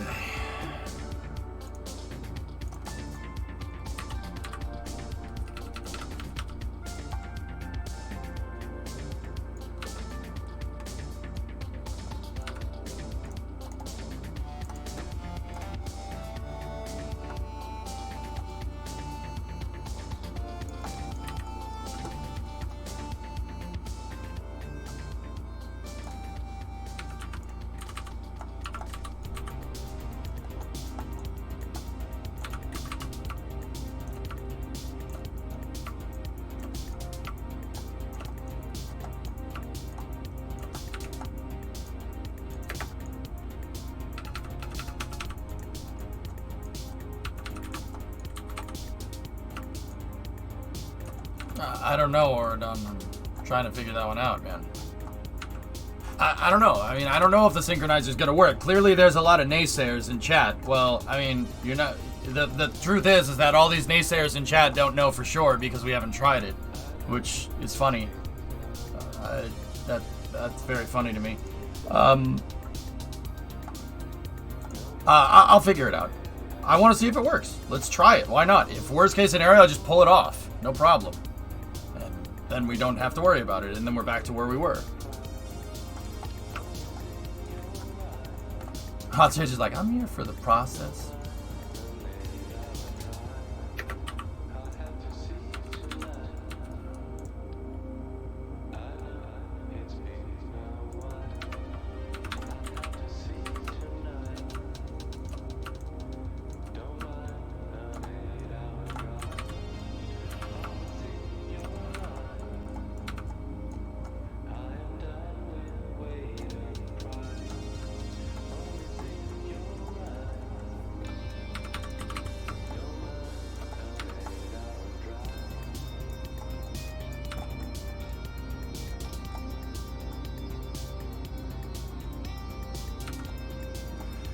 How does a synchronizer work? It makes it so it's basically an axle that goes from one side to the other to make sure both the blades are spinning perfectly synchronous. That's all. Like I said, it's only like gonna be maybe 10, 15 extra parts. You might as well try. You know, might as well.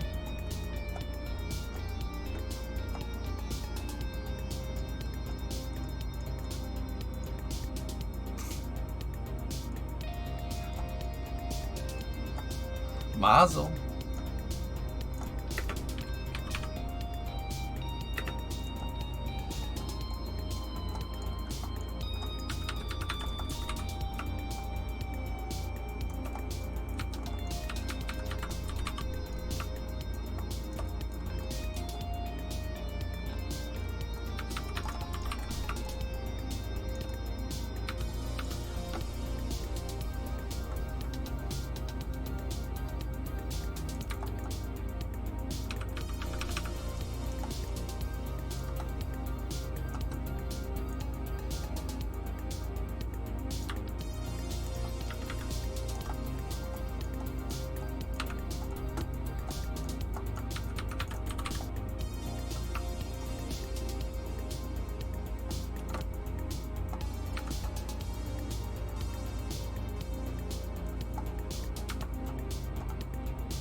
A few struts are not enough to weld them together and sync them?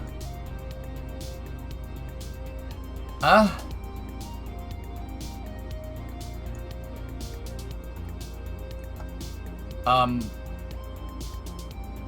I'm sure there's a simpler way to do it, but this is going to be a way that we can see. Understand? Also, I have to make sure that these have the right flags attached to them.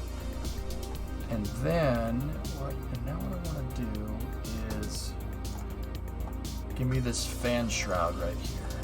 Okay, we're going to try something. Yikes.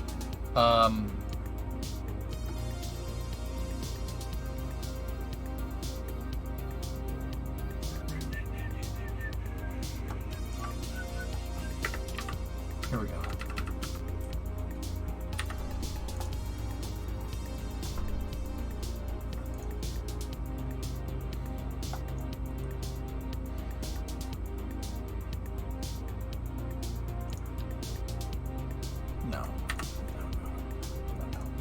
No. No. Can we radial this? Oh, you can. I forgot about that. Alright, alright.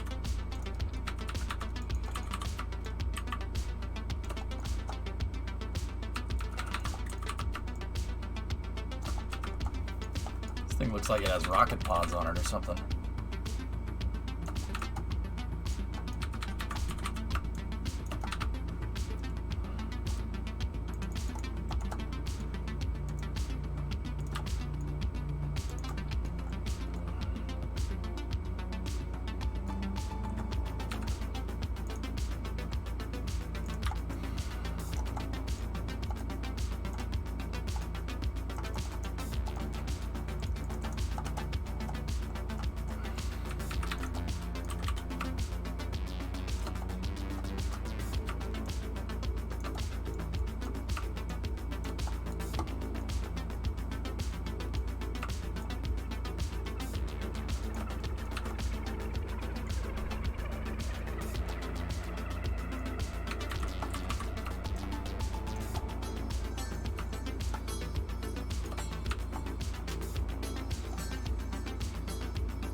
What is this going to carry? Kerbals.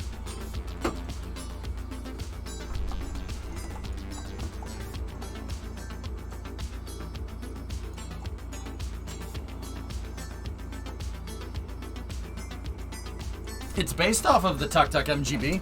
Yeah, it's based off of it. Mm-hmm.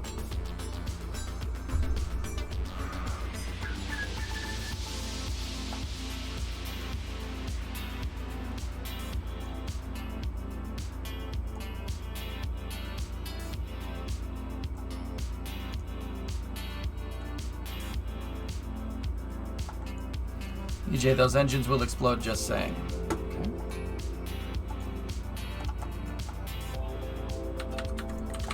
What did Bruce Willis say to Hans Gruber in Die Hard? I'll take that under advisement, jerkweed. Sorry, couldn't help it. Hands!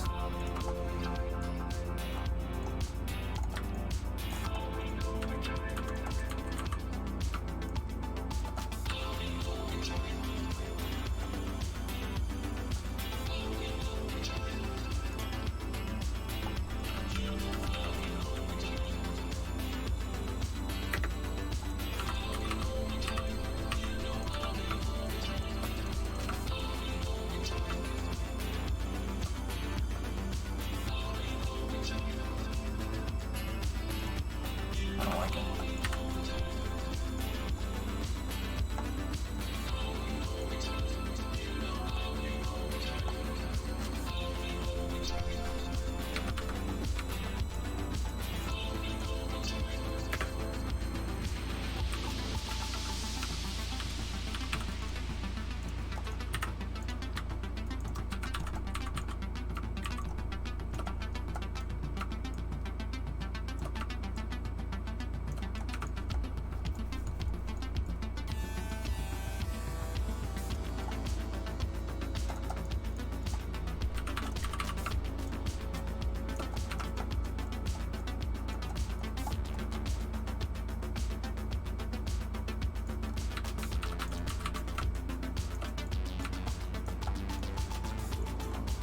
Well, that just looks weird.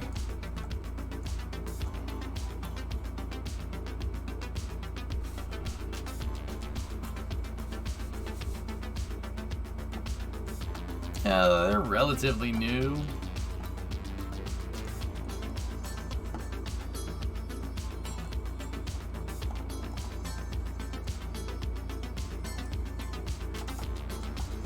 Yeah. Okay.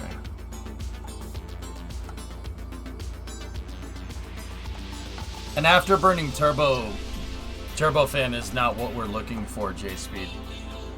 Yeah, not with this design.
Okay. All right, so now how do we do this?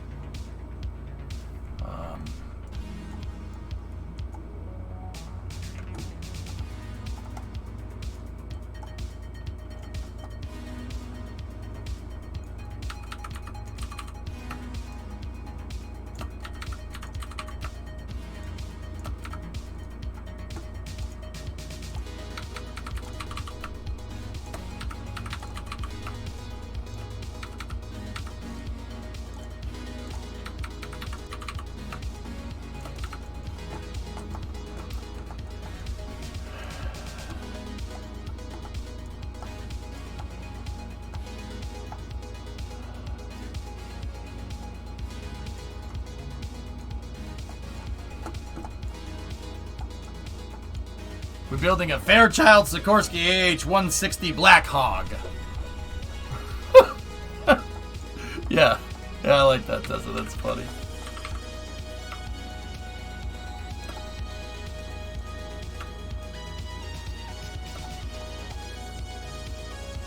I hope that doesn't obstruct the hatch.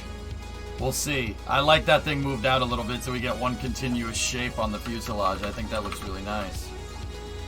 Can we do that too? And then...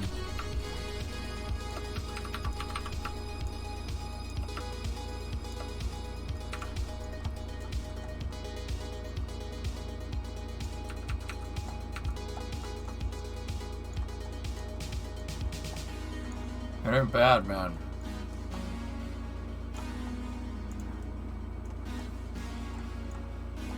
Really not bad.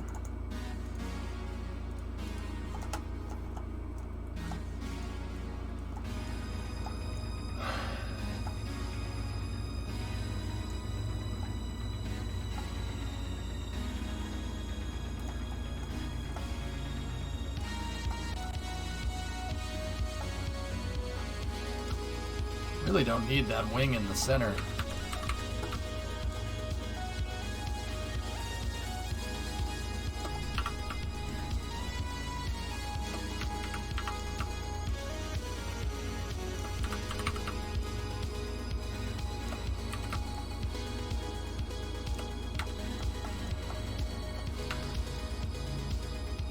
Huh.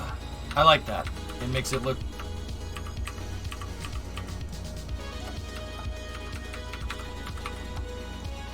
Makes it look like it's Big Brother.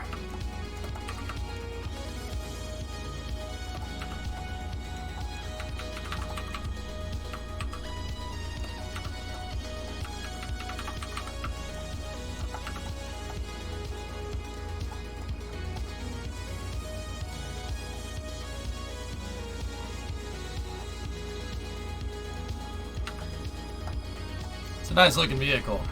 That's a nice looking vehicle, if I do say so myself. Alright, so how are we gonna do this? I'm gonna need Kraken bearings for the whole thing, so let's make a jig for the Kraken bearings. Let's go over here like this.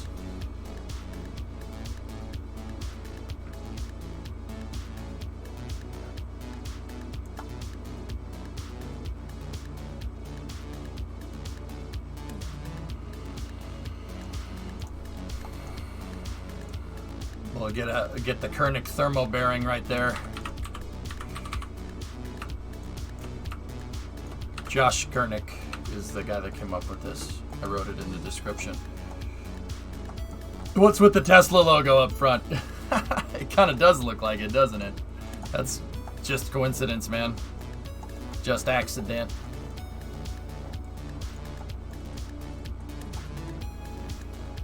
That's right, Bandit. Yeah, they stacked last night, dude. It's a Tuk Tuk logo. Actually.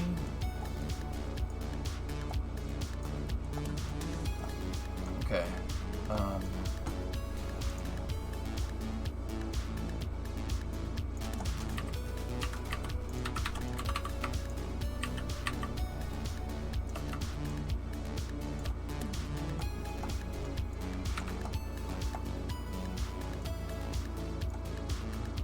Nah, we'll keep those. That'll be fine. Get the P-38 wing going right there, kind of. Alright, so let's go right here. We go into Action Group 1. And we set those to enable same vessel. And then we set the bearing to enable same vessel as well. And then while we're here, we'll set that to control from here. Perfect. Save. Excellent. Alright, now,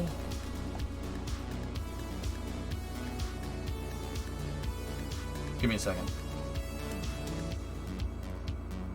Okay, so how is the rotor shaft going to work? I have a gear attached to it.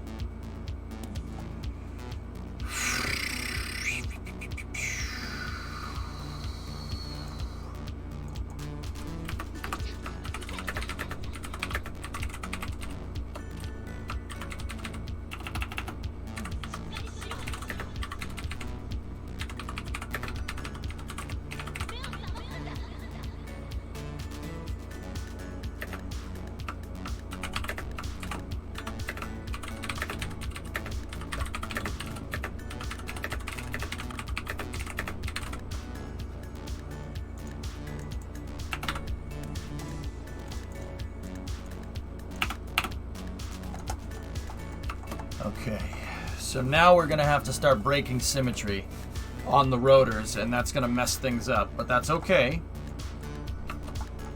So the rotor bearings, how are we gonna do that? We can use physics-less parts, that's no problem, and I'd prefer to do that for the rotors. All right, so give me a small nose cone, right?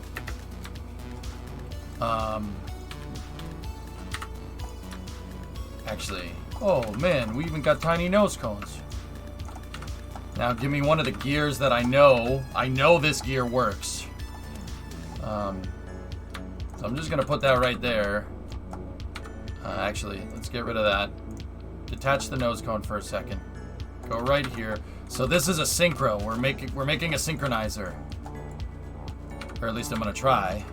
No, there is no try. Do or do not. That one's better. Little bits. Oh, frick, we even got tiny people. Little bits. Oh, damn. We even got tiny people.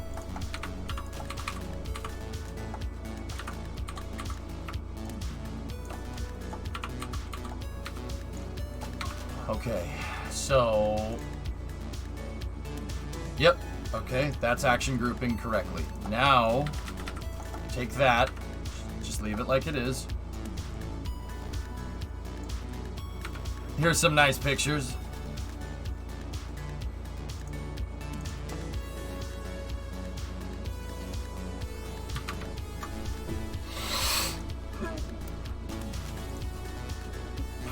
Those, I'm so goddamn excited, dude.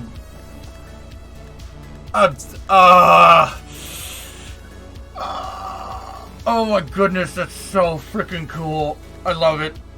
Remember, Novus, remember how I said that everyone's gonna turn into the biggest SLS cheerleader when this thing goes? Even when during rollout, oh my god, I love SLS, it's so good, blah, blah, blah. I was already saying that, now I'm saying that, like, more. Like, ugh, that's so freaking cool, dude.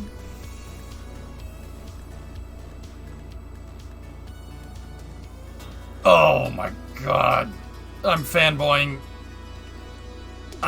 so hard I might possibly even be fangirling a little bit. Like we just may have gone to the next level. Where's the vehicle stabilization system? It's right there. See it? The VSS attaches to the forward skirt on the core stage. It's right there. See the triangle?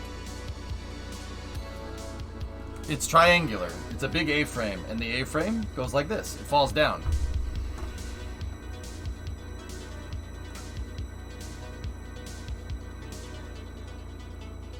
Big orange chungus. Big orange chungus. I think I'll give him my slow ball. Ha ha ha ha. Sorry. You need an Orion-shaped hat? Yeah, I know. Cygnus hat. Dude, it's so rad. That is so... Oh.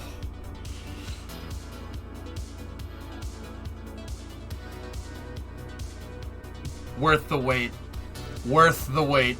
Yeah. Yeah. Anyway, let's get back into this.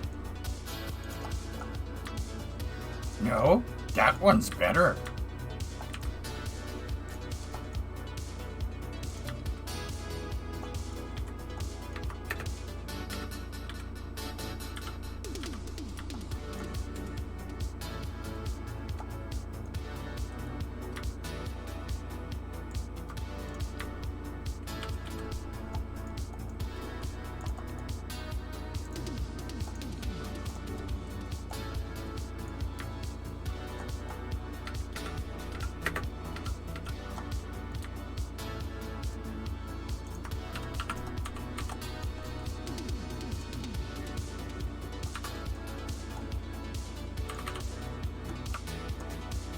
You have to go and watch Yoda slap now?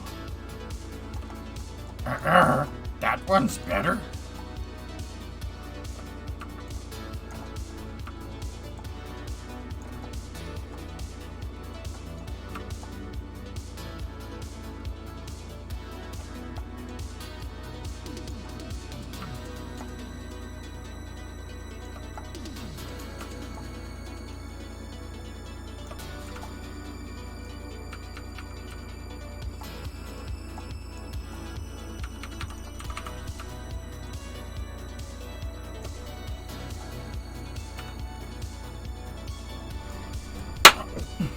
Yoda's lap, man.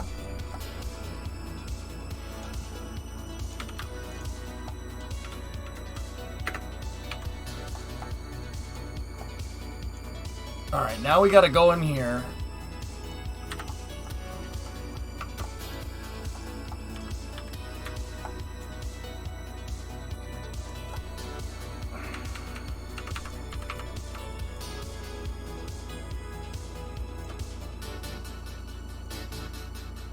And this is our gear drive here.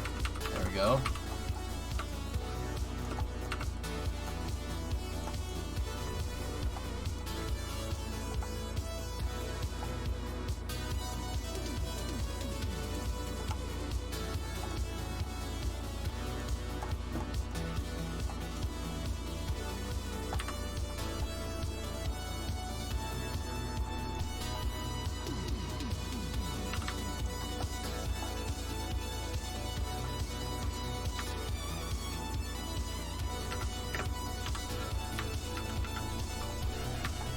I want to try to get this thing ready to go before we start Space News, which probably is starting very soon. Alright guys, I'm going to go into crunch mode here, okay? We're going to go into crunch mode, okay? Did you see that CSGO changed Mirage? No, I didn't, Bandit. I've heard whispers about it, dude, but I haven't seen it. So what I'm trying to do is a synchronizer. I'm trying to see if we can sync the blades. It's going to be a little bit on the difficult side to get that done right. But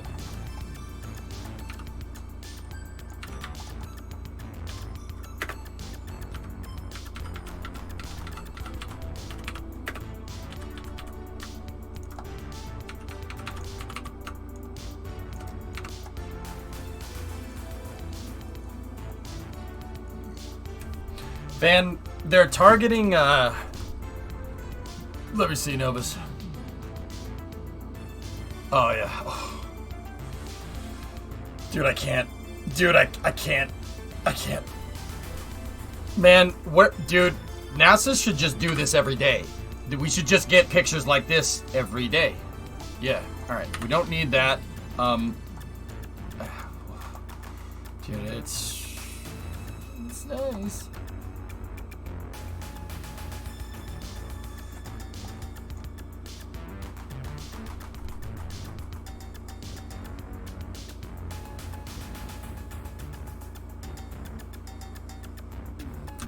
Sorry, I just had to go through that in my head real quick to get that right. Let's just make sure that everything has SVI on it. 1.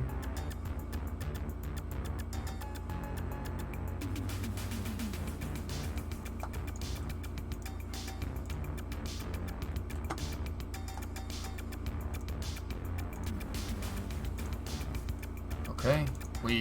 See, we learned that last time for making thermo bearings. Now, get me the actual thermo bearing, right?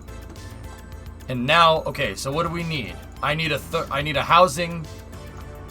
I need a housing to hold the axle in place, and then I need a housing to hold this thing in place, and that all needs to be attached to a rotor, right?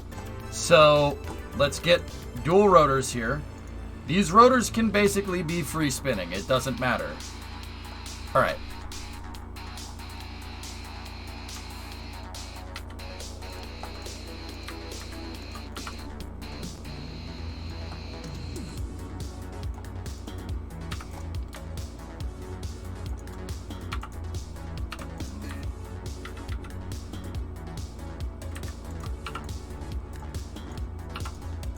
These electric rotors aren't going to do much. But hold this thing in place. Like that. Okay.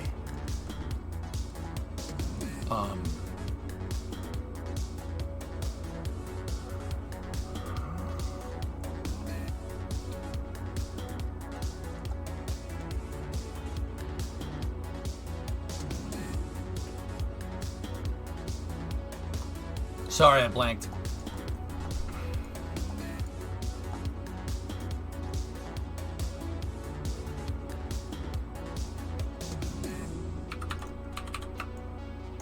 Okay.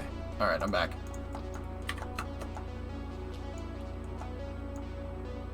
Without the docking port, how you set control from here fly level? Yeah. There's one in the nose, dude. I'm trying to replicate the K92's design, but a lot smaller and, well, frankly, a little bit more complicated.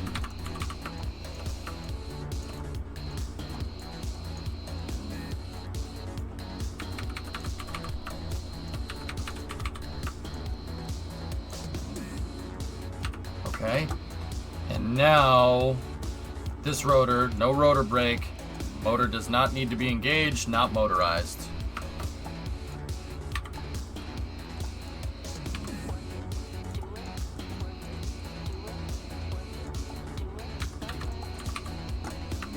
Miniaturizing this is tough, dude. But we need to make sure that this is really structurally sound.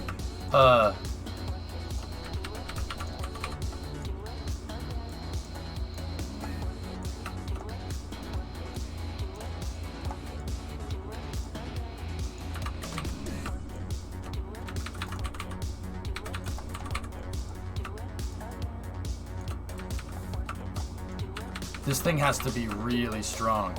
Okay. Now I'm going to need 2 Kraken rotors here. So these are going to need to go back. Kraken bushings, I guess I should. Oh. I should call them. All right. Okay, so now.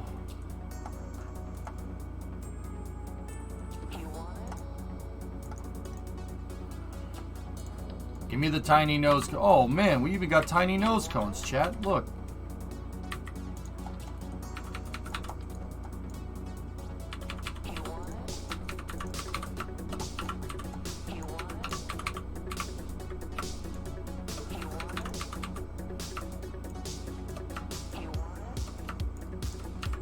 All right. Well, do you, chat?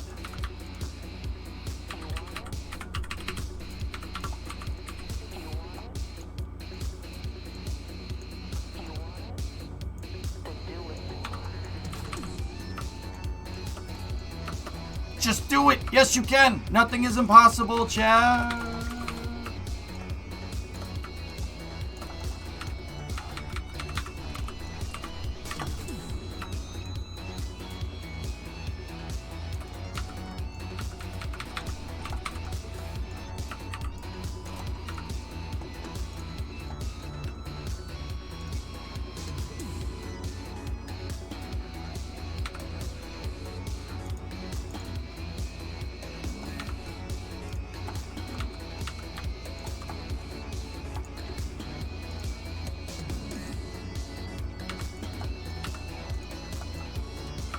Okay, so now I need a holder.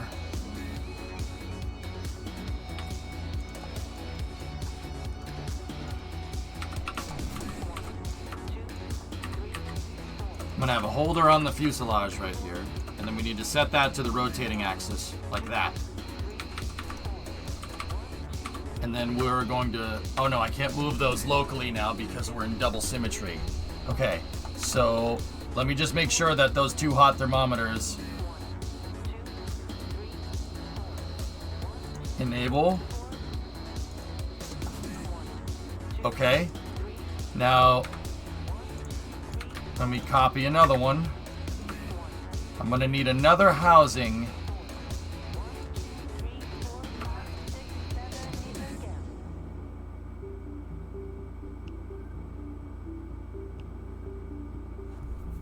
I need another housing for the rotor mechanism. One of them needs to be for the axle, the other one needs to be for the rotor.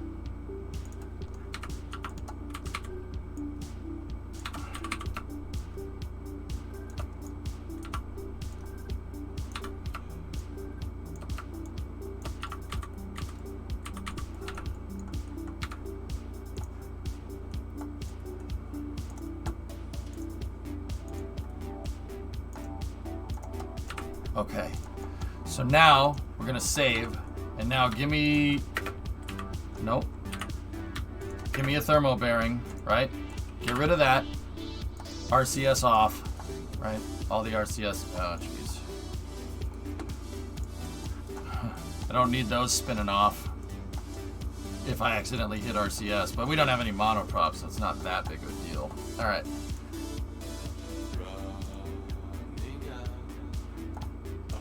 Okay, now I need one of these, and one of them needs to be attached to this in symmetry, right?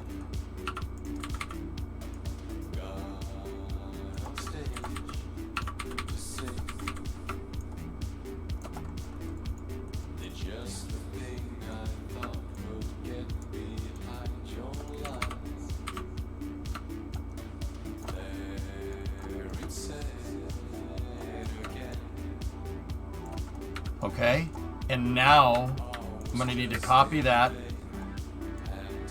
And now this one has to be in singular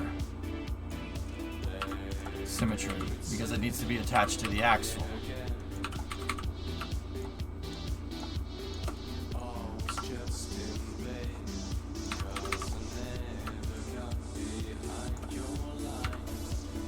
Now there should be one over here. And now I'm going to take the other one. We're going to attach it to the gear. Look, I'm in crunch mode, guys. So if people are really freaking confused as to what's going on here, don't worry about it. It'll make sense in a moment. All right, so save that. Get rid of this. We don't need that anymore.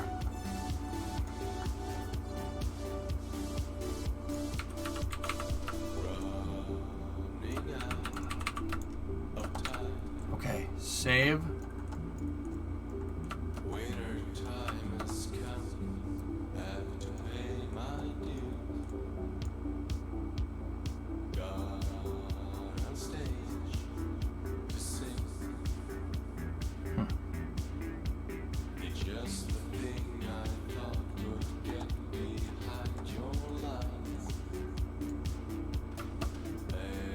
Okay, now these things need to be set to independent throttle, thrust limiter 100.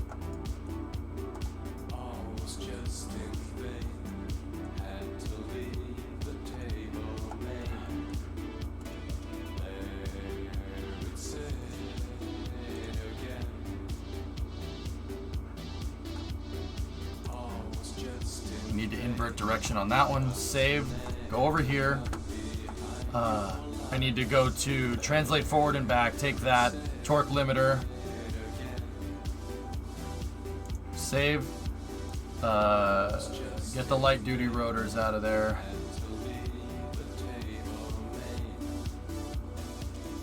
And get the turbo shafts out of there, perfect. I'm trying to synchronize this with Kraken bearings. It might work, might not. I don't know. We'll find out. Okay, so now these need to be set to deploy, right? Deploy angle 15. No, the deploy angle needs to be set to 5.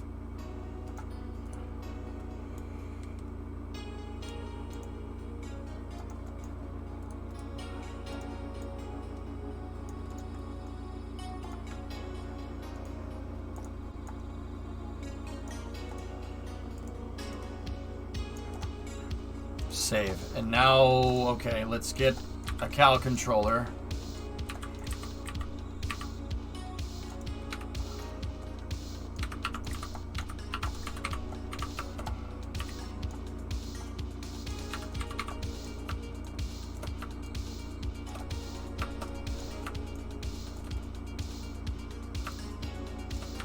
All right, so this one will be collective.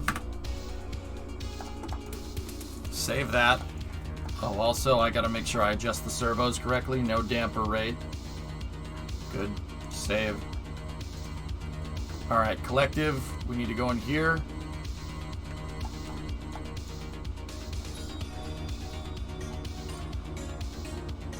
Deploy angle. Deploy angle. Deploy angle. We need to, I didn't do these blades in sim. I built these blades a slightly different way from the other one. They're a little bit different. So we need to be at -5 to start. And then we're on a 5-second cal controller, plus in a point here at 2.4. Set that one to 0, so we have a little bit of a dead zone. Then plus in another point at 2.6. Right now I'm just duplicating the control systems from the other vehicle. And then set the one at 525 right there. Okay, and then copy this over a bunch of times.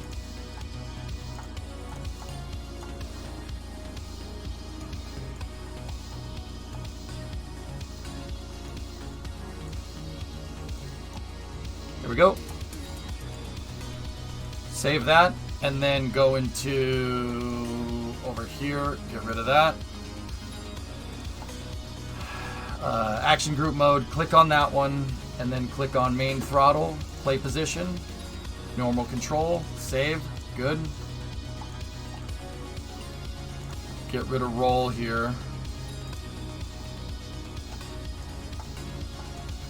And then I'm going to need another cal controller here on the other side. This is for master engine control.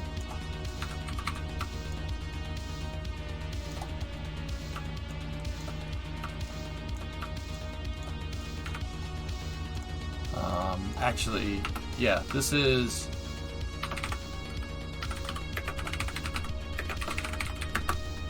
forward thrust control, save.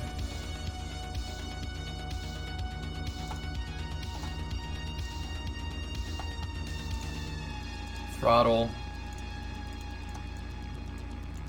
We're gonna give it 15 seconds to spool.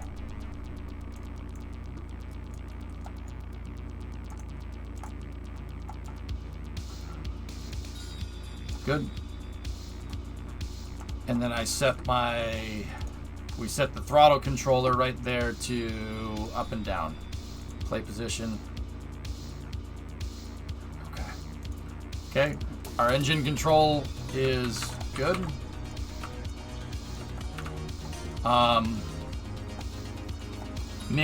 Yeah, now we're gonna need flight mode, Sun Temple, yeah. Hang on, I have one more that we need to do.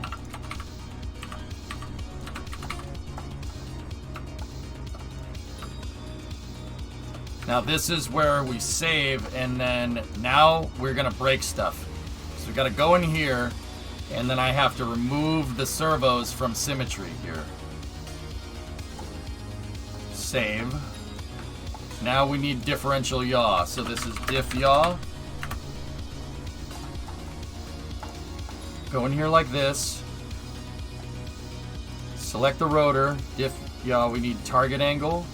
Then over here, target angle. Right?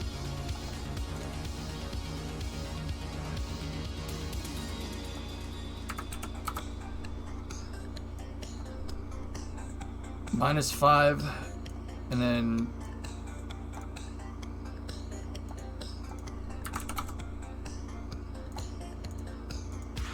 -2.4, set that one to 0, and then go over here, plus in another one, 2.6, set that one to 0, and then +5.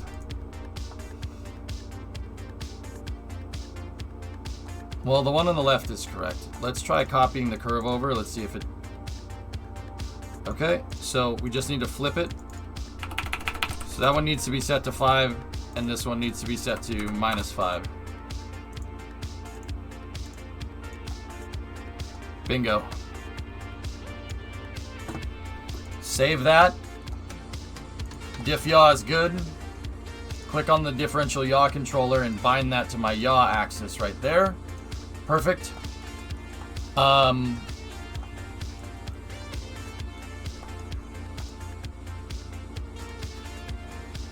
So once again, I'm trying to make a vehicle that can be controlled on like multiple axes here. This requires a lot of control systems here. So bear with me here. Trying to get this done. So we need rotor throttle. Or actually, no. I bound rotor throttle to forward and back, so we do not need that. That one would be flight mode here.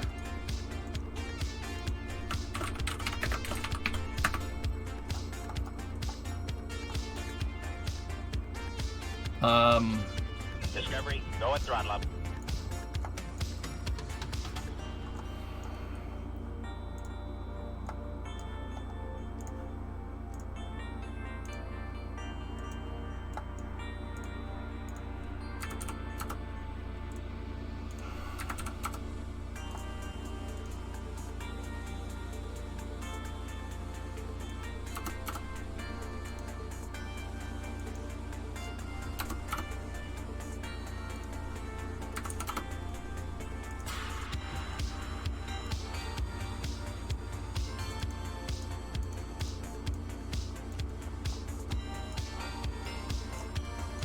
That's basically what we need for flight mode. I'll just manually do it. I won't put the full automated systems in here. Hey, Fire to the Sky, 38-month resub.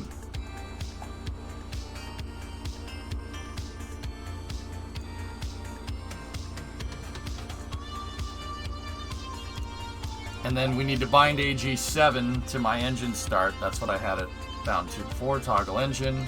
Save. Good.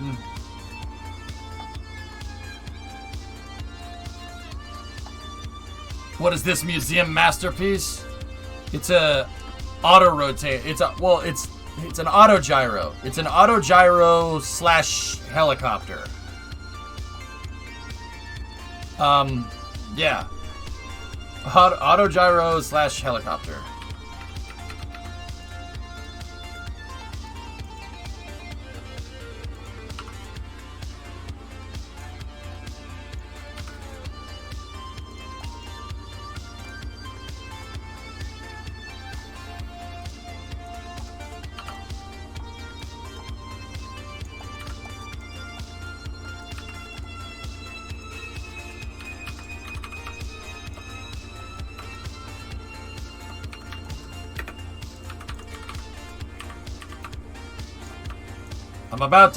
We're about to test here, so let's see what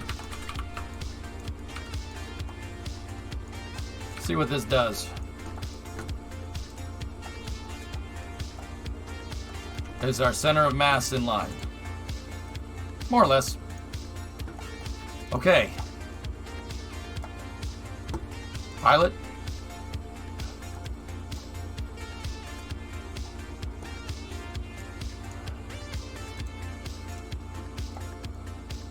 Okay, fellas, I think I have everything. What's the purpose of it? It's basically a craft that can fly as fast as an airplane, but it can also helicopter, like the one in Avatar.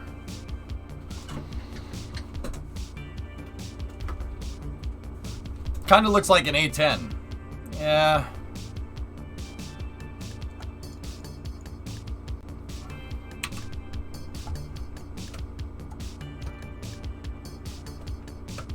Oh, hang on a minute.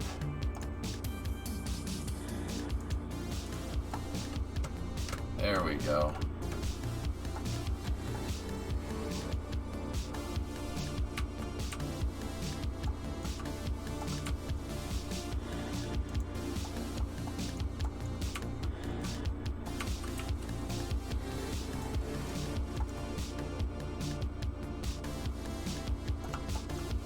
Okay.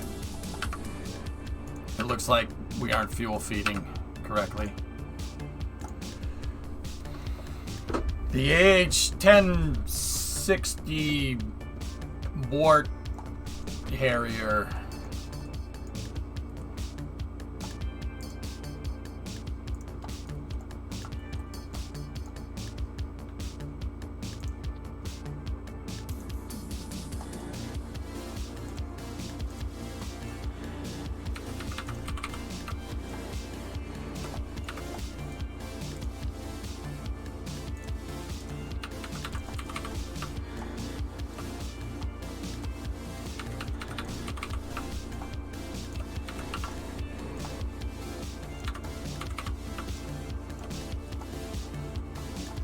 Of course I didn't do it in symmetry.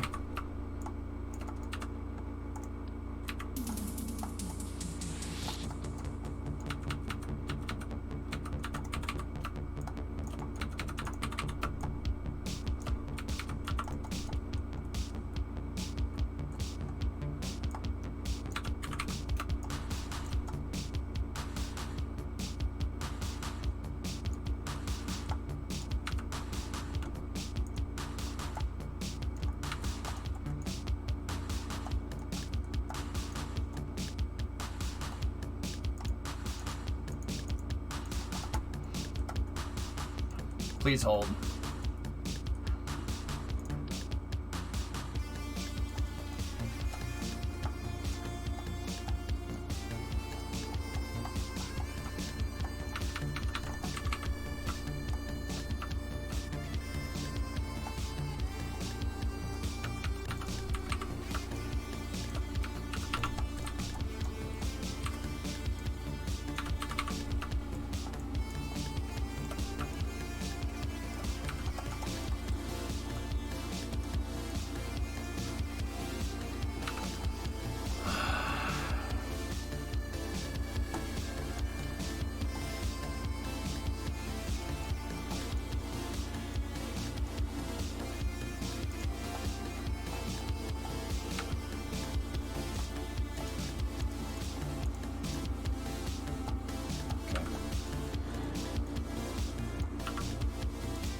Alright.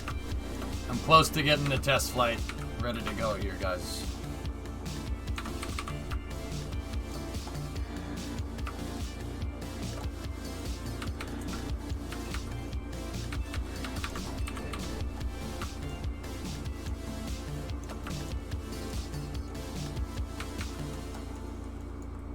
That doesn't need to be centered there. I'm gonna hide the fuel lines in the wing, just like a real one. Okay.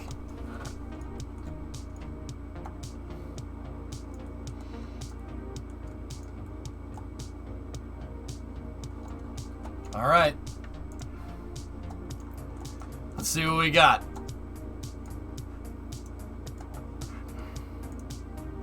What's that, Hellfish? We have the highest resolution infrared images ever taken from space. Cool. All right.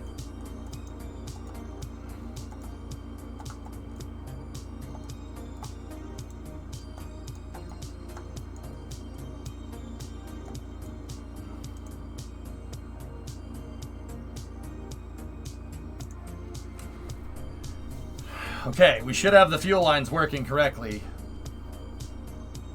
Should.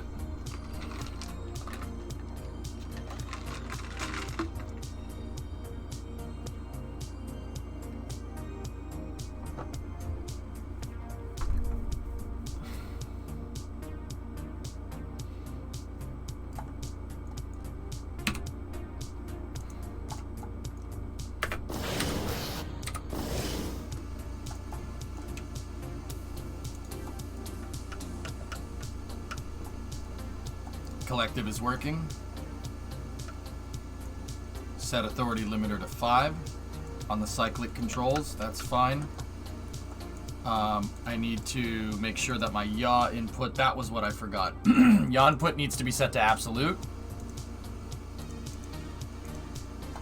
So, yep, there we go. Oh man, that thing is really gonna move. Okay. Let's give her some power. Let's see what happens.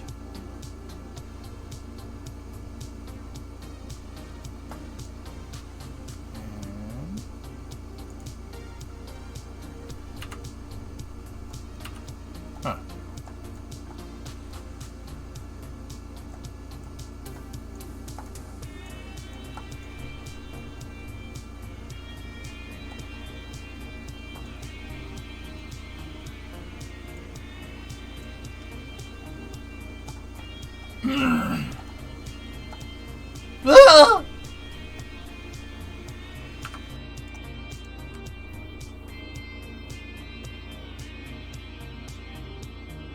Okay, we're gonna need more lift.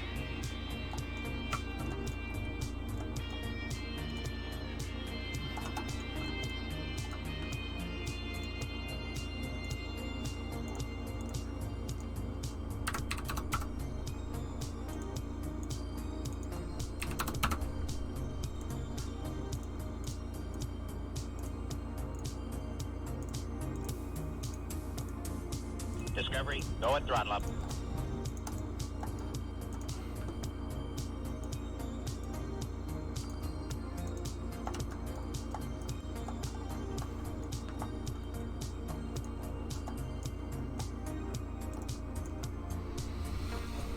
We have the torque to spin these fast enough, Tessa. I could redo the blades if we need to, but I don't think we do. We'll see, though. We could either A, add more blades. We could do that.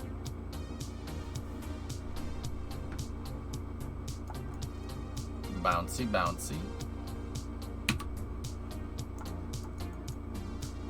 Okay, make sure that all works. Hit the brakes.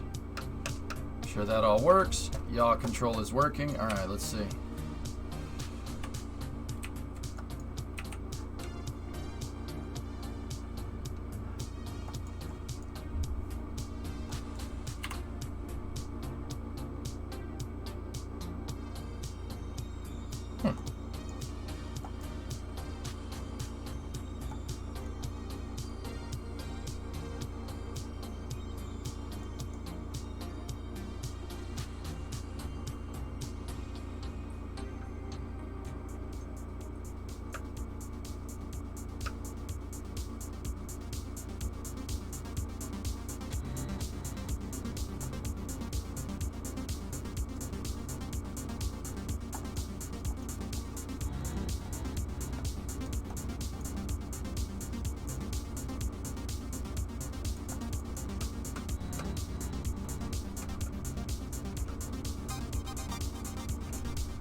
Bigger blades, I guess.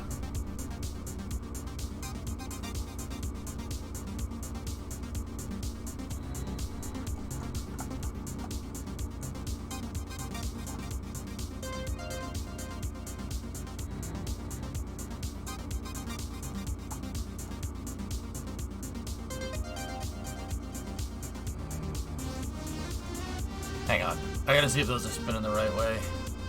Hey, Linux. What are the green arrows? Lift. Control surface lift. They should be able to, Regit. They should be. Yeah, Tessa, I'm pretty sure I made them go the right way. It just seems like we don't have enough torque. Man, I thought those things would be able to lift it, but it's okay if they can't. Yeah, no problem. Let me just double check. Yep, they're going the right way.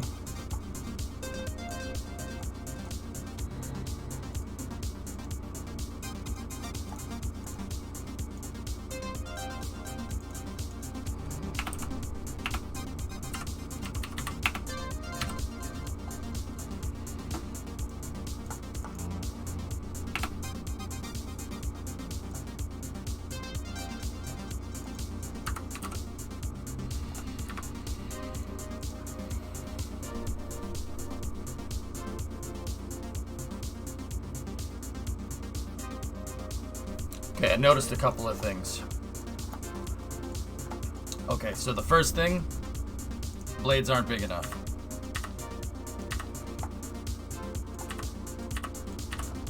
Okay, second thing, this thing likes to pop out. That's not an issue, no problem. We can fix that pretty much instantly with, oh, frick, we even got tiny people. One of these bad boys. Put this out here just for a moment. Put it like that. Get rid of its brake. Doesn't need a motor.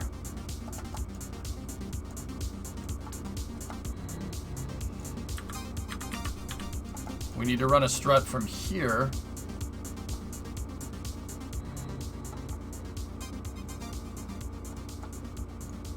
Nope. It didn't like that. Okay, let's try it like this then.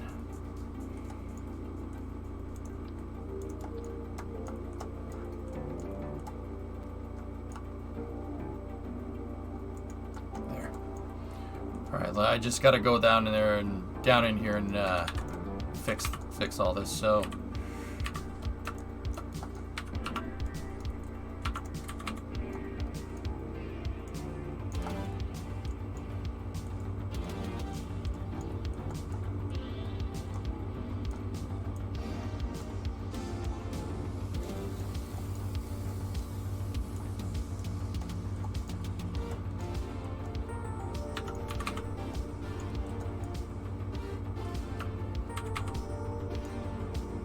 That strut's gonna need to be right in the center, and then this one.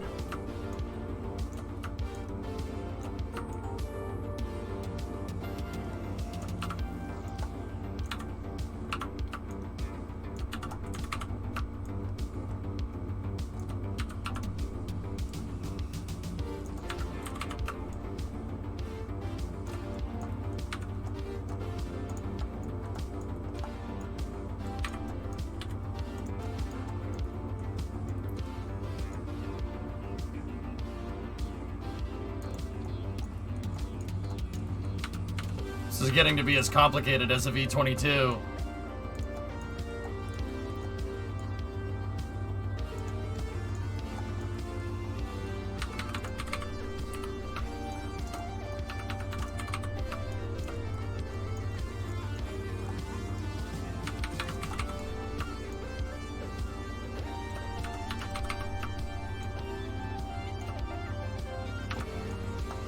Song.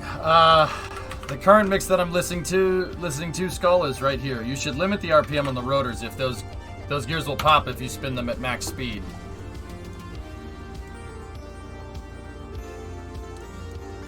We can limit it to 400. That should be alright, Raid.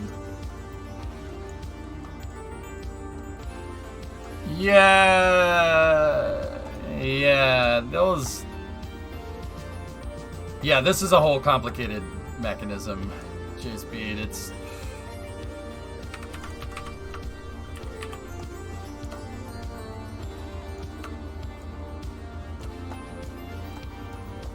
In fact, I actually don't mind having that off the side so I can see that it's spinning. That's cool.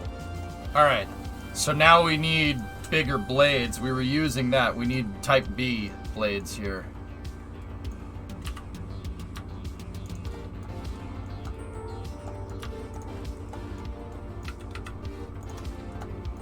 We need to invert the direction.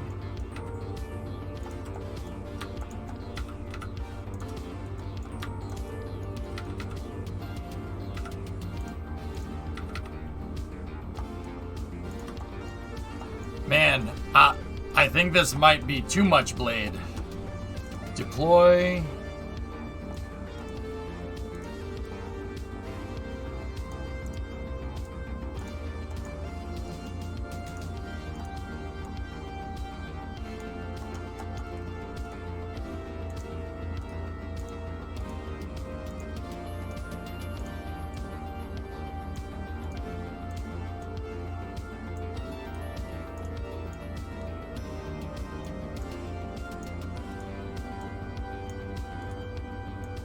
Set the authority limiter to 5.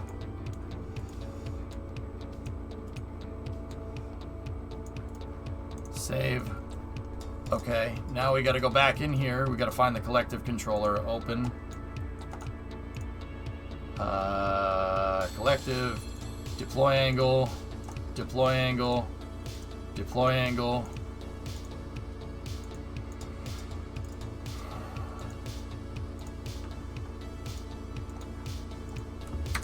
-5, plus in a point here at 2.4 for a little bit of a dead zone. Set that to 0, flatten that, plus in another point here, 2.6, 0, set that in, and then set that to +5.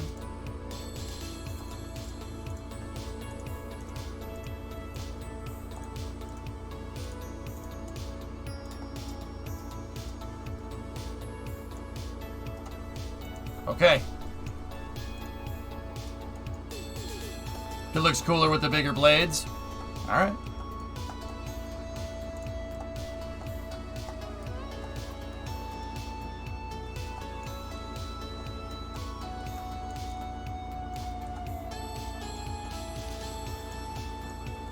Discovery, go and throttle up. All right, let's see what she does. Gifted a sub to Seed. Nice. This is your go-to mix, Skull? I can see that, Link. I gotta be careful about royalty-free stuff, dude. But yeah, I'm a big synthwave fan myself. Yeah, and you'd never think of it, dude, because Like, I like classic rock, man. But I do like synthwave, too. Alright.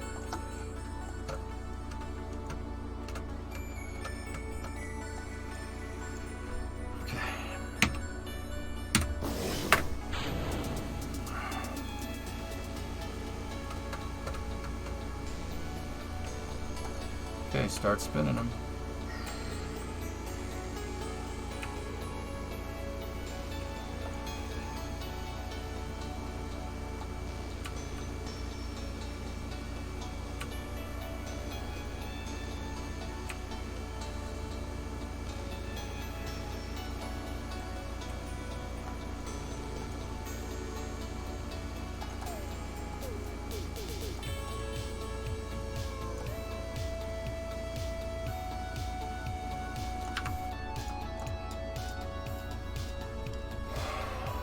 Yeah, Thrawn, you see it? And Kerbal's like, I'm still here.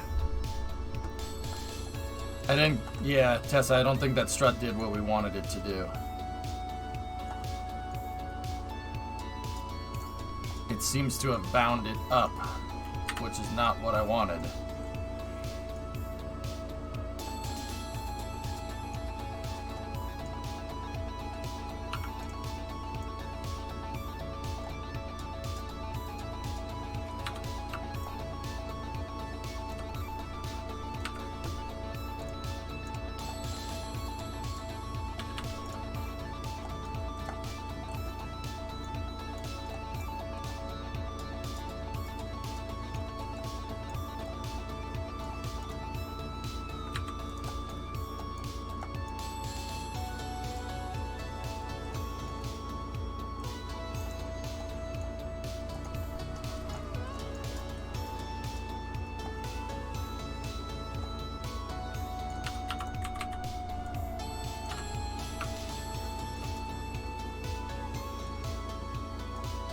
I see what I did wrong.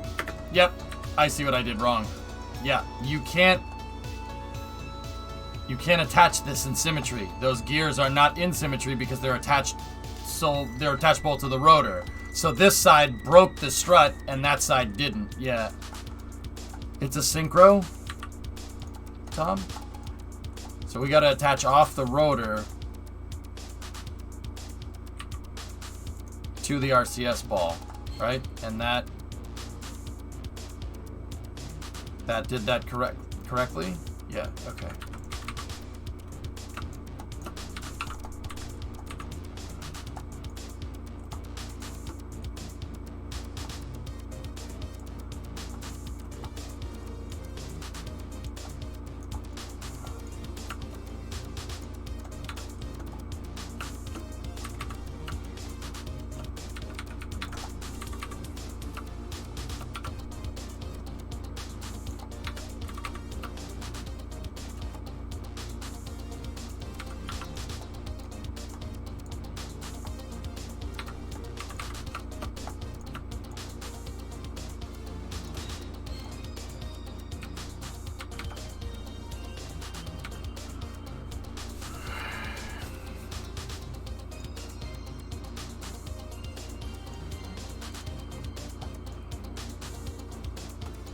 It's a synchronizer, Tom. Yeah, I'm getting into some pretty ridiculous Kraken tech stuff here.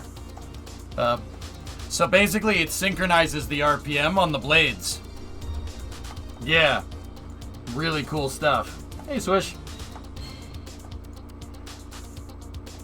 So these blades, no matter what, will always be spinning at the right RPM. I can in fact remove one of these from symmetry, theoretically, disable the motor on the right side, and then have this one power an axle that goes basically through here. See the axle right there? And power the other blade. We could fly on one engine, basically. That's the idea.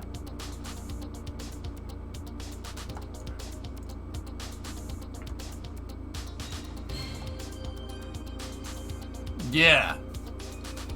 We could fly on one engine and use less fuel. I just want to, it's just something, it's something that I added to the vehicle that doesn't, it won't mess with anything, you know what I mean?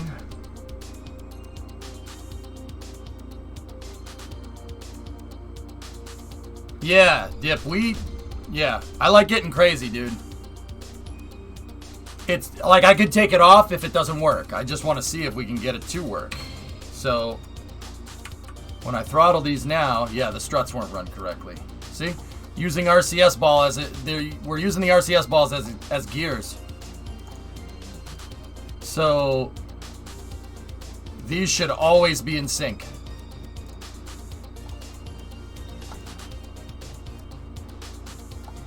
I'm not sure what's going to happen when we do this. It might screw with the mesh a little bit. Oh! Yes! Alright. Start the fuel. Or start the engines, right? Oh, it's working! It's working!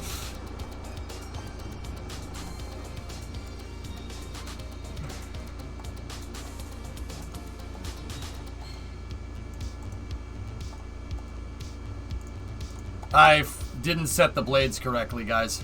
But yeah.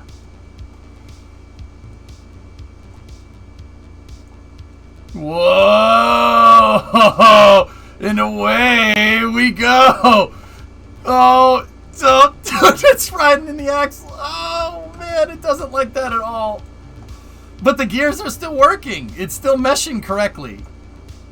Oh, that's so neat. It's actually meshing right. Tessa, do you see that? I can't believe it freaking worked.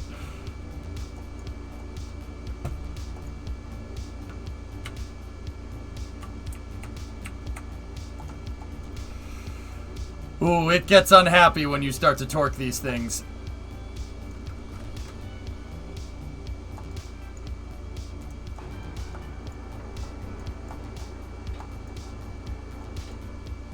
A synchronizer.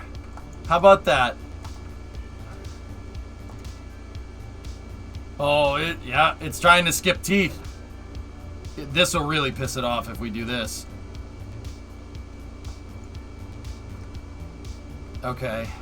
Oh, it's really pissed off now. Alright, so here's what we'll do. Let me go into the diff yaw controller, disable that, right? And now we can keep the collective controller enabled. Uh-oh.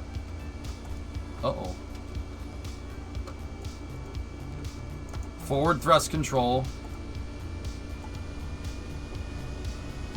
Is that maximum? We need to set our collective down, so flip this into flight mode and set that down. And then unpower these things. Axle broke.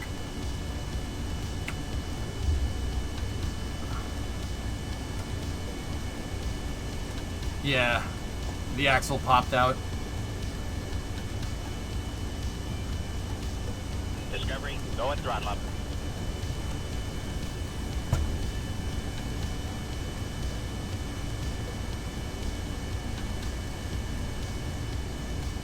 I mean, it's alright. It's still flying. But we have no rotor synchronization. But we also... Oh, that's the other thing. I forgot to disable pitch. Alright. Let's see if we can... See if your boy can land it.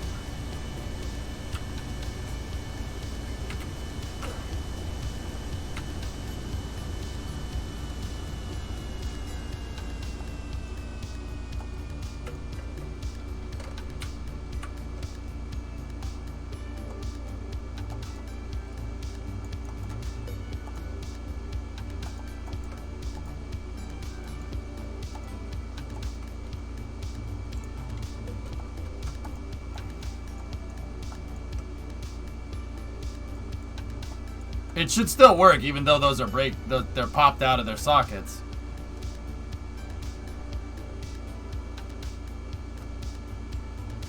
Yeah, it works.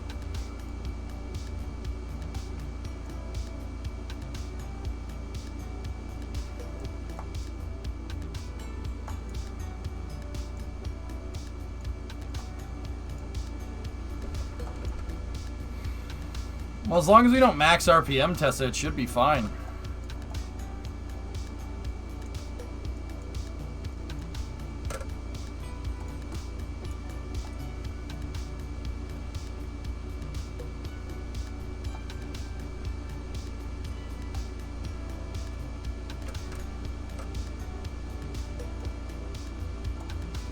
I have a way to fix this. I'm gonna take my rotor housing. Yeah, I'm just gonna reconfigure the design a little bit. That should get us where we need to be. And I don't think the yaw control needs to be 5 degrees with this. I'm thinking like 2.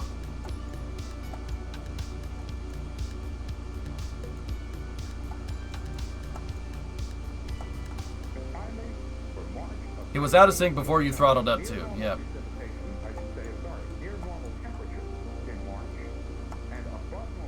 Look at this freaking thing. I mean, 60 meters a second is not bad considering our drive mechanism is completely shot. Our synchronizer is broken.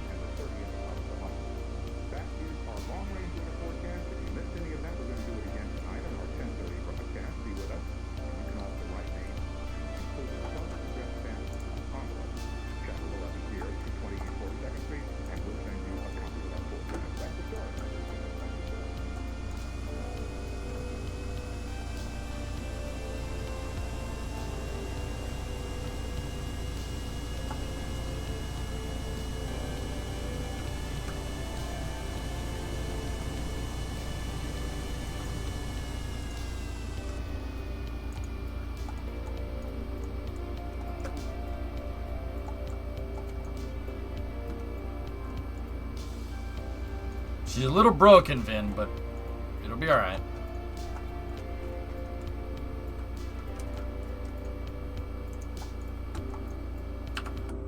Okay. Not bad. Not bad. Not bad. Really not bad. Now that you have a smaller craft, fly under the bridge.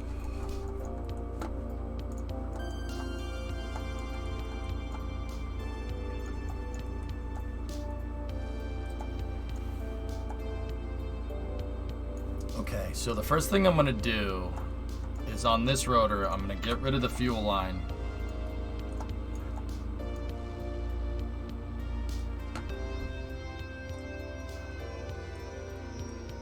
And we need to get rid of the strut. Okay, so this one. Okay,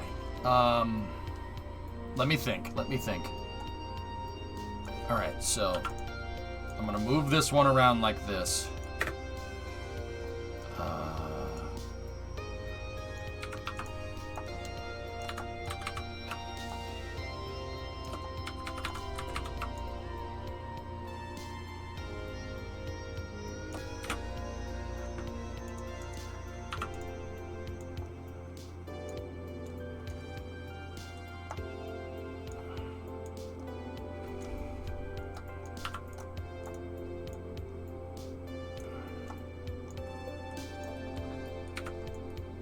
Sorry, Fistus.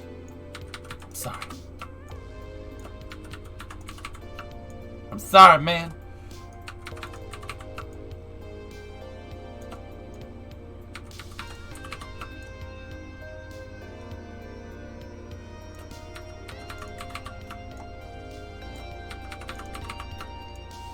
Okay. So that's connected in there like that. That's right, right? So now, I'm going to take the second rotor.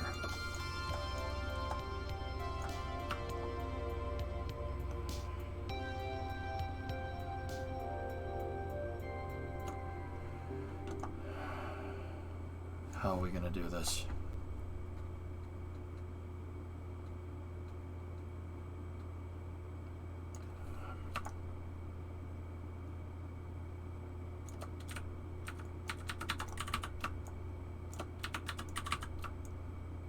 Move the struts up. Discovery, go at throttle up.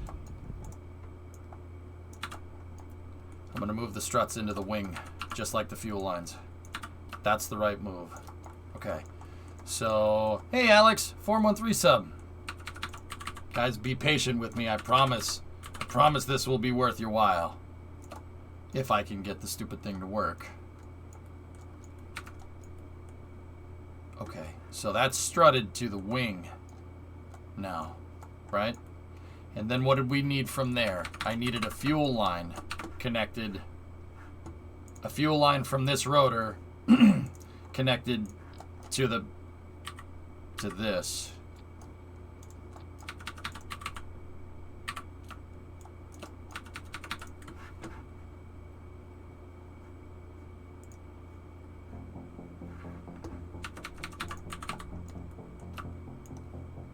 Yeah, keeping track of this hierarchy is messing with me a little bit.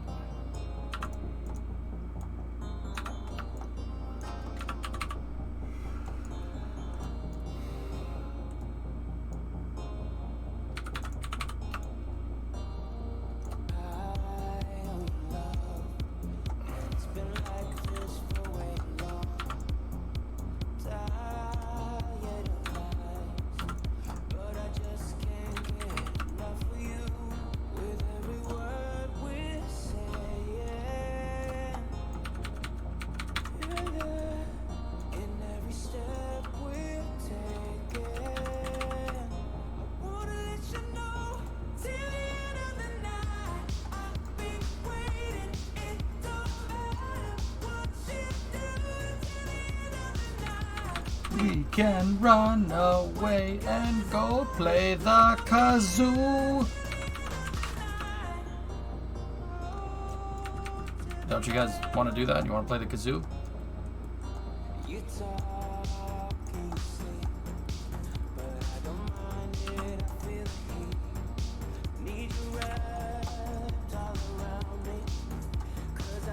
Alright, now that thing is strutted to the wing. This one's strutted to the wing. Now for extra strength. Maximum strength. We strut rotor.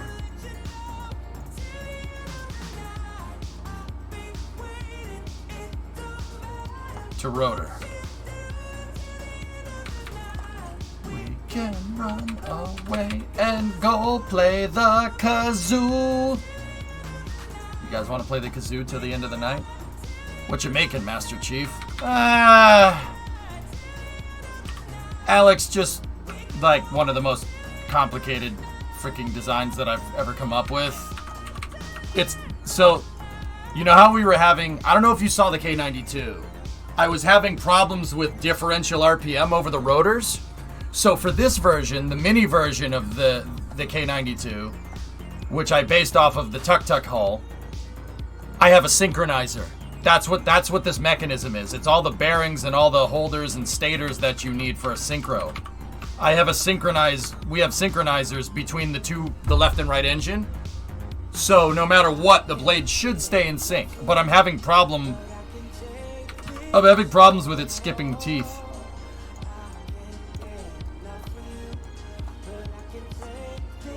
But that should fix it. What I just did.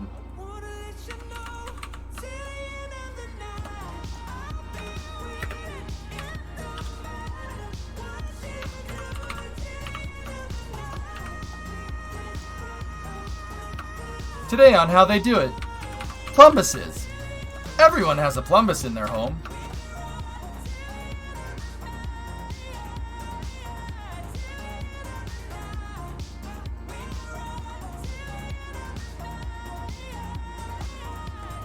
Yeah, sure, Linux, go ahead. Always, dude.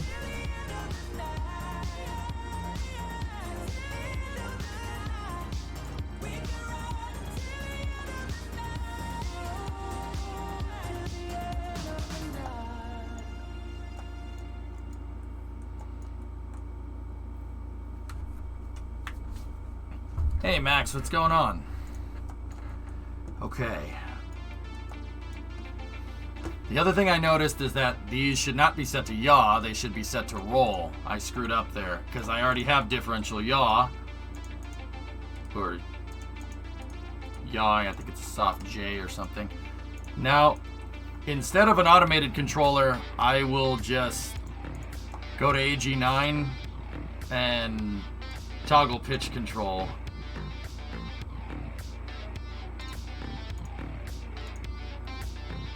I'll just do it manually in lieu of making the automated system. On the other one, it'll do it automatically when you switch flight modes. I may not need permission, but it's nice to ask. I agree. Good call.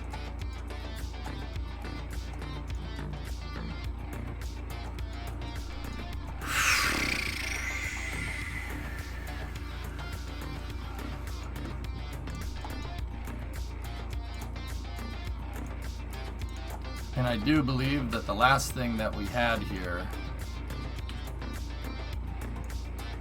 was a strut like that.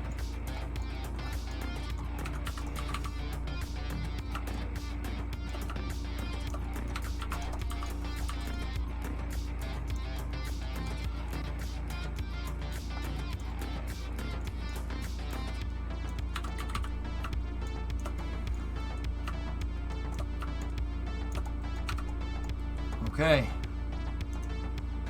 And then the yaw controller, diff yaw.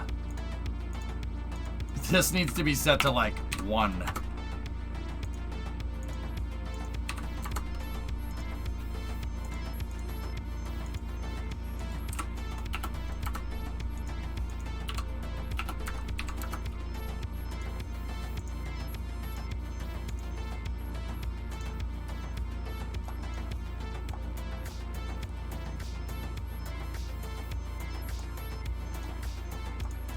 Okay. Those things are more difficult to assemble than an MSC engine.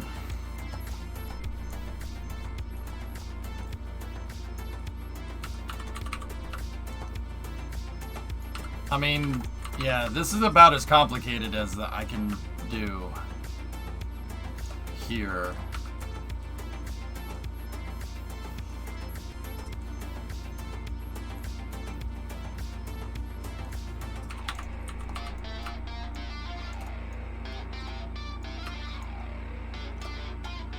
Okay.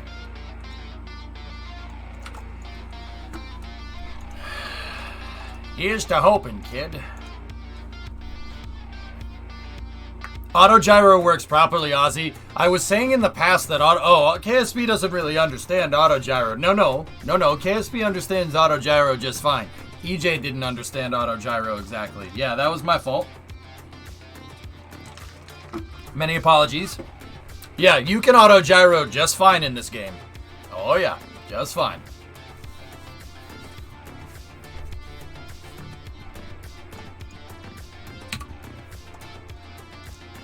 Okay, check to see if our collectives are working. Collective's working. Yaw control. Yaw control works just fine. Willie, is your head in the clouds? Yep, okay, cool.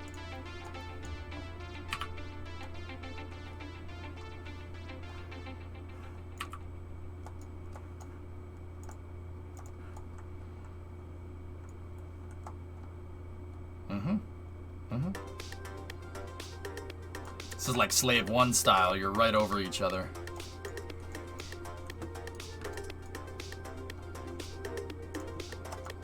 It's very comfy in there. Okay.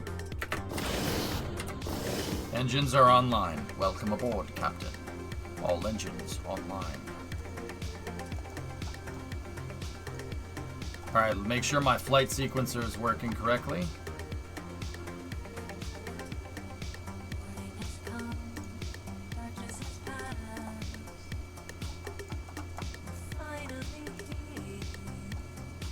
Well,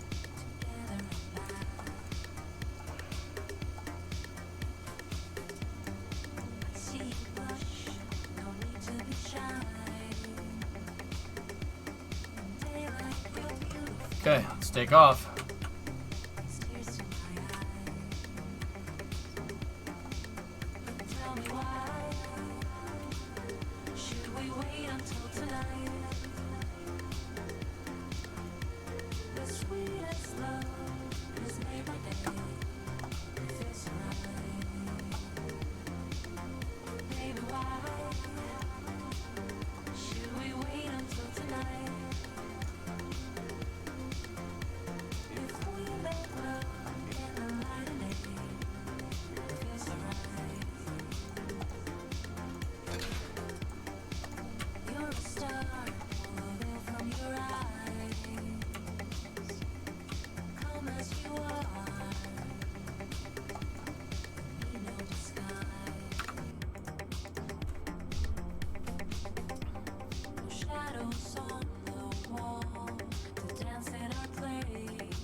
It bound up.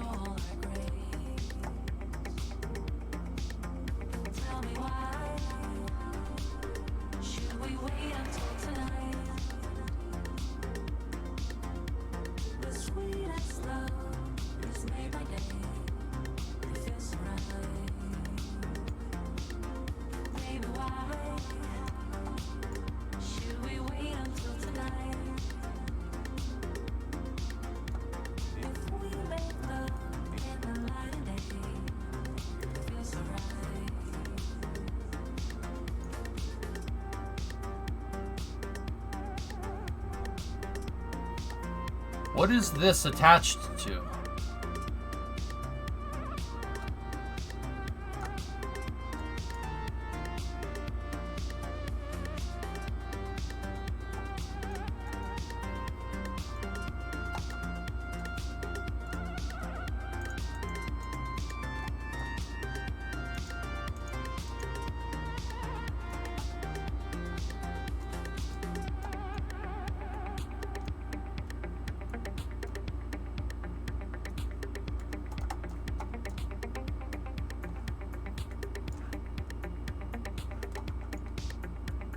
I gotta redo this.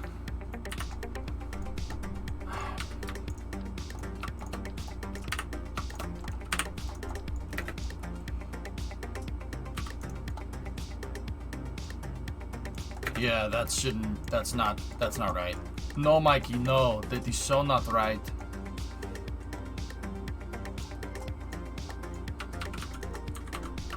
Mike, no, Mikey, no.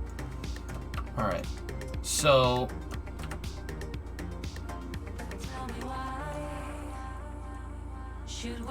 I need one strut. Hang on a second. I'm gonna have the guts hanging out this time, just because. We need one strut that goes from the rotor to here.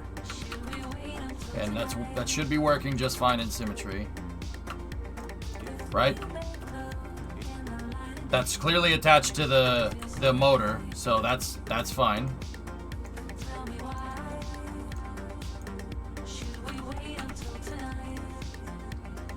Okay. Now we need a fuel line to make sure that these things get fed because they're a little thirsty. Like that.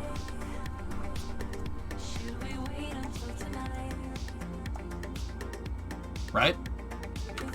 It's called motor flying, Toto. No, that is not right. The championship was robbed from us. No. No, Mikey. The championship was robbed. I'm going to get you fired, you prick. Toto, 2021, probably.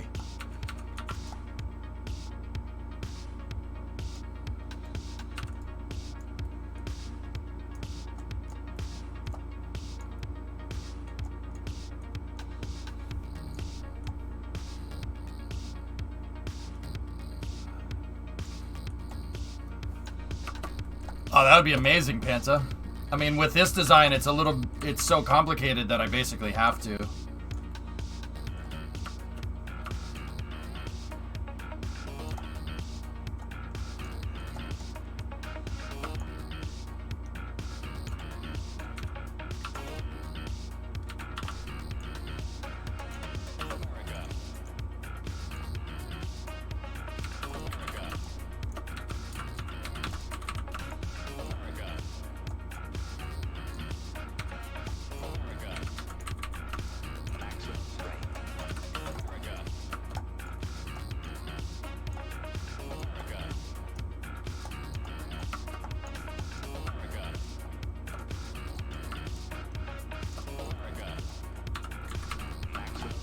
Okay, the fuel line's attached to the rotor housing, and gizmoing it in like this should not change anything.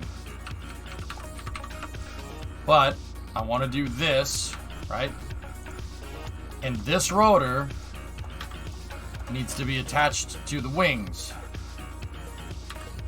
So one out and over.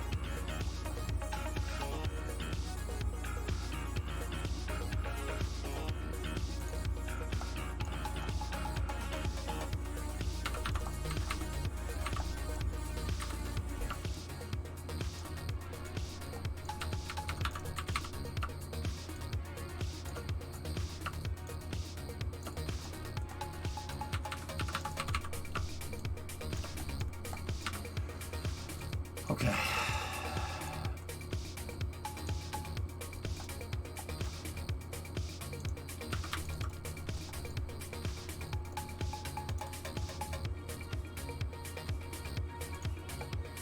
All right.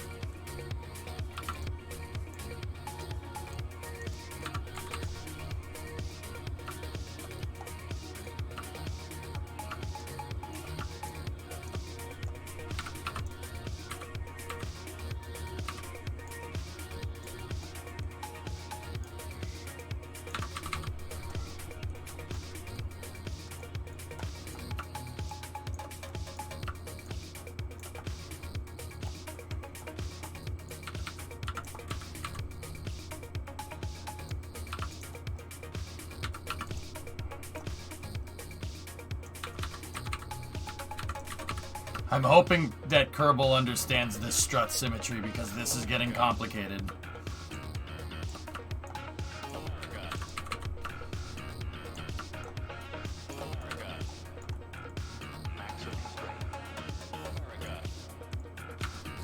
Hey, 2020. Pad is clear in Boca. Ooh, I wonder what they're up to. Alright, now we need to go rotor housing to rotor housing. Basically, I need a lot of struts. I need a lot of struts to make sure that this works right. Okay. There's one rotor to one rotor, and then on the bottom we do the same thing. 2020, dude, this thing is really freaking cool if I can get it to work. Now, this really isn't going to make that much of a difference when we're in helicopter mode. It'll help. But if I got this right, where it's really going to make a difference is when we're in auto gyro mode. This thing should be legendary stable in auto gyro. Okay.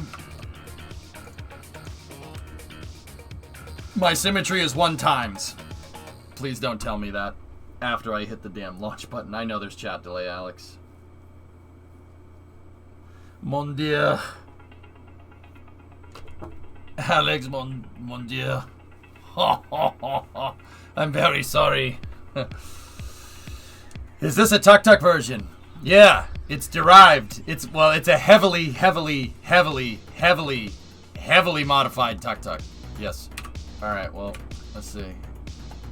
What didn't we do in symmetry? Oh, it's just rotor to rotor.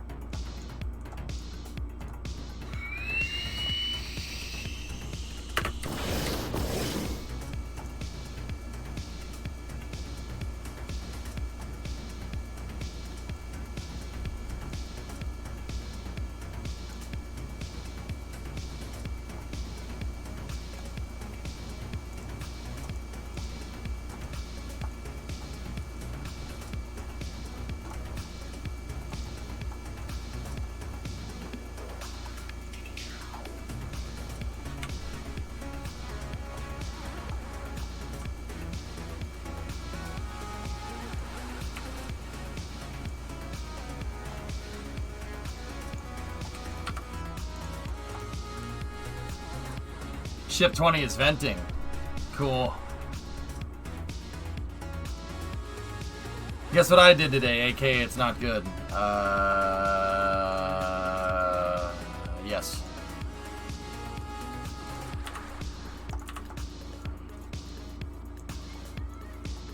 Alright, I'm just gonna take those struts off. I'm wondering what happens if we... You know what? I'll only do 1 on the bottom. Just to see.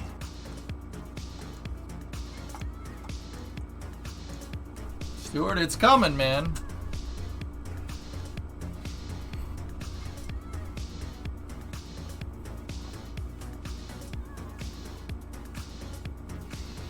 Can I make a suggestion? Remove all the 2707 parts to deal with the amount of... Ew, Tessa. You should be ashamed. Oh, that's gross, man. I'm judging you right now. Forklift.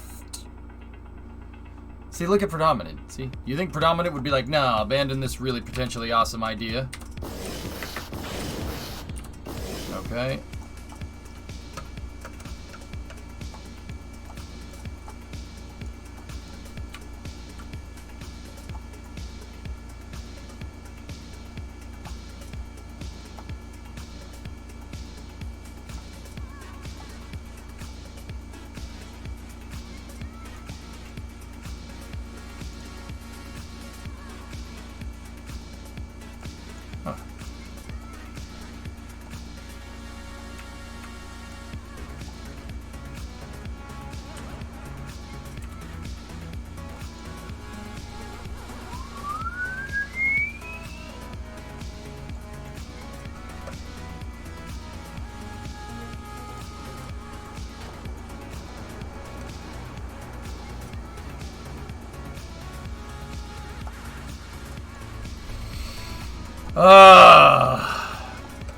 Oh man. Oh god, you guys feel that? You guys know how good that feels?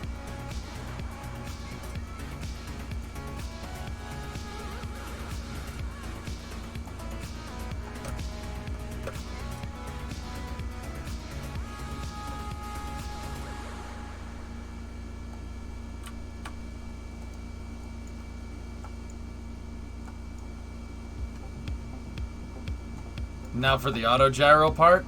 Yeah.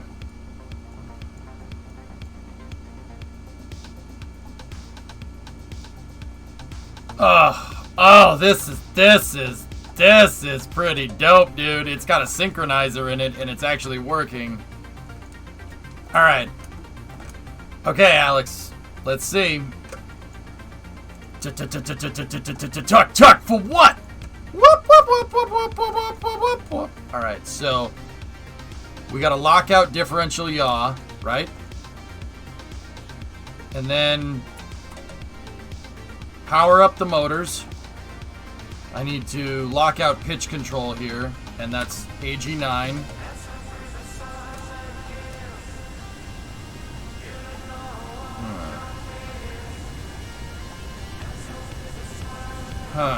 Locking out pitch control seemed to really not do well. That's why I automated this process on the other one, dudes. So it wouldn't do, you know, that.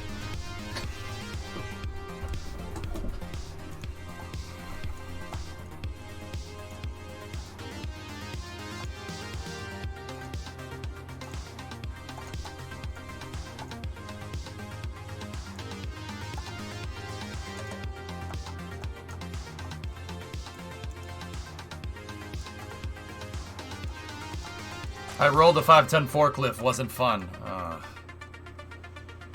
Careful, man. Alright, I'll try to take off an auto gyro this time. Alright, let's try it again.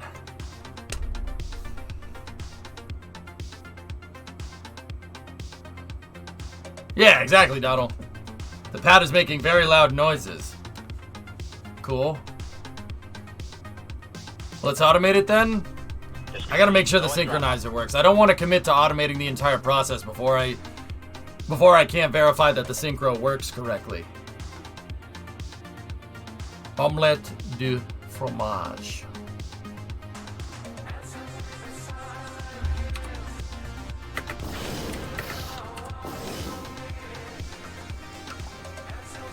Okay, so let me lock out yaw control. If yaw is locked out. Flight mode. Tilt 0 tires back.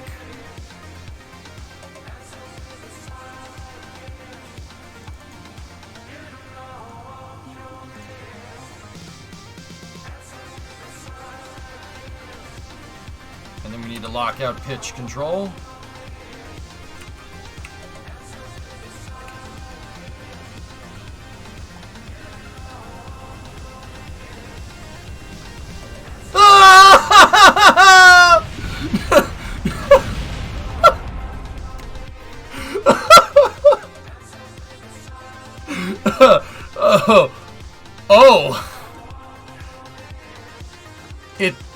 It really didn't like that. Yeah.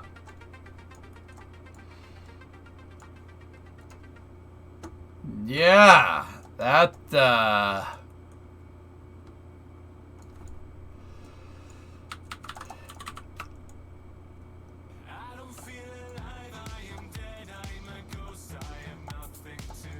let's just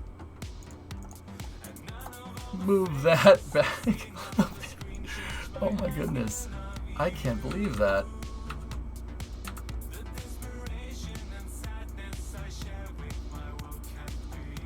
Working as intended. Man. Alright, let's give it another shot. Where's the center of lift? It should be right over the center of mass. It looks like it's a little bit back, but that's okay. It's not a problem. That was intense. Do it again, do it again, do it again. It's 6 o'clock, guys. We need to do space news. Entire orbital tank farm is covered. Whoa.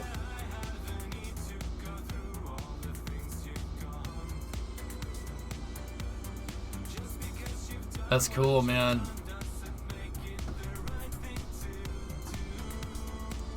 Discovery, go and throttle. No.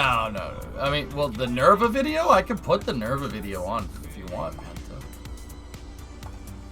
Diff yaw, locked out.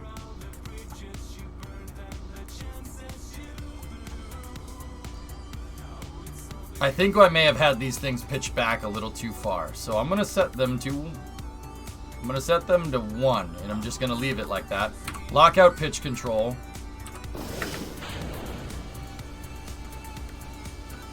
Collective still works. Collective should stay in the down position.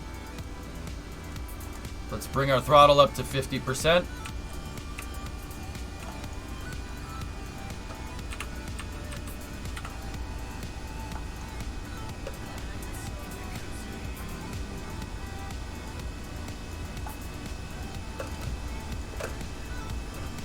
Whoa. Oh, look at that. Oh, would you look at that? Oh, that looks like perfect synchronization to me. Oh, look at, look at what has happened. Look who's stuck outside in the drizzle. Bro, the synchronizer works. I think you have a win here. I think you are right, my friend. What's high score mean? Guys, what's high score mean? Did I break it? Actually, we have two... Uh-oh. We have too much deflection. Too much deflection over the rear. I'm going to set it to 10 and set the authority limiter to 10. Oh! Oh, drummer! Oh, God, it makes me so happy. Look at this. Oh, that is... Oh, my goodness.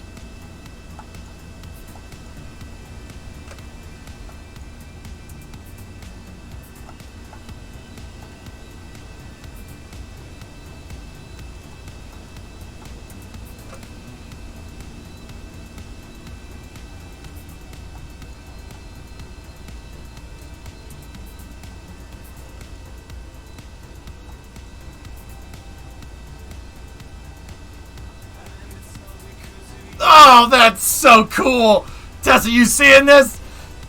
Oh, you took your negative Nancy-ness and you put it in the freaking harbor, man. Put it in the harbor. We don't say it. Don't tell me it can't be done. We don't say it can't be done here because it can be. Alright, put these things all the way back. Let's really push it to the limit.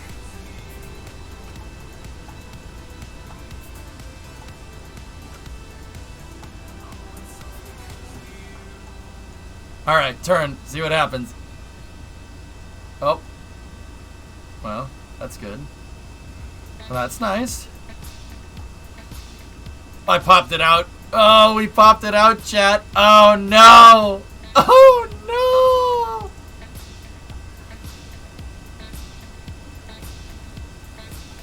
Still.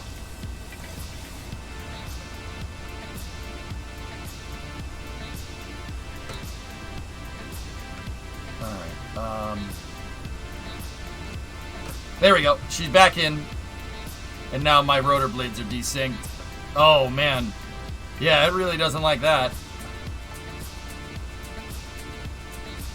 Dude, even less deflection. Less deflection than this. 5. It really doesn't like that.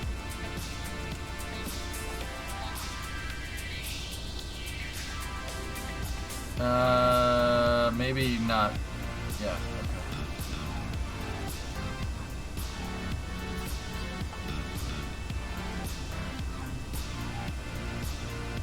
Oh, that is so cool. See, last, I'm fine. I got off before things got worse. Okay. What's up? I don't...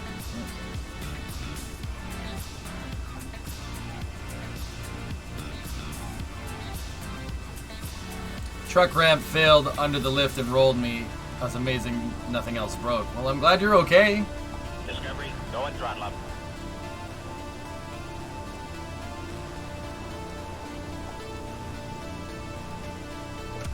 Oh. Oh, This doesn't seem to be working very well.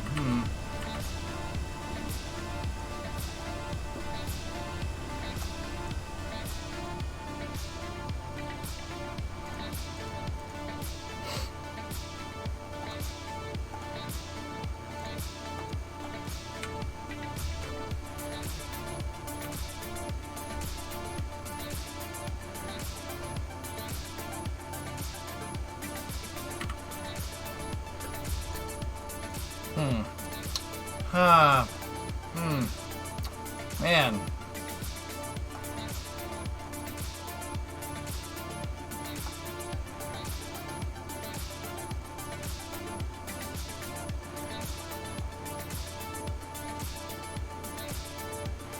Yeah. Yeah, Andy, I don't want to talk about that stuff here, man. Drummer, just zap it, dude. We're good. Just zap it.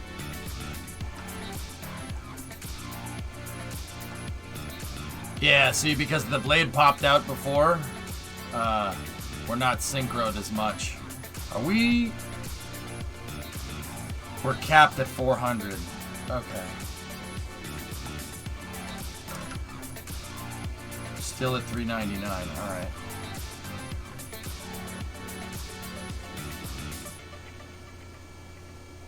Yeah, okay.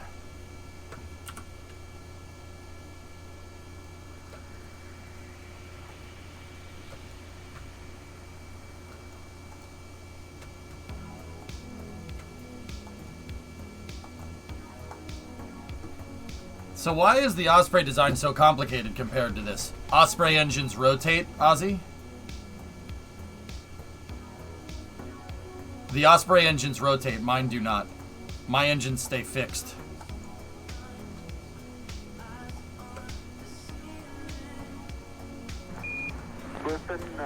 Hey, neat! The Eagle has landed. The synchro works. Just wanted to say thanks for all the content over the years. Even though I don't say a lot, you're a great person. I appreciate the content. Keep kicking butt. Oh, thanks, man.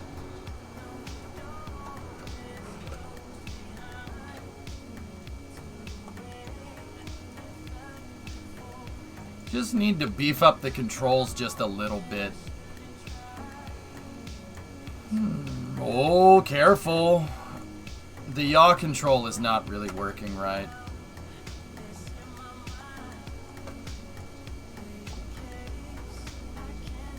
I liked it before when we had 5 degrees of yaw control.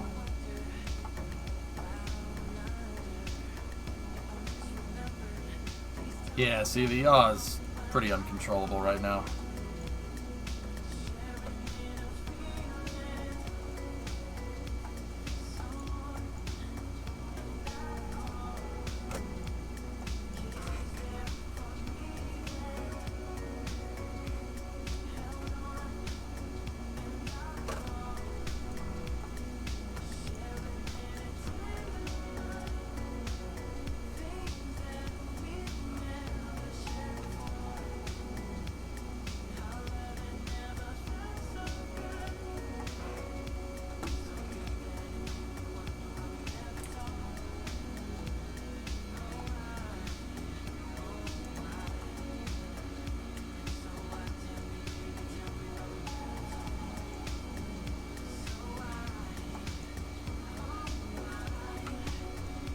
I don't like how much I have to pitch up to get this stupid thing to work. Here, hang on, what rotor is messing up there?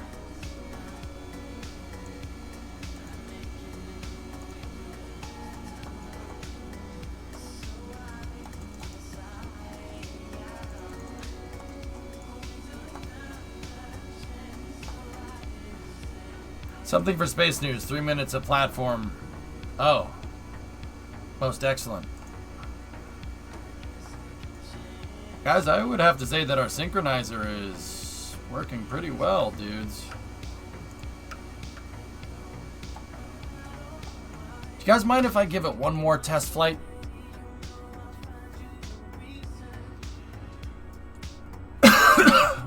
What's the fuel efficiency? Oh, it sips fuel in auto gyro mode, dude, because it has such a big wing. Obligatory meme. Safety car deployed due to your crying. Oof. I just want to dial this stuff in while we're here. Discovery, go and throttle up. I actually like -5 and 5. That was working really well. This thing requires a lot of minute input.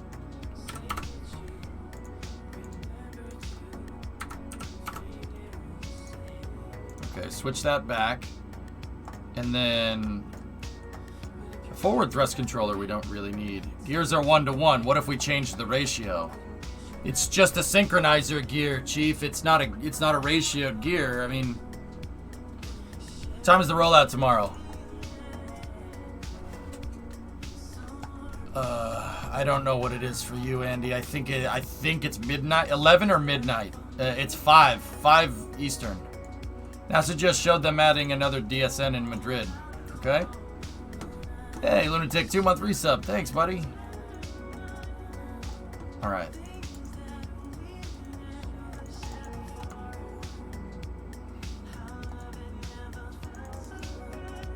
I wonder what happens if we strut these parts. What happens?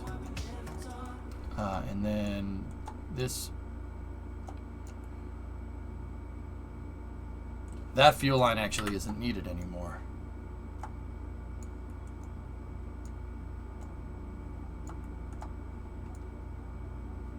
Yeah, I don't need that fuel line.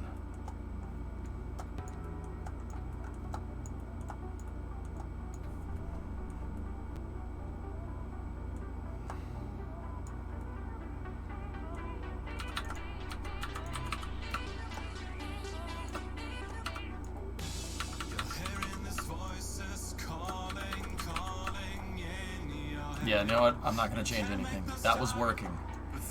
I'm going to auto strut the housings right here. And I think that's good. Tessa, that worked a lot better than I thought it would. It has a little bit of trouble when we, you know, get going, right? I'm gonna set this to -10, and I'm gonna see if let's see if we break something here.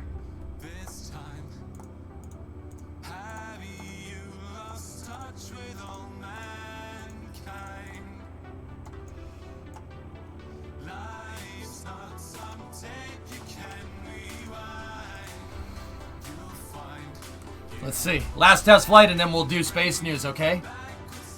And then we'll railroads online later. And also, need backup. Thank you very much, dude. Thank you for the 50. I really appreciate it. Thank you. Yeah.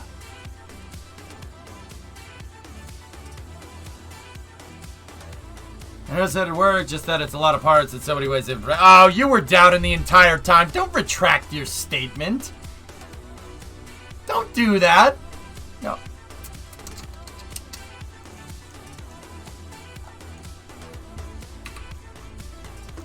SMH my head.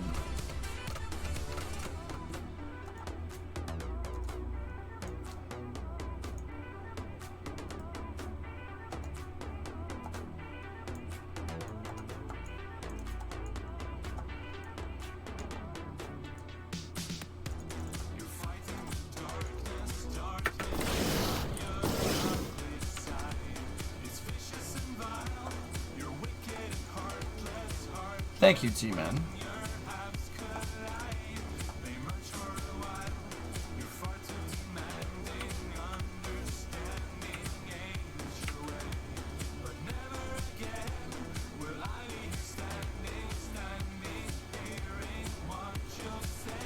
Oh, yeah. Oh, yeah.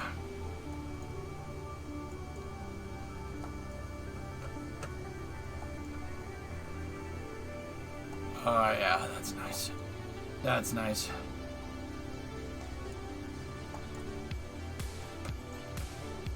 Okay, let's try to put her into auto gyro.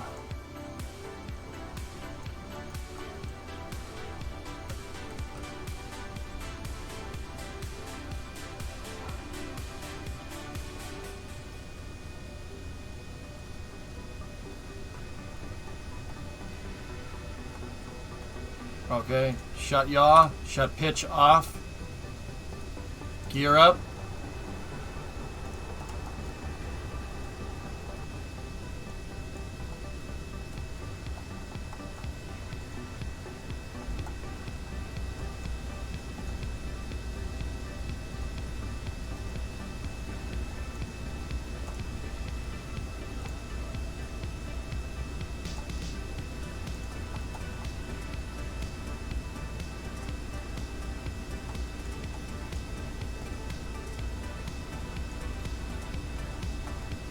Are both of these set to -5? Yes, they are.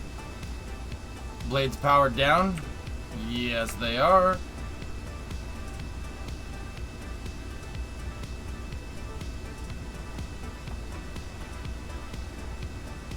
Alright.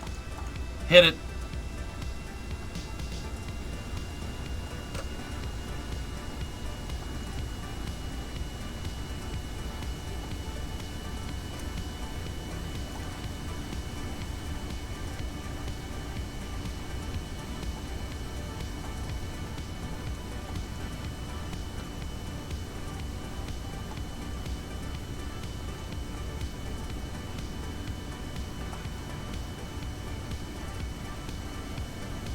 Them synchronized blades, though.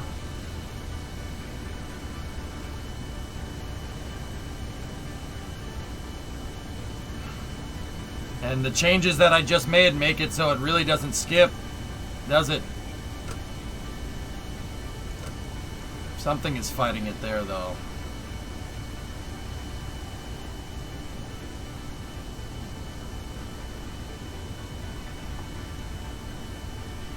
I need I need an H stab. We need a horizontal stabilizer, fellas. That's what's screwing us up.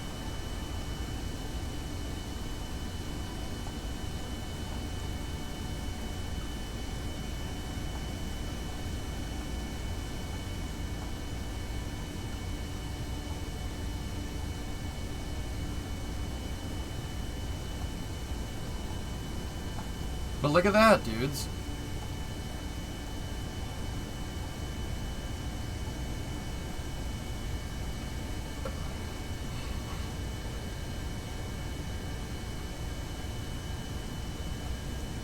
Not bad. You have thrust below center of lift. Yeah.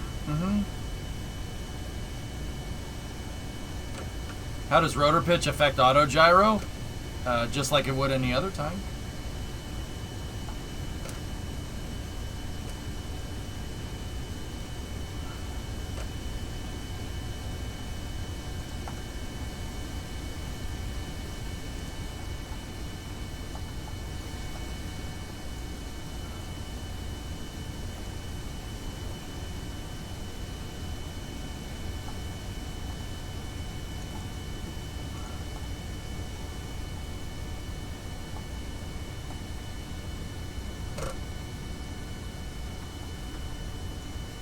It skipped a tooth.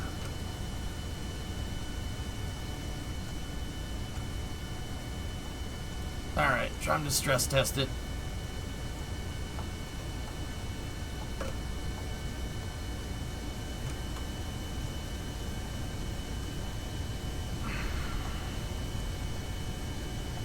Huh.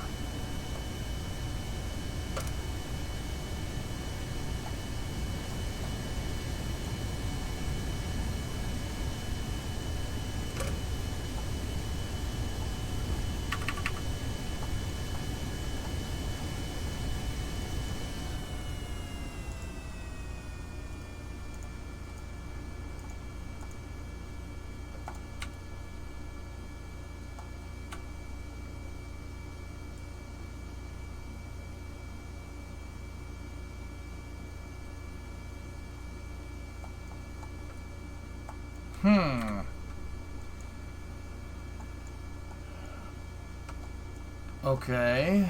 Didn't like that. But I saved it. Something with the arrow is getting a little funky. I'm not sure what it is.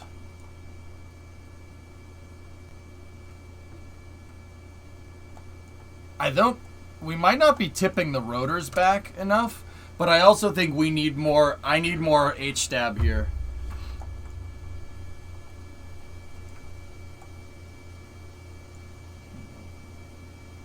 Yeah, I suppose.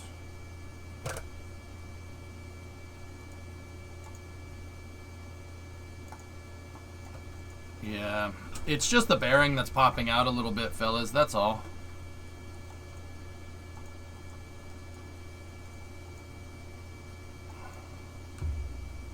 Yeah, if we could do another bearing on the other side and this would work just fine. In fact, the synchronizer axle is not the problem. Problem is I'm putting shear load on the on the drive mechanism here. Which means I just need to work on the housing a little bit. Yeah, see? She good now. I popped it back in. But there we go. I had to re-enable pitch control. Look at that.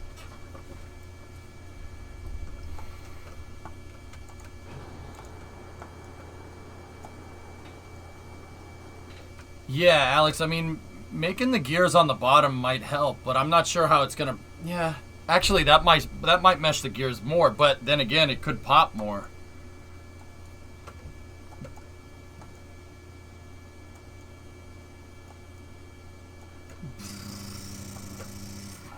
I'm not making room noises. Shut up.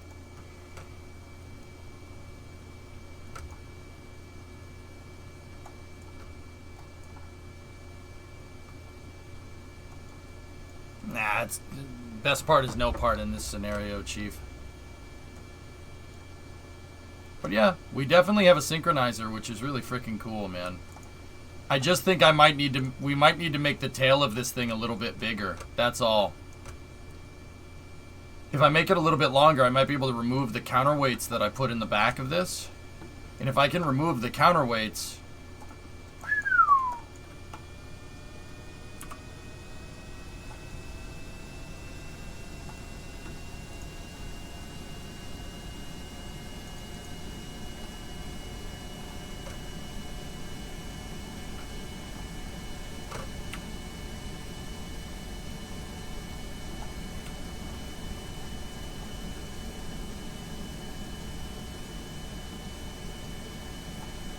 Yeah, see, I put load on it right there and it popped the synchronizer housing out. And now we have desynced blades.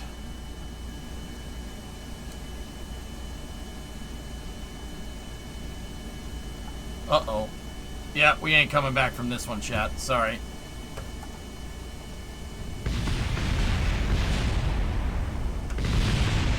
Wow.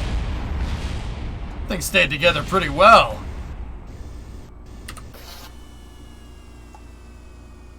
Not bad. Not bad. Not bad at all. You see these? Nope. I haven't. That's really cool, though. Well, rip that one curable. Yeah, the other one survived, though.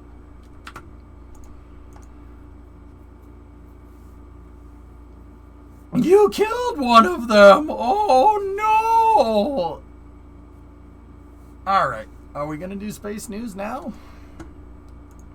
There's just some small tweaks that we need to make with this thing, and then it's going to be real cool.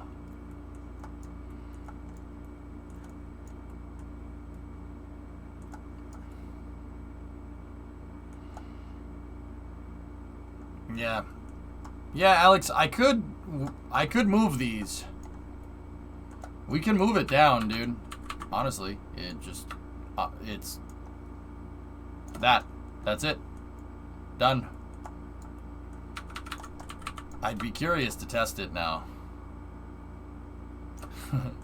I'd be curious to test the thing, man. Now I want to see. Oh, man.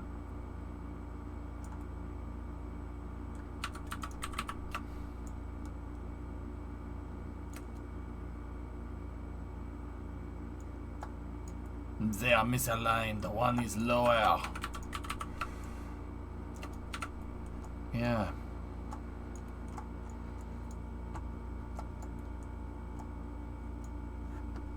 Can you imagine? Now, Chief was talking about doing housings.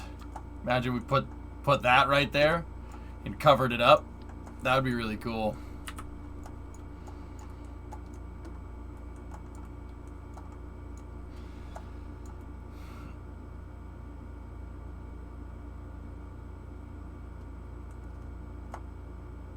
That would look legit. I actually have one more trick that I could do with this thing, and it would really Really get this thing from like never pop. Really get this thing never pop out.